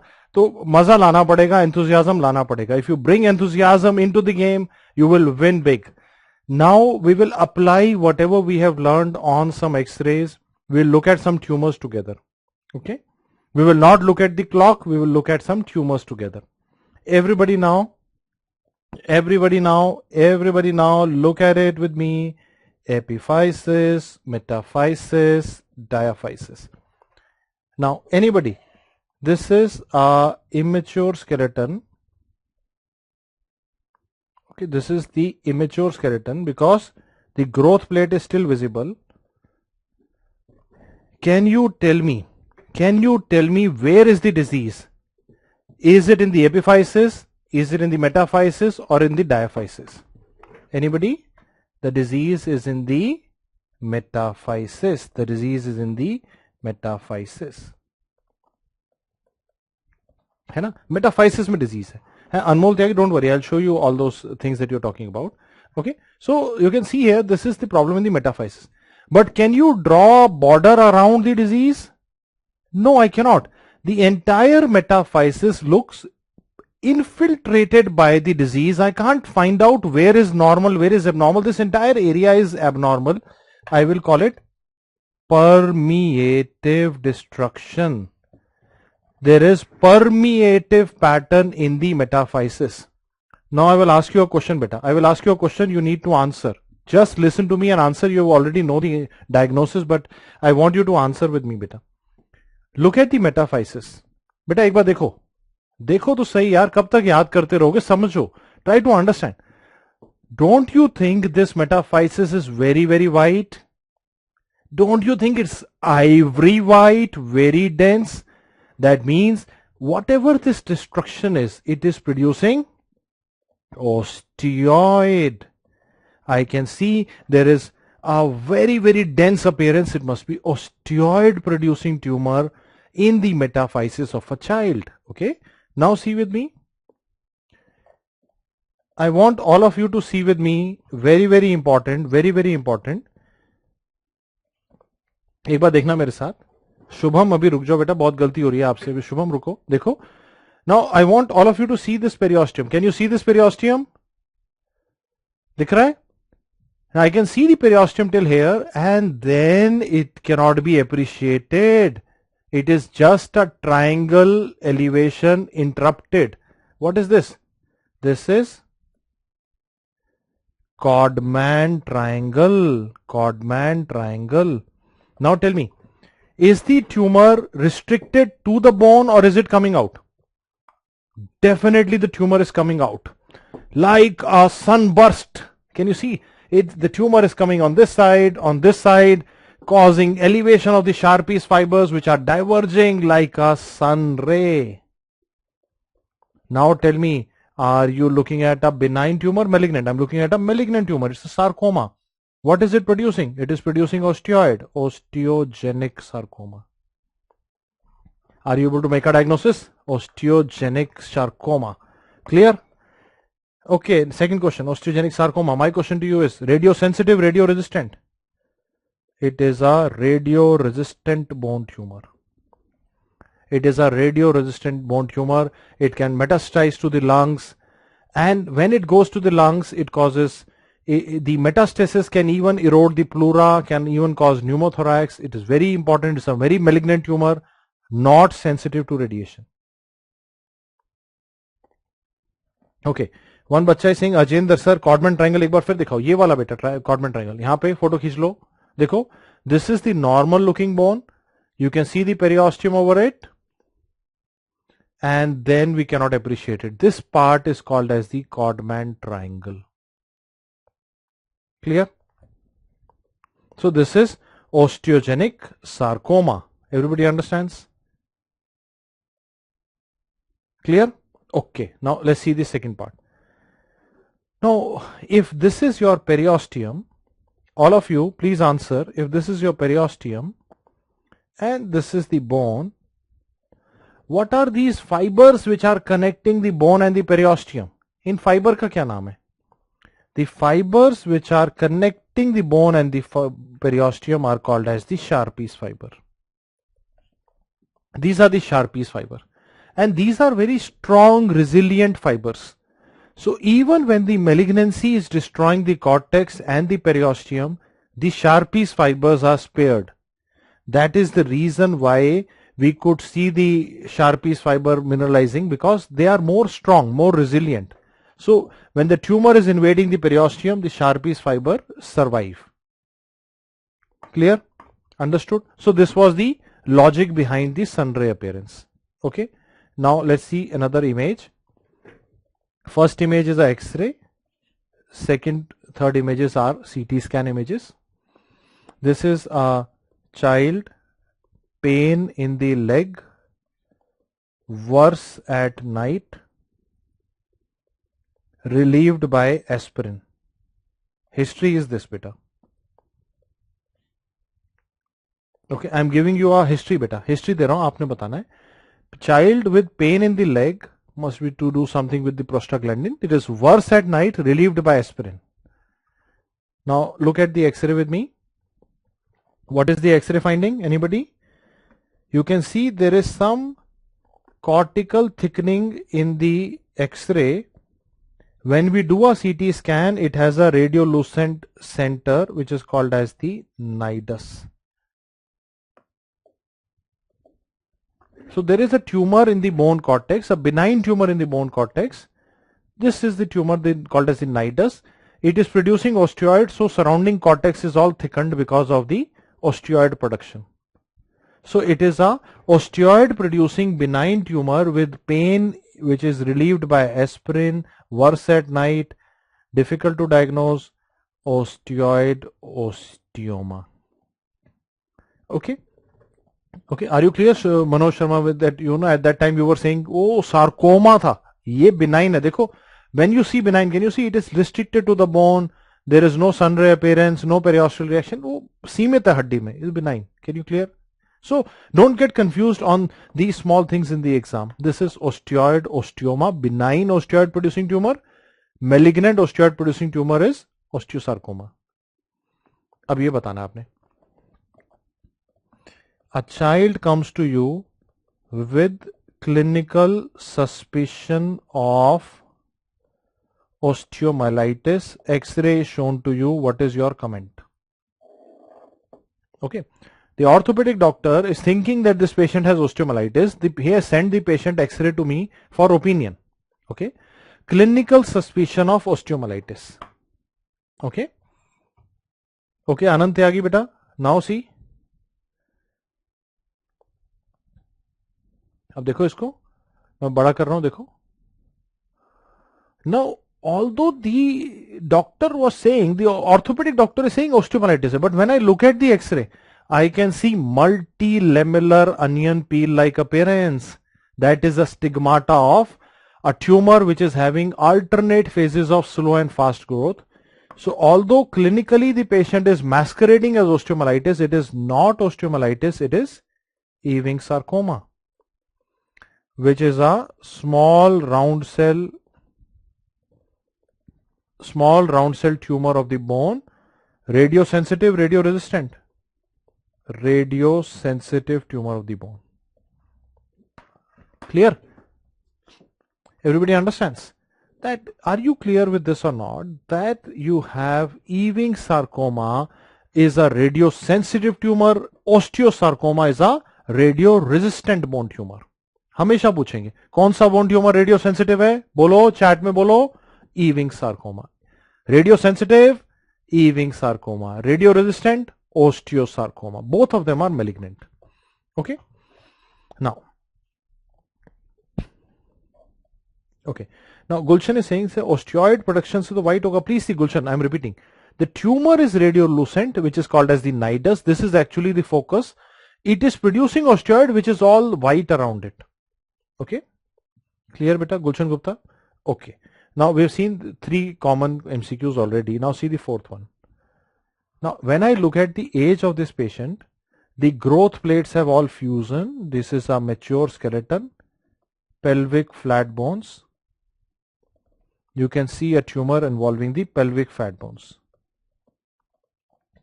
Okay. My question to all of you is, the disease that you see here, the destruction that you see here, is it limited to the bone or is it coming out of the bone? It is coming out of the bone. That means we are looking at a malignant process. We are looking at a probable sarcoma in adult, in flat bones. And if you see the calcification, it is like this.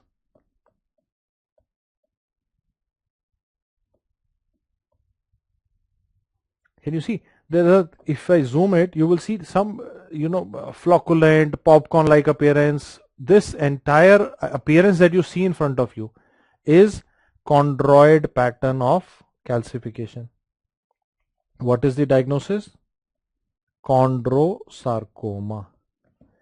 So we've already discussed this, but I'm again repeating for you that osteosarcoma is seen more in the long tubular bones, while chondrosarcoma is more in the pelvic flat bones.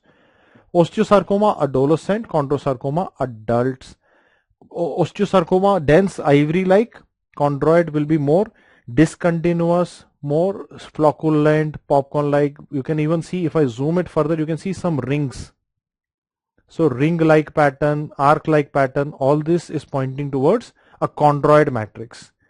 A sarcoma, why it is a sarcoma? Because it is not limited to the bone, it is extending into the surrounding soft tissue. A sarcoma with chondroid pattern of mineralization will be chondrosarcoma.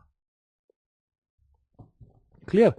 Are you clear? So I think one bacha is saying this is Paget's. No, this is not Paget's disease. Paget's के अंदर तो bone बड़ी होगी. You will see the pelvic rim sign and all those things. But here the tumor can be seen extending into the soft tissue. This is a malignancy. Okay. Okay. Now let's see the different part of the spectrum now. Now tell me, adult. Yes, mature skeleton. The growth plates are not seen. Where is the disease located? In the phalanx.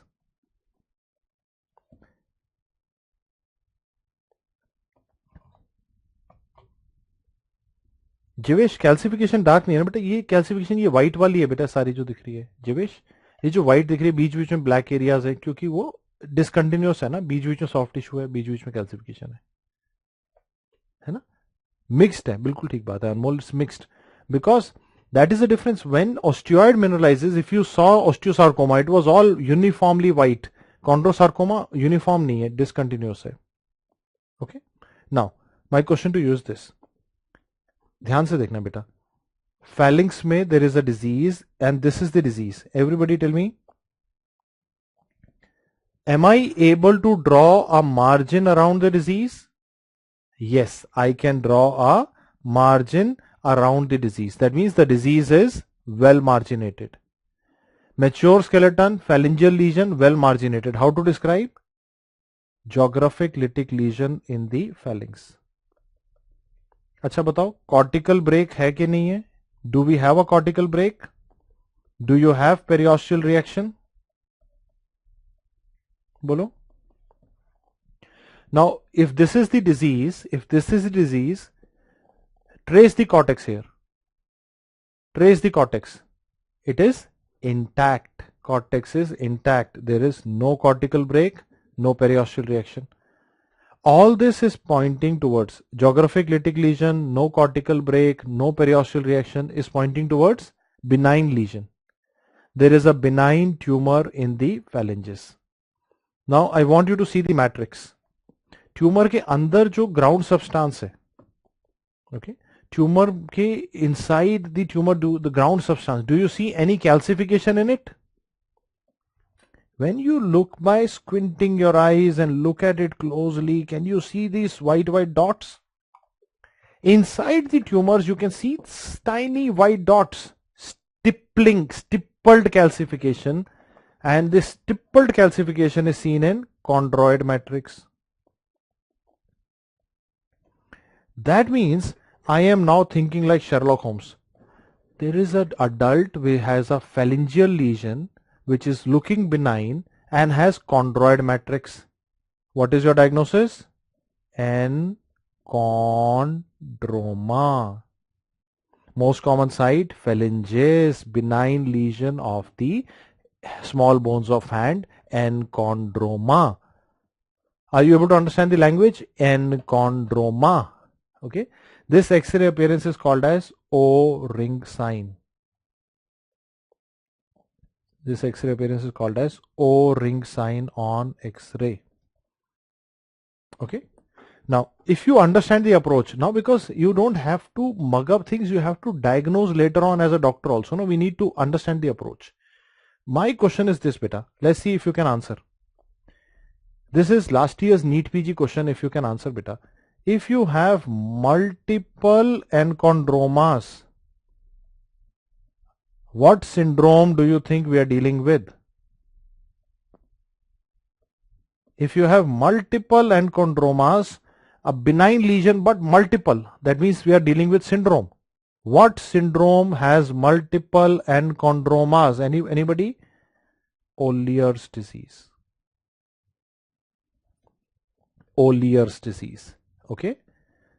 And if you have multiple enchondromas with, okay, there are two things. Multiple enchondromas along with soft tissue hemangiomas. Okay. Now tell me, beta. Multiple enchondroma भी है और skin soft tissue में hemangioma भी है. Then it is called as Maffucci syndrome.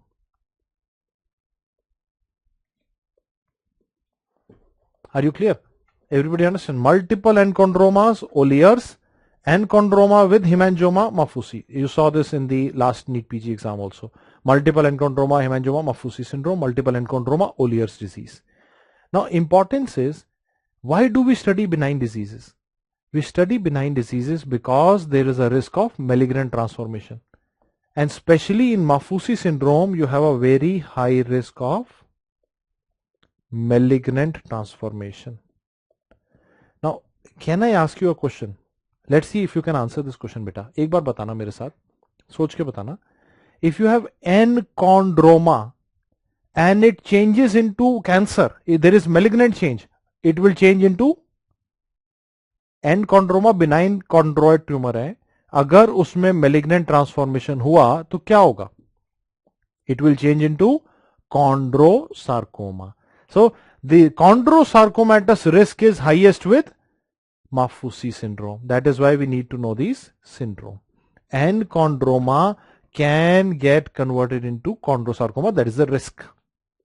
Okay, I think most of you are able to answer. Well done, beta.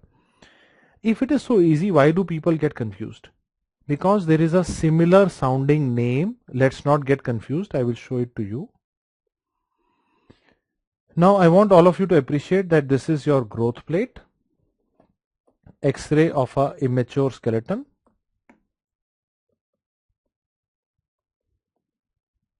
X-ray of a child. We can see a bony outgrowth. There is a bony outgrowth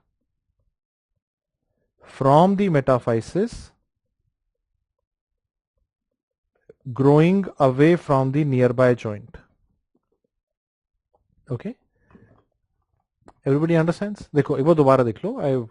This is the bone. इसको epiphysis कहते हैं बेटा. This is epiphysis. The gap between the metaphysis and epiphysis is growth plate. Metaphysis, bony outgrowth, pointing. This is joint, away from the joint. Now see. Now why do people get confused is because it has a similar name. I will explain to you. First understand the common name. Out in Latin will be written as exo. Bone will be written as ostium. Exostosis. Also called as osteochondroma. Also called as osteochondroma. Everybody clear? So osteochondroma and chondroma alag hai. And chondroma is a true benign tumor.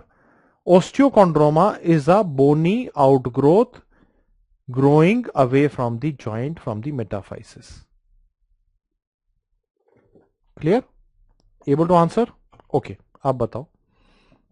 Now question here is, if it is a bony outgrowth, why are we calling it as osteochondroma? अगर bony outgrowth है तो इसको osteochondroma क्यों कह रहे हैं? It is bony, osteo है ना, chondro कहां पे? Over it we have a cartilage cap. Okay. Above the bony spur you have a cartilage cap. But we cannot see it on X-ray because X-ray cannot show me cartilage. So it has a cartilage cap which is best evaluated on MRI. It has a cartilage cap which is best evaluated on MRI. If the cartilage cap on MRI has a thickness more than 1.5 centimeter, if a cartilage cap has a thickness more than 1.5 centimeter, that means the cartilage is growing. It is a cancer. It could be chondrosarcoma. You need to do a biopsy. Okay, this is the role of MRI in exostosis, to look for cartilage cap thickness. Okay, second question beta, second question if you can answer. Okay, if I now zoom the X-ray again for you and I take your attention to this, did you notice this X-ray has another exostosis here, another in the fibula, another sitting here, another here? Did you notice that this particular patient has multiple exostosis?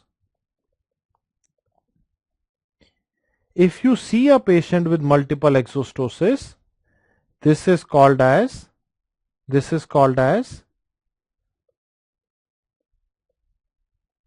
diaphyseal achalasia. If you see multiple exostosis, it is classified under bony dysplasias. It is called as diaphyseal achalasia. Clear? Everybody understands? Okay. So what was the confuser? I have tried to put both of them together. Enchondroma अलग है, phalanges में दिखने वाला tumour है. Osteochondroma, bony outgrowth from the metaphysis of a child. Clear? Okay. Now what else do we get confused with? I'll show you. Now I will show you how to look at some bubbly lesions of the bone which will look like a bubble or a cyst. I will show you. This is your epiphysis, beta. Okay. This is your growth plate, the gap between epiphysis and metaphysis. Metaphysis, diaphysis. Okay. Where is the disease located?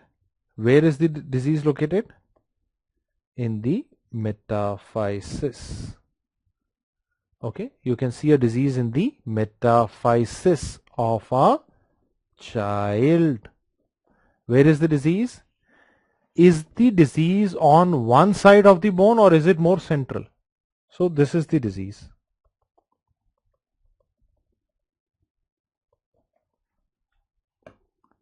Central non-expansile lesion not reaching till the growth plate. Please see with me. This is where your growth plate is. So the lesion, the cystic lesion appears to be only in the metaphysis, not touching the growth plate. It is not expanding, it is not growing or expanding, it is not eccentric, it is more centrally located. Okay. Do you see any matrix, any cortical break, any periosteal reaction? Okay. So one बच्चा is saying sir workbook में नहीं देख, कोई बात नहीं, यहाँ पे देख लेते हैं. यहाँ मैं zoom कर रहा हूँ, उसको बड़ा करके दिखा रहा हूँ. Now tell me, anybody tell me? Oh, there is a cortical break. There is a cortical break. Now once you see cortical break in a bone lesion, we start thinking, is it a sarcoma? Does this child have a sarcoma or is it a benign lesion? How to differentiate? Look for missing fragment. Now although the cortex is broken, there is no missing fragment. The fragment which is broken is there inside the lesion like a leaf.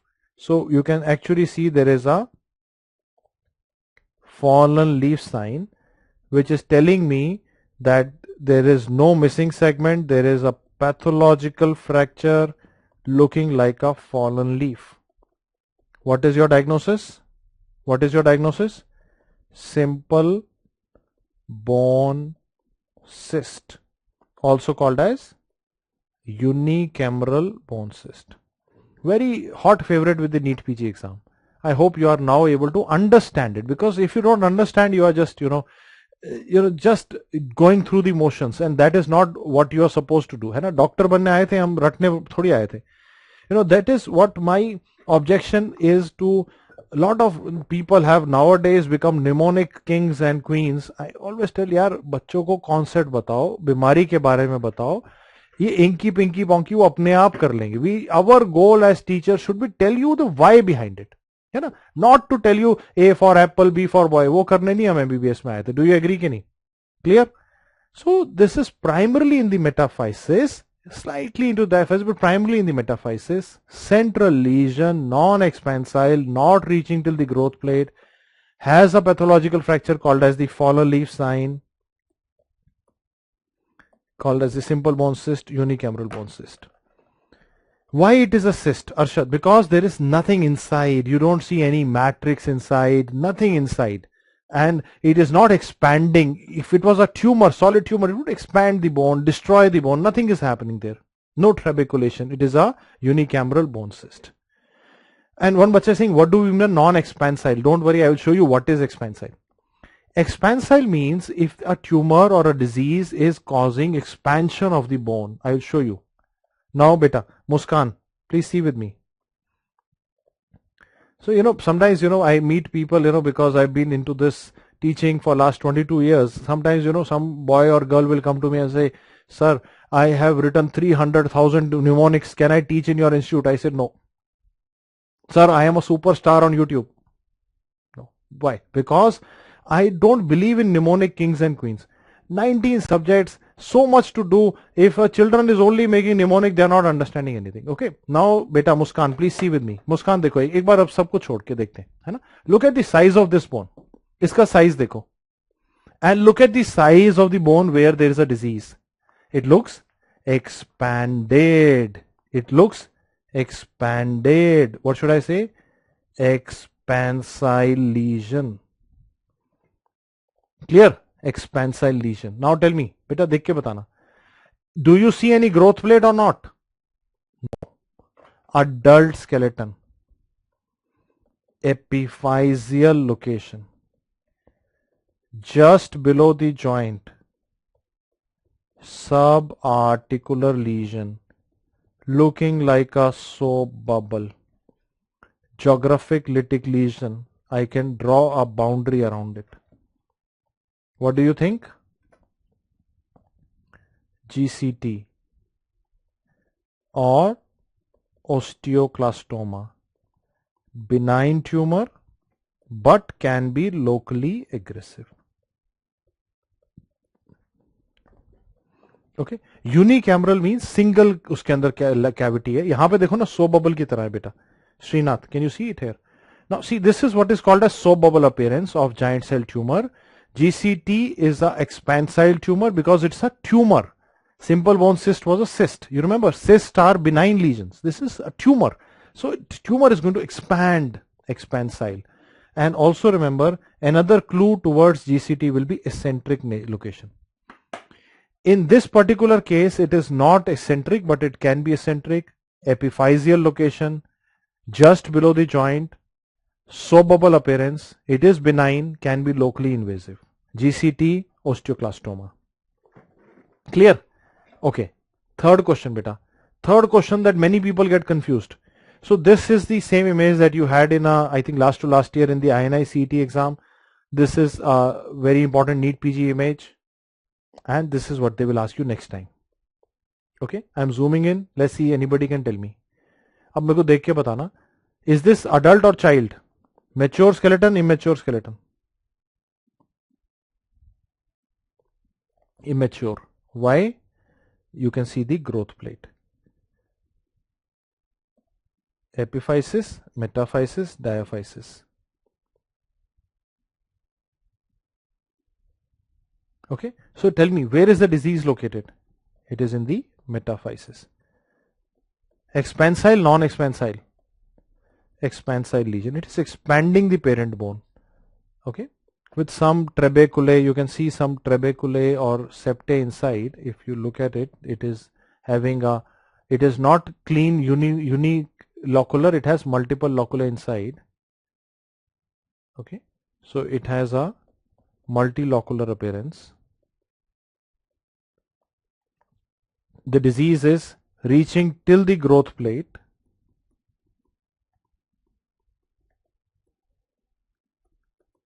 I can call it subphyseal. It is reaching till the growth plate. I am calling it subphyseal. Okay. Now, Jitendra, abhi gaadi ko rokna, abhi bhagenge nahi. Now, this looks benign, beta. This looks benign. We are dealing with a condition called as aneurysmal bone cyst. Aneurysmal bone cyst. Now, tell me, my question to you is, ये भी cyst है, aneurysmal bone cyst. फिर why it is expansile? Benign है, why it is expansile? अब नाम को सोचो. Aneurysmal bone cyst means it is a cystic space, but it has blood spaces. These blood spaces, these blood sinusoids are pulsating. And when they pulsate, they cause the tumor to become expanded. Okay. So if you see a expansile lesion, this cannot be simple bone cyst. It has to be aneurysmal bone cyst. Okay. And one question was there with Adya Vasudev Agarwal कि sir GCT को आप geographic क्यों कह रहे हो? देखो बेटा, Adya Agarwal, please see. If I draw a margin around it, I can do it. So it is not permeative. I can draw a margin around it. That is why I am calling it as geographic, because it's a benign lesion, can be locally invasive. Yes. Yes, Anmol Tyagi. It is just that am I able to see the margin? देखो ना, ये normal bone है, ये abnormal है, बीच में margin दिख रहा है ना? इतना ये तो benign में हो सकता है ना, malignancy में अनमोल ऐसा नहीं हो सकता ना. Clear, Anmol Tyagi? Okay. Okay, beta. So, if you do a MRI in a patient with aneurysmal bone cyst, what will you see?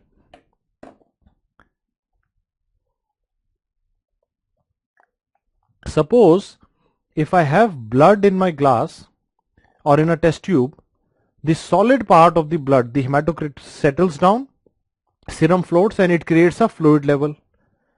Similarly, because aneurysmal bone cyst has blood-filled sinusites, when you do a MRI, you will see fluid levels. Okay, are you clear? Aneurysmal bone cyst में fluid filled level होंगे. अब अरुण कुमार पूछ रहा है और सत्यानी दास पूछ रहे हैं, सर एबीसी और जीसीटी में क्या फर्क है? अब सोचा ना, पता चला एग्जाम में गलती कैसे होती है. अब बताओ मुझे. Okay, Satyani Das and Arun Kumar, please answer. GCT was seen in adult in epiphysis, adult के बोन के एंड में था. Aneurysmal bone cyst is seen in the metaphysis of a child. Epiphysis is normal. It is seen in the metaphysis of a child. Below the growth plate. वो below the joint था, ये below the growth plate है. Clear? Okay. एक बच्चा पूछ रहा है, sir eccentric का क्या मतलब है? Eccentric means of centre. अगर बीमारी सेंटर में तो बोलेंगे सेंट्रल, ऑफ सेंटर है तो बोलेंगे eccentric.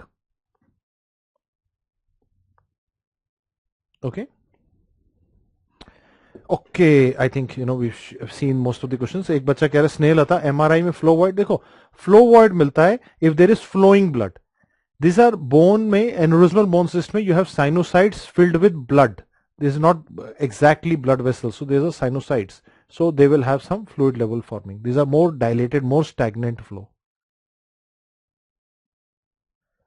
Okay, now let's go further. अब आपने बताना बेटा, है ना, मेरा हो गया, अब आप बताओगे. ठीक है. Now age of the patient, age बताओ. Mature skeleton. Why? Because we cannot see the growth plate. Location, you have a well marginated lesion in the tibia, in the diaphysis of the tibia. No cortical break, no periosteal reaction.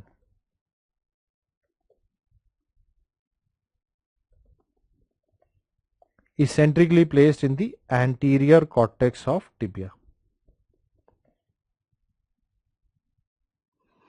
Anterior cortex में दिख रहा है. Okay, my question to you are these. Okay, my questions to you are these. Let's see how many of you can answer this looking at the image. Are we looking at a giant cell tumor? क्या ये giant cell tumor है? Yes के no? बोलो. Is this a GCT or not? Adult है? Is this a GCT or not? Yes. अच्छा बताओ सुधा ने, is this a giant cell tumour? Yes और नो? अच्छा, एम्स में आया हुआ है, आप बताओ. This is not a GCT because GCT will be located in the epiphysis. GCT will be subarticular, it will be below the joint. This is not GCT. GCT mark कर दिया तो अगले साल फिर से पेपर देना पड़ता है. This is not GCT. Anybody now tell me, is this osteosarcoma? क्या ये ओस्टियोसार्कोमा हो सकता है? Tell me, is this osteosarcoma? The answer is no, it is not osteosarcoma. Why? It is limited to the bone. Osteosarcoma would have invaded the surrounding tissue with sun ray appearance of the Sharpie's fiber, diverging periosteal reaction. यहां periosteal reaction ही नहीं है. The tumor bone भी intact है. It looks like a benign lesion. It is not osteosarcoma. Now we are confused. What is it? Now let us ask the pathologist to help us. So the pathologist has done a biopsy, and biopsy reveals epithelial cells. When I do a biopsy, it reveals epithelial cells. So now you need to tell me, name a tumor which arises from the anterior cortex of the tibial shaft and has epithelial cells. What is your answer? Anybody? And this is a previous Central Institute question. Now this tells you that the how to integrate pathology, anatomy, radiology, orthopedics. Anybody? This is adamantinoma.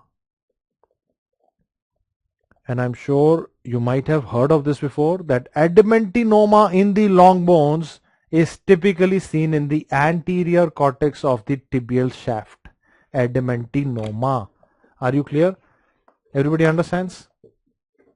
I think Ashwini got it right, and Pani Malar also got it right. The answer is adamantinoma. Epithelial cell origin tumor in the tibial diaphysis of an adult. Think of adamantinoma. Anterior cortex biopsy. Okay, clear beta? Okay, next question. Now I will give you one more question to solve. I will give a hint. This is a NEET PG previous image, as it is asked in NEET PG from my classes. You just need to tell me what is it. है ना? Child के adult, immature skeleton. Where is the disease? A well marginated lesion in the epiphysis of the child. Okay, a well marginated lesion in the epiphysis of the child. My question to you is, anybody can answer, is this a simple bone cyst? Are we looking at a simple bone cyst? Yes ki no? Piyush Jindal, abhi nahi. Okay, tell me beta. This is not simple bone cyst, because simple bone cyst is seen in metaphysis. This is epiphysis.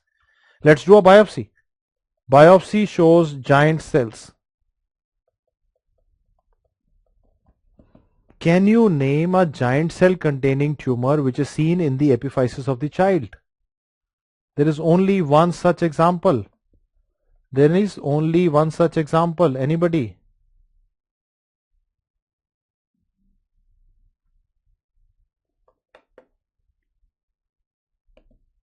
Okay, anybody can answer? That is chondroblastoma.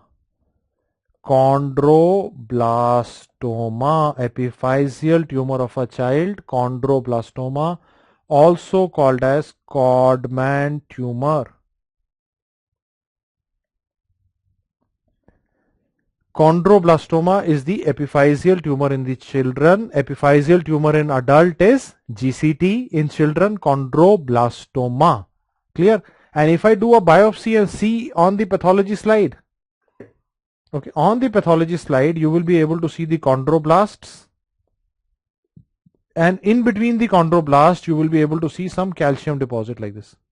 Because it is producing chondroid, you will see some calcium. Okay. I want all of you to see it and tell me what am I trying to show. In between the chondroblast, we can see dark pink color calcium. What is this? This is called as chicken wire calcification. So this is the integrated picture that you saw in pathology. Location, age, location, pathological appearance, and confuser giant cells. Clear? Chicken wire calcification, presence of giant cells are seen in chondroblastoma. It is a benign tumor, children, epiphyseal location characteristic. Now do you understand why I spent a lot of time in explaining to you those 5 steps? Because without them you will not be able to develop the approach. Location is very important in your final diagnosis. Okay, there is no Codman triangle here, but actually there is no periosteal reaction here, beta. Okay, Anmol. Now, okay, let me ask you now some miscellaneous bone lesions, very important bone tumors. But see, there is some problem in the bone. Okay, this is the neck of femur and the femur. Everybody listen to me. In the bone is neither too dark, neither too white. There is some problem in the bone, but it is neither dark, neither white. It is more translucent. That means it is not transparent, it is translucent. I can, I can see through it. It is not totally white, not totally dark. What is this? Ground glass appearance of the bone.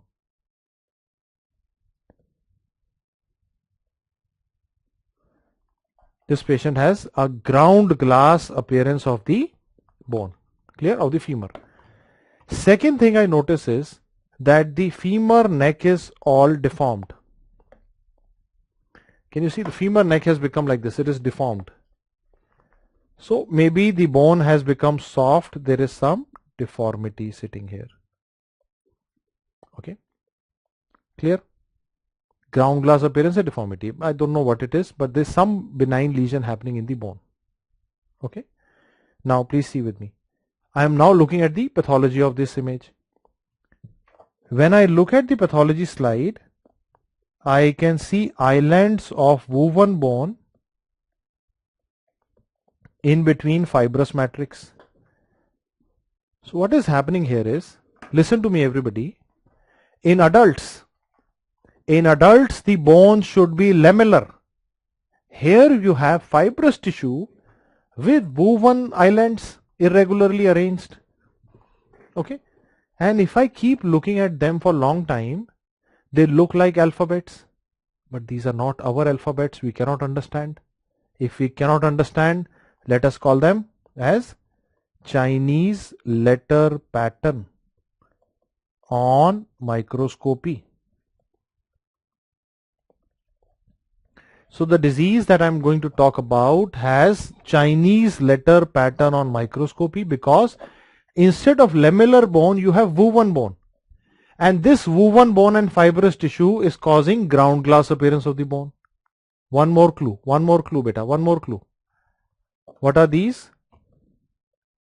These are sheeps. These are sheeps. And who is he? This is a shepherd. What does the shepherd have? He has a crook. Because when the sheep are running around, he is bringing them back. Crook. So this is how the shepherd's crook looks like. And let me take you back. Oh my God, the femur of this patient has a deformity which is looking like shepherd's crook. And now you know that the condition, the fibro-osseous lesion, benign lesion of the bone, is fibrous dysplasia. Okay, so are you clear? Fibrous dysplasia has ground glass appearance, shepherd crook deformity. Typical locations are neck of femur and also in your craniofacial skeleton. That is why you will read about it in ENT also. Shepherd crook deformity and Chinese letter pattern on microscopy. Very important question now. Suppose you have polyosteotic fibrous dysplasia. Polyosteotic means कई हड्डी में, बहुत सारी bones में fibrous dysplasia है. Precocious puberty and cafe-au-lait spots in the skin. What is the condition?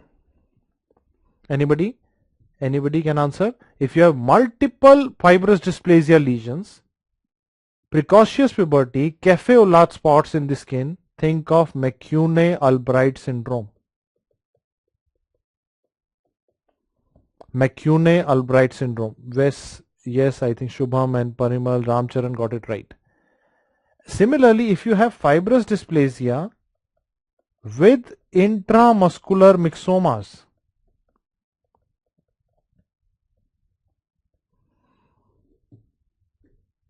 fibrous dysplasia and intramuscular myxoma. Okay, so Neil, I said craniofacial bones, इनमें भी होता है fibrous dysplasia. Okay, craniofacial. Then we call this disease as Maza-Brad syndrome. Clear? Fibrous dysplasia with intramuscular myxomas is Maza-Brad syndrome. Okay. So when I was beginning my discussion, I said na ki you can have syndromes with multifocal bony lesions. Okay. Now there are two benign bone lesions which are characteristic, but sometimes we may not remember them. So that is why I am covering them for you.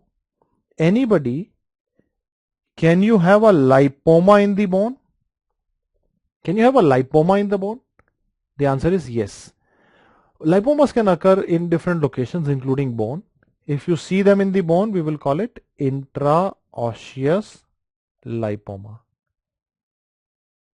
Why do I need to diagnose it? Because it is benign. You should not be biopsying. Nothing to be done.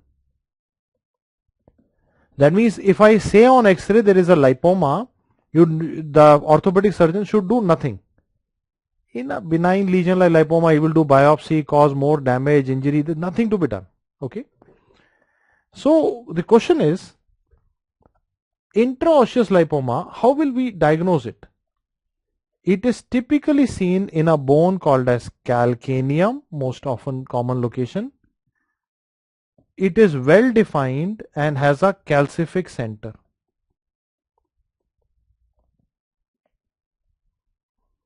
A lipoma in the calcaneum will always have a calcific center. The fat is anchored around a calcific center. Okay. Now, Farhan रज़ा सिंह से कैफियोलाथ spots, बेटा neurofibromatosis में भी बताए थे ना मैंने, neurofibromatosis type 1 में और मैक्यून ऑलब्राइट सिंड्रोम में स्किन में कॉफी कलर स्पॉट्स हैं. Okay. Now see, look at this lesion here.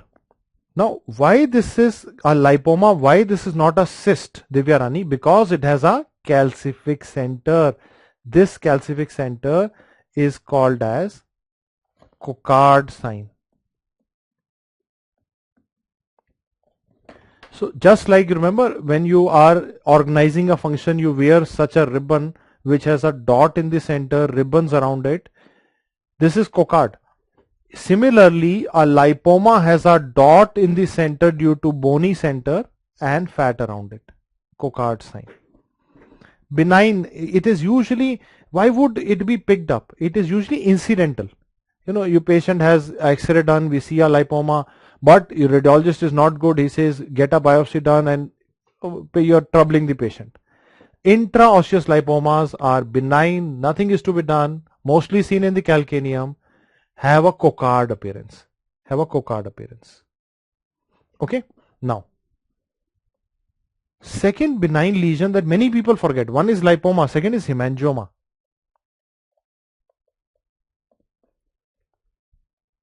Okay, Prabha, nothing is to be done.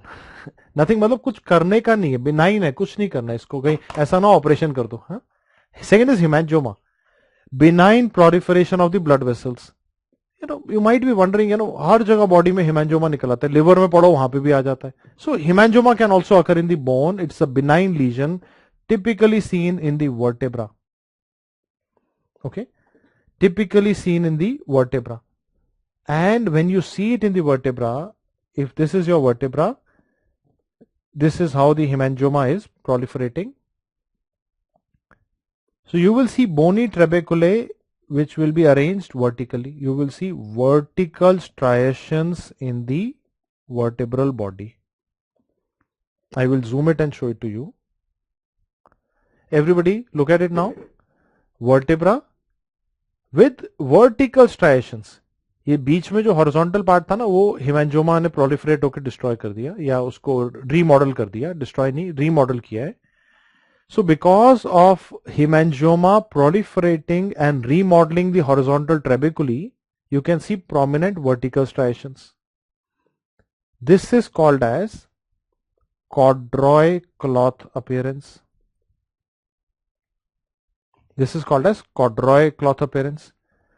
Now if I take a cross section of it, अब इसका cut section ले लो एक बार, तो क्या होगा? Anything which is like this line on a X-ray, if I take a CT section, what will happen? X-ray में line, if I take a CT section, it will become dot. It will become dot, polka dot.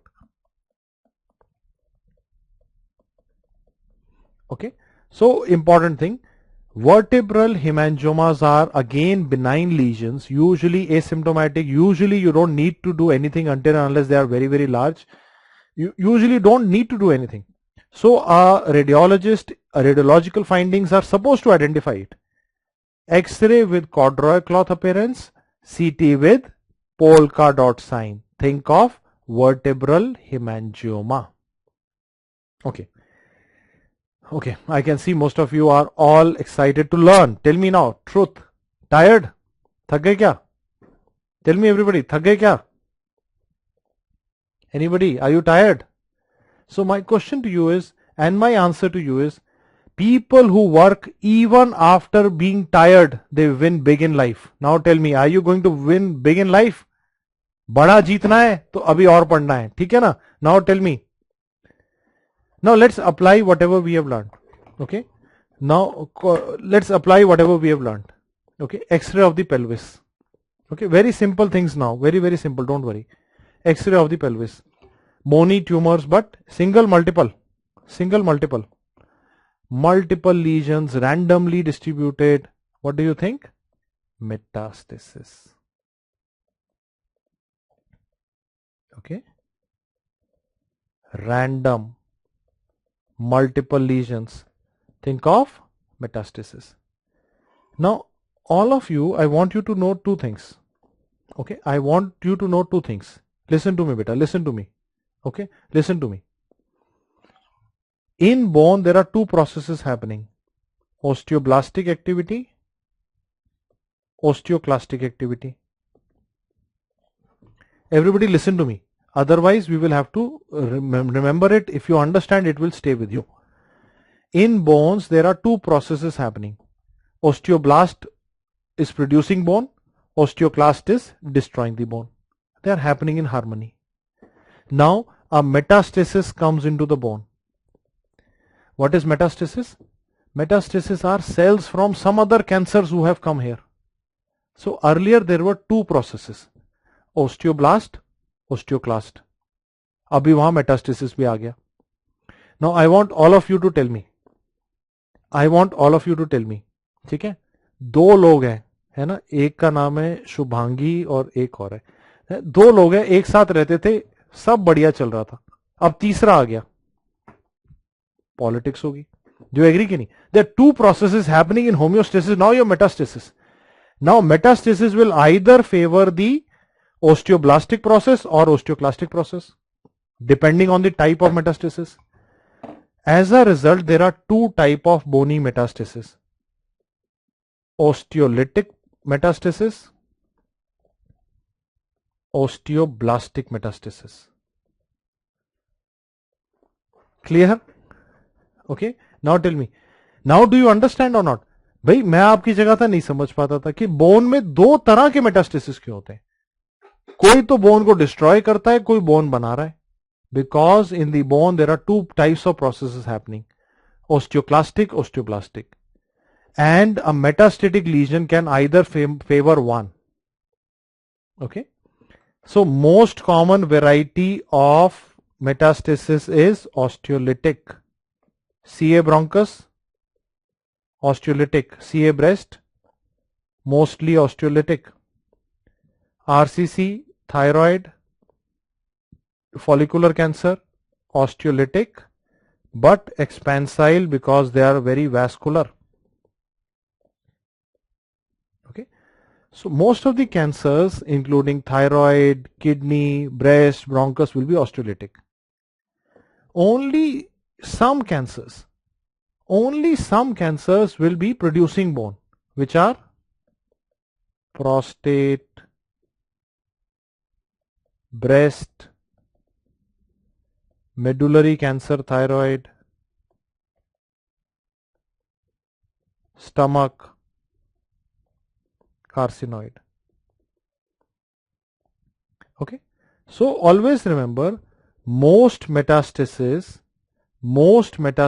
are osteolytic, but can be osteoblastic, including most in males. CA prostate is the important cause. In female, CA breast. Okay. My question to you is this, बेटा. एक बार ये देख के बताना है बेटा, है ना? अब मैंने बोला ना, वो don't be young at heart, don't stop, please don't, be the critic, be the creator. Bring enthusiasm into the game and you will win big. I'm telling you. नहीं तो बहुत जल्दी पता ही नहीं चलेगा, जिंदगी में आके वो बन जाएंगे जो पार्क में बैठ के बोल रहे होंगे, यार पता नहीं दुनिया खराब है, देश खराब है, क्या करना है. कुछ बनना है तो जोश लाना पड़ेगा मेरे दोस्त. ये बताओ मुझे जल्दी से, all of you, Look at these metastases and tell me, are these osteolytic or osteoblastic? Osteoblastic. They are white, they are producing bone. This is how in men prostate metastasis looks like. This is how in men prostate metastasis looks like. Okay, in woman, breast. Now, like one bacha has rightly pointed out, CA breast can be both osteolytic and osteoblastic. Cancer breast में mixed होगा metastasis, lytic भी होगा, ब्लास्टिक भी होगा. Okay, yes Sharanya, and I think one bacha you have got it right. Okay, just 3-4 more points to tell and then we will call it a day, because I want to finish the discussion that we are doing, because they are all threads are connected. Now I am showing you an investigation which is technetium MDP bone scan. It is done by a radioisotope called as technetium methyl diphosphonate. Okay, technetium methyl diphosphonate. Okay, now I want all of you to look at this skeleton, and I will zoom the skeleton now. This dark thing is the urinary bladder. Urinary bladder where the isotope is getting excreted. Ignore it. Ignore it. Look at these spots.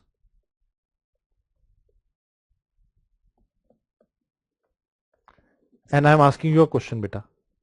I am asking you a question. Can you see these multiple dark spots in the vertebra, in the pelvic bones, in the ribs? These are areas of increased uptake of isotope in the skeleton. If there is increased uptake, we call them as hot spots, typically seen in skeletal metastasis.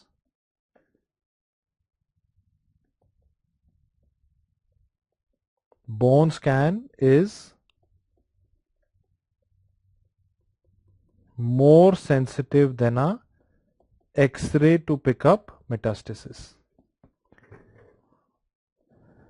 Okay, are you clear? Okay, एक hip के ऊपर कौन सी चीज में बच्चा परेशान हो गया? Right hip. So Soumik Gole, beta, I don't see these are osteoblastic lesion only ना. ये तो आपको थोड़ा सा I think just a bowel gas का शैडो कंफ्यूज कर रहा है. That is not a tumour. Okay, now I'm again repeating. I want all of you to listen to me. It's very important. Metastasis on bone scan show increased isotope uptake. They are hot on a bone scan. Or I know all of you will appreciate this, that hot चीज कभी miss नहीं होती, इसीलिए metastasis आराम से bone scan में pick हो जाते हैं. Okay, but remember, like this bacha was getting it wrong, multiple myeloma and pure lytic metastasis are cold on a bone scan. Hence they are missed on a bone scan. So I see this bacha was saying this is multiple myeloma, Shubham Manoj Sharma. So this is not multiple myeloma. Multiple myeloma will not be seen on a bone scan because it is cold on a bone scan. Pure lytic metastases are cold on a bone scan. So always remember, this is the drawback of bone scan. It will miss multiple myeloma. It will miss pure lytic metastasis. Okay. Lytic will be seen as a destructive lesion. I will show you. I will show you how lytic means. Please see beta. I want all of you now to look at this patient's skull X-ray. बताओ school में क्या दिख रहा है बेटा? Okay, anybody? कहां गया बच्चा? कहां गया जो पूछ रहा था? I think Shweta. Shweta, now tell me, can you see destructive lesions? These are lytic lesions in the skull. So this are called as punched out lytic lesions in the skull with raindrop like appearance. Can also have pathological vertebral fractures. Name the condition. multiple myeloma. Multiple myeloma. Clear? And they might show you a electrophoresis image to correlate. Okay. Okay. I think there's just two images to be done here, or you want them to, I think there's two images to be done here. Okay Jaiswal cotton wool नहीं है, cotton wool मैं बाद में दिखाऊंगा, अगली class में दिखाऊंगा. ये देखो बीच में, अब देखो ये जो डार्क स्पॉट्स दिख रहे हैं बेटा, multiple myeloma. Now these lesions are called as punched out because if this is the outer table of the skull, inner table of the skull, outer table, inner table. Just like if somebody takes a paper punch and creates a hole, these are straight holes which are destroying the outer table and inner table equally. Okay, these are called as punched out lytic lesions of the skull. Okay, so what we can do is, I think, on the spirit of the most children, we will close it here and we will continue in the tomorrow on the different pathologies of the bone. But I know that you all know that you cannot go like this without solving the rapid fire quiz of the day. Are you ready now for the Josh? Are you ready for the Josh now? Let's look at the quiz. फटाफट से quiz देखेंगे पहले, फिर आगे बढ़ेंगे. ठीक है? Now, are you ready? Take your pens and markers. Hot spot means it was accumulating the isotope. The isotope was getting accumulated. Okay, just let me get the charger back. Okay, everybody set to go. Okay, let's see now. What is the most appropriate diagnosis in this X-ray? Put the chat box on fire. Anybody? What is your diagnosis? I am hiding the choices on purpose. Tell me, beta batao jaldi jaldi kya ho sakta hai? Bilaterally symmetrical hilar lymphadenopathy is sarcoidosis. Clear? Sarcoidosis. Very good. Second question coming your way. ये मैंने पढ़ाया नहीं जानबूझ के. Any one of you can look at this with the pediatric mindset. On the left side, you don't see the diaphragm. The bowel loops are going into the thorax. The heart is pushed to the other side. The endotracheal tube is pushed to the other side. Abdomen is scaphoid. Bowel loops into the thorax on the left side. Endotracheal tube, Bogdelic hernia, diaphragmatic hernia. You're looking at diaphragmatic hernia. Everybody clear? Diaphragmatic hernia. Okay. Now the third picture. What is the diagnosis in this 57-year-old male? What is the diagnosis in this 57-year-old male? Anybody wants to give me the answer quickly? Okay. Anybody? So you can see there is a double lumen in the ascending aorta. What is this? Stanford type A dissection. Stanford type A aortic dissection. Very good. Very good. Very good. I can see all of you are rocking it. In between I lost my phone. Now tell me. This is one of the most difficult X-rays that you will ever see in your life. Okay. But one of the most interesting actually. So I'm just removing myself. I want all of you to see the X-ray of this patient. 42-year-old female, chest pain. Anybody wants to make a diagnosis? बोलो. Okay, I will just zoom it now. कुछ इसमें नहीं है. Look at this. These are your scapulae, humerus. What is not there? Clavicle is not there. Clavicle है ही नहीं दोनों तरफ, जन्म से नहीं है ना. थोड़ा सा hypoplastic सा है नहीं. What is this? Cleidocranial dysplasia. So there is a condition called as cleido. Cleido means clavicle and cranial dysplasia. It's a bony dysplasia where the clavicles are absent. And this is one X-ray that they typically keep when they want to tease the graduate or the postgraduate. People are only looking at the lungs while the problem could be in the bones. This is cleidocranial dysplasia. Okay. Okay. Name the sign. I showed you the sign. Look at these lymph nodes. What has happened to these lymph nodes? Calcified lymph nodes, eggshell calcification, eggshell calcification, seen in silicosis, seen in silicosis. Okay. 50-year-old with chest pain, heart is conical and large, but the lungs are clear. What could it be? If the heart is enlarged, disproportionate, lungs are clear, no specific chamber enlargement, think of pericardial effusion. Think of pericardial effusion. Okay. This particular question is interesting and I'm going to ask you this. Hydrated cyst in the chest X-ray. Hydrated cyst in the chest X-ray. Any one of you can answer.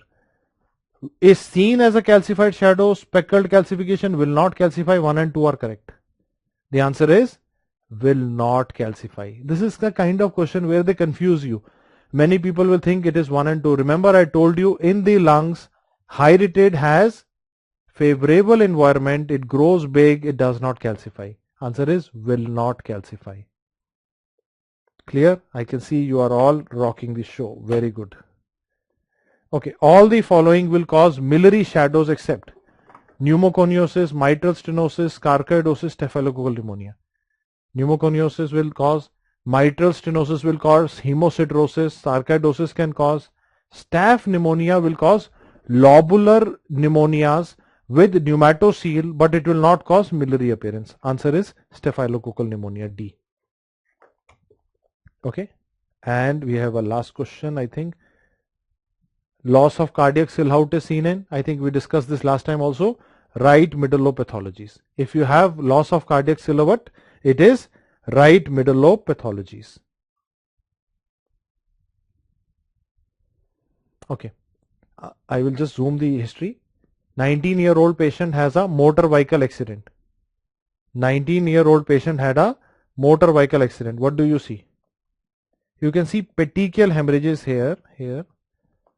So you can see there are some petechial hemorrhages at the gray white matter junction in the area of the corpus callosum. What could it be? Diffuse axonal injury. Diffuse axonal injury. I told you MRI is going to be the investigation of choice, which can show us the shearing injury at the gray white matter junction. Okay, one more question. Findings of cardiac failure are all the following except. In heart failure, all the following are seen except. What is the answer?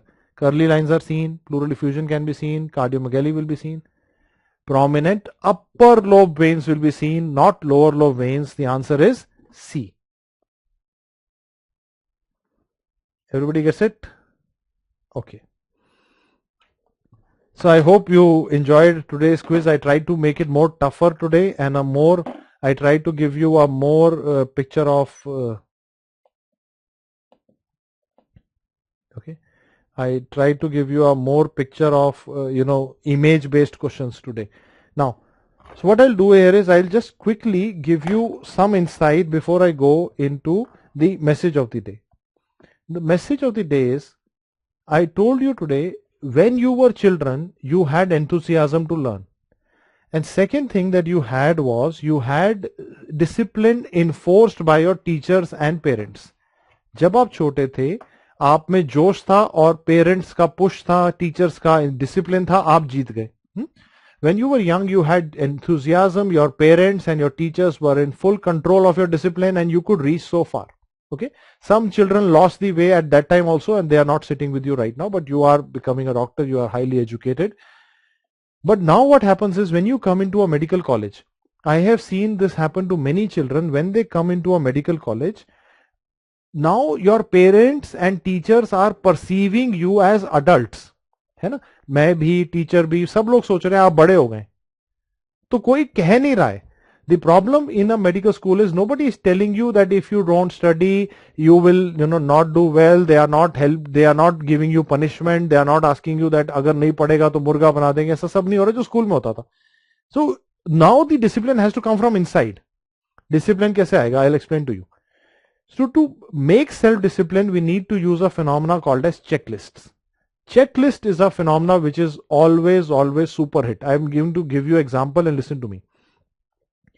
In most of the hospitals, if you notice, before any surgery, any procedure, they have a checklist, and the nurse or somebody has to check mark that these are the things. If they don't do it, they will make mistakes.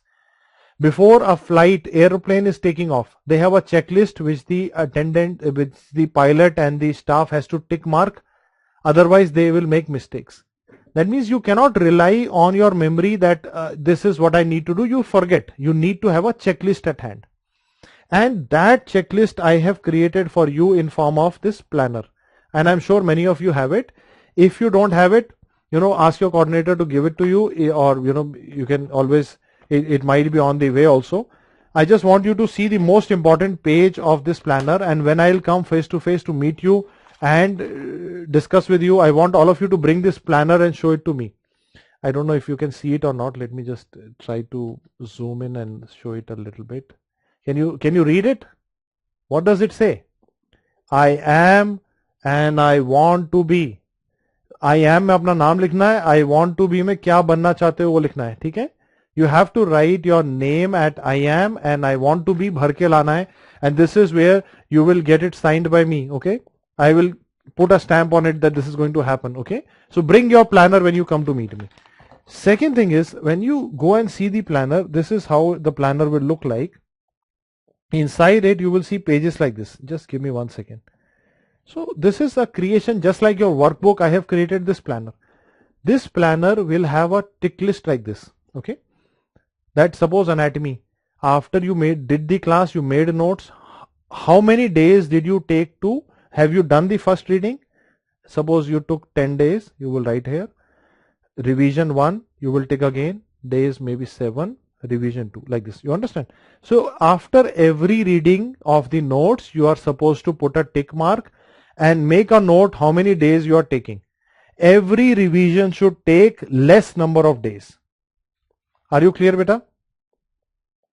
Are you able to answer? Okay. Second thing about this is the MCQ practice. So we have in your paper, you have in your app, I will just show it to you also. In your app, you have class test, which is also called a subject test. There are SWTs, DQB. So after you do, and there are concept books. So after you do the DQB of that subject, put a tick mark here. Do the subject test done, SWT done, you have to tick mark. Okay. In the grand test, I want you to notice that whatever your number of right questions are, you have to write down in the number of right questions. Okay. Because after every GT, your number of right questions has to improve, and you have to keep writing it till the time you improve. And I have also given you a DQB checklist where after doing these topics from the DQB, you can just put a tick mark that, okay, I have done this. Okay, I have done the protein part. Whatever you do, please keep tick marking. This will give you a visual idea of what is going on, what is left. And I've just, taken some pages of the DQ planner to show it to you. That, I keep seeing, people will say कि sir अरे मेरे पास तो time ही नहीं है. मैं बता रहा हूँ टाइम कभी नहीं आएगा जिंदगी में. जीतना है तो आज ही करना पड़ेगा. सर मेरे पास तो बहुत सारा काम है, औरों के पास भी है, फिर भी जीतना है. I will again repeat that whatever you have time or no time, it is same for everybody. How you utilize that time is important. Like, Sachin Tendulkar has 24 hours in a day. You have 24 hours in a day. He makes magic and you are still waiting and thinking मेरे पास time कम है. ठीक है. तो मैं ये कहना चाहता हूं कि टाइम तो क्रिएट किया जा सकता है, बट डिसिप्लिन के साथ उसके अंदर अप्रोच लानी पड़ेगी. इस तरह से इस प्लानर को हम यूज कर सकते हैं, है ना. It will give you a lot of insight. I would request you when I come face to face, bring your planner and show it to me what you have written, what you have done. I might be able to give you some interesting suggestion. Like I'll just, if you give me a moment, I'll just, show it to you. I just lost something. Okay, I got it. Okay, I'm also sitting in my office. Don't worry, I will also go home after this. It will take me 40 minutes to reach home, and then I will eat my dinner. So don't complain that you are doing something special. I am working equally hard. I am not a recorded lecture teacher who has given you recorded video. I am teaching you live. So this is how your mobile app would look like. I just wanted to show you something which is very important. When you go to the Ultimate Live course, you will see a section videos where you are seeing me right now. On the top of it, there is a section called as test and notes. In this, you will find tests given to you. Okay, different tests. And when you submit the class test, you will also see a video solution of the class test. So this year we have included the video solutions of all the tests so that we are able to give you the extra edge. So don't miss out on giving the class test. I see a lot of bachas keeping, missing out on the test. You can see ENT class test with video solution. So you can just click on it and do the test, and after the test you have a video solution. Please start doing your test. It is very important. Second important thing is that we have also now created a video library for you. I'm sure some of you might have already seen it, where we have arranged the subjects topic wise, and so that if you just want to revise one particular topic, you can revise it later on also. It is also there in your access already. And important thing I wanted to show you is this, and I see many people are missing out on this. Go to the short courses. You will see a series called a doubt solving series. In the doubt solving series, there will be a schedule, and on that day the teacher will be available live sitting on the window to solve your doubts. There are last two DVDs. One is mind map edition, one is integrated edition. Both are excellent for your revision. There is AIMS capsule, which is best for your INI CET revision. Every week we are doing an integrated course which many people are missing. And if you notice, there is a abdominal TB, medicine and surgery combined, ring enhancing lesions. There are so many integrated 2 teacher perspective videos available every Tuesday, and clinical grand rounds every Wednesday. Must know topics. We have covered all the important topics in a short course.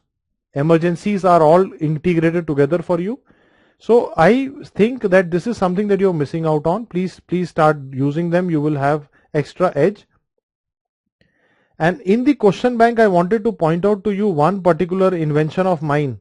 This is something that I'm very, very proud of, because I know the exam pattern called as bounce back. In every DQB, there is a section called as bounce back, which has only previous year questions. So this is something you should be doing. You should never be missing previous year question. बचपन से पता है 10 year नहीं देखा तो बात नहीं बनेगी, जरूर करना है वो, है ना? So I have created the resources for you which are very important. One is this called as, I'll just show it to you in the study section, called as PPE kit. In the PPE kit, I have collected all the previous exams. You can go exam wise or subject wise and see the previous year questions with video solutions. So what is the moral of the story? Plus there are on the online test series grand test and SW test with the video solutions. What I'm trying to tell you is, मैं ये कहना चाह रहा हूँ कि सिर्फ theory मत करते रह जाना, टेस्ट भी करने, MCQ भी करने और उसके वीडियो भी सुनने. So try to bring time into the play. कई लोग बोलेंगे सर मेरे पास टाइम नहीं है. टाइम तो है यार, मैं कह रहा हूँ है, अभी थक गया तो मेरे पास तो है टाइम. So टाइम क्रिएट करना पड़ेगा, प्रायोरिटी क्रिएट करनी पड़ेगी. You need to balance your day into 2 activities, theory, concepts, MCQ. सुबह उठते ही 50 MCQ DQB से कर लो उस सब्जेक्ट के जो चल रहा है. At the every day in the morning do 50 MCQs. Okay, this will help you a lot. This will help you a lot. Okay. Number 2, after a subject is over, do the class test. In the revision cycle, we will do SWTs. Start doing monthly grand test now, and then later on we will increase it once every 15 days, once every week towards the last month. GT की frequency बढ़ाते जाएंगे और जो भी करते जाएंगे उसको इस प्लानर में टिक मारते जाएंगे.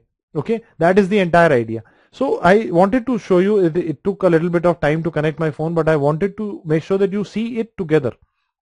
The power is in your app and it is in your discipline. It is in your planner. So if you are able to connect these 2 things, so you can become the big winner. I keep telling in all my classes that there is one cricketer called as Sachin Tendulkar, one cricketer called as Vinod Kambli. Both of them friends, but Vinod Kambli, lack of discipline, could not make history. While Sachin Tendulkar, full discipline, god of cricket. तो आपने सोचना है कि आप क्या चाहते हो. The idea is this only. Rose MCQ लगाने हैं, बोलो प्रॉमिस के नहीं, चैट बॉक्स में बताओ. DQB promise 50 MCQs every day, सुबह मॉर्निंग में. Eat the frog in the morning itself. सुबह सुबह जो पसंद नहीं है वो कर डालो, खत्म करो उसको. ठीक है. After the subject is over, finish your class test. Sir अभी तक तो किए नहीं, आज से शुरू कर लेते हैं. Okay, my final message to you is, it is irrelevant whatever has happened in the past. जो हो गया हो गया, उसके लिए माफ करते हैं अपने आप को, आगे बढ़ते हैं. The important thing is, can we start today with all enthusiasm? Okay, can you let me know in the chat box, in your Instagram post? Can you show it to me what you want to be in the planner? Can you show it to me when you come to me in my face to face class? क्या वो करने की हिम्मत है, वो जज्बा है, बनाते हैं, है ना, करते हैं. My entire philosophy in life is, let's bring massive hard work to the table. I keep meeting people who say that sir मैं तो बहुत स्मार्ट हूं, ये मैं कहता हूं मैं तो यार स्मार्ट भी हूं, हार्ड वर्क भी करूंगा, हरा के दिखा, है ना. So let's work hard. Finally, it is not between you and the examiners. It is between you and other MBBS students. ऐसा मत सोचो कि वो बाकी को बहुत कुछ आता है. ऐसा मत सोचो कि बाकी के पास बहुत ज्यादा टाइम है. सबकी जिंदगी में मुश्किल चल रही है. आप क्या उसके बावजूद जीत सकते हो? Can you make a difference despite having problems in life, despite not having started so far? क्या अभी ला सकते हैं कि नहीं? कर सकते हैं. आज से शुरू करना पड़ेगा. सो की वर्ड इज टुडे, की word is discipline, keyword is balancing your notes and MCQ practice. I wish you all the best. Good night, all of you. See you tomorrow 5 o'clock with we will continue with the bony pathologies and then go on to ultrasound and IVP, etc. Thank you very much. Good night. Best of luck, everybody.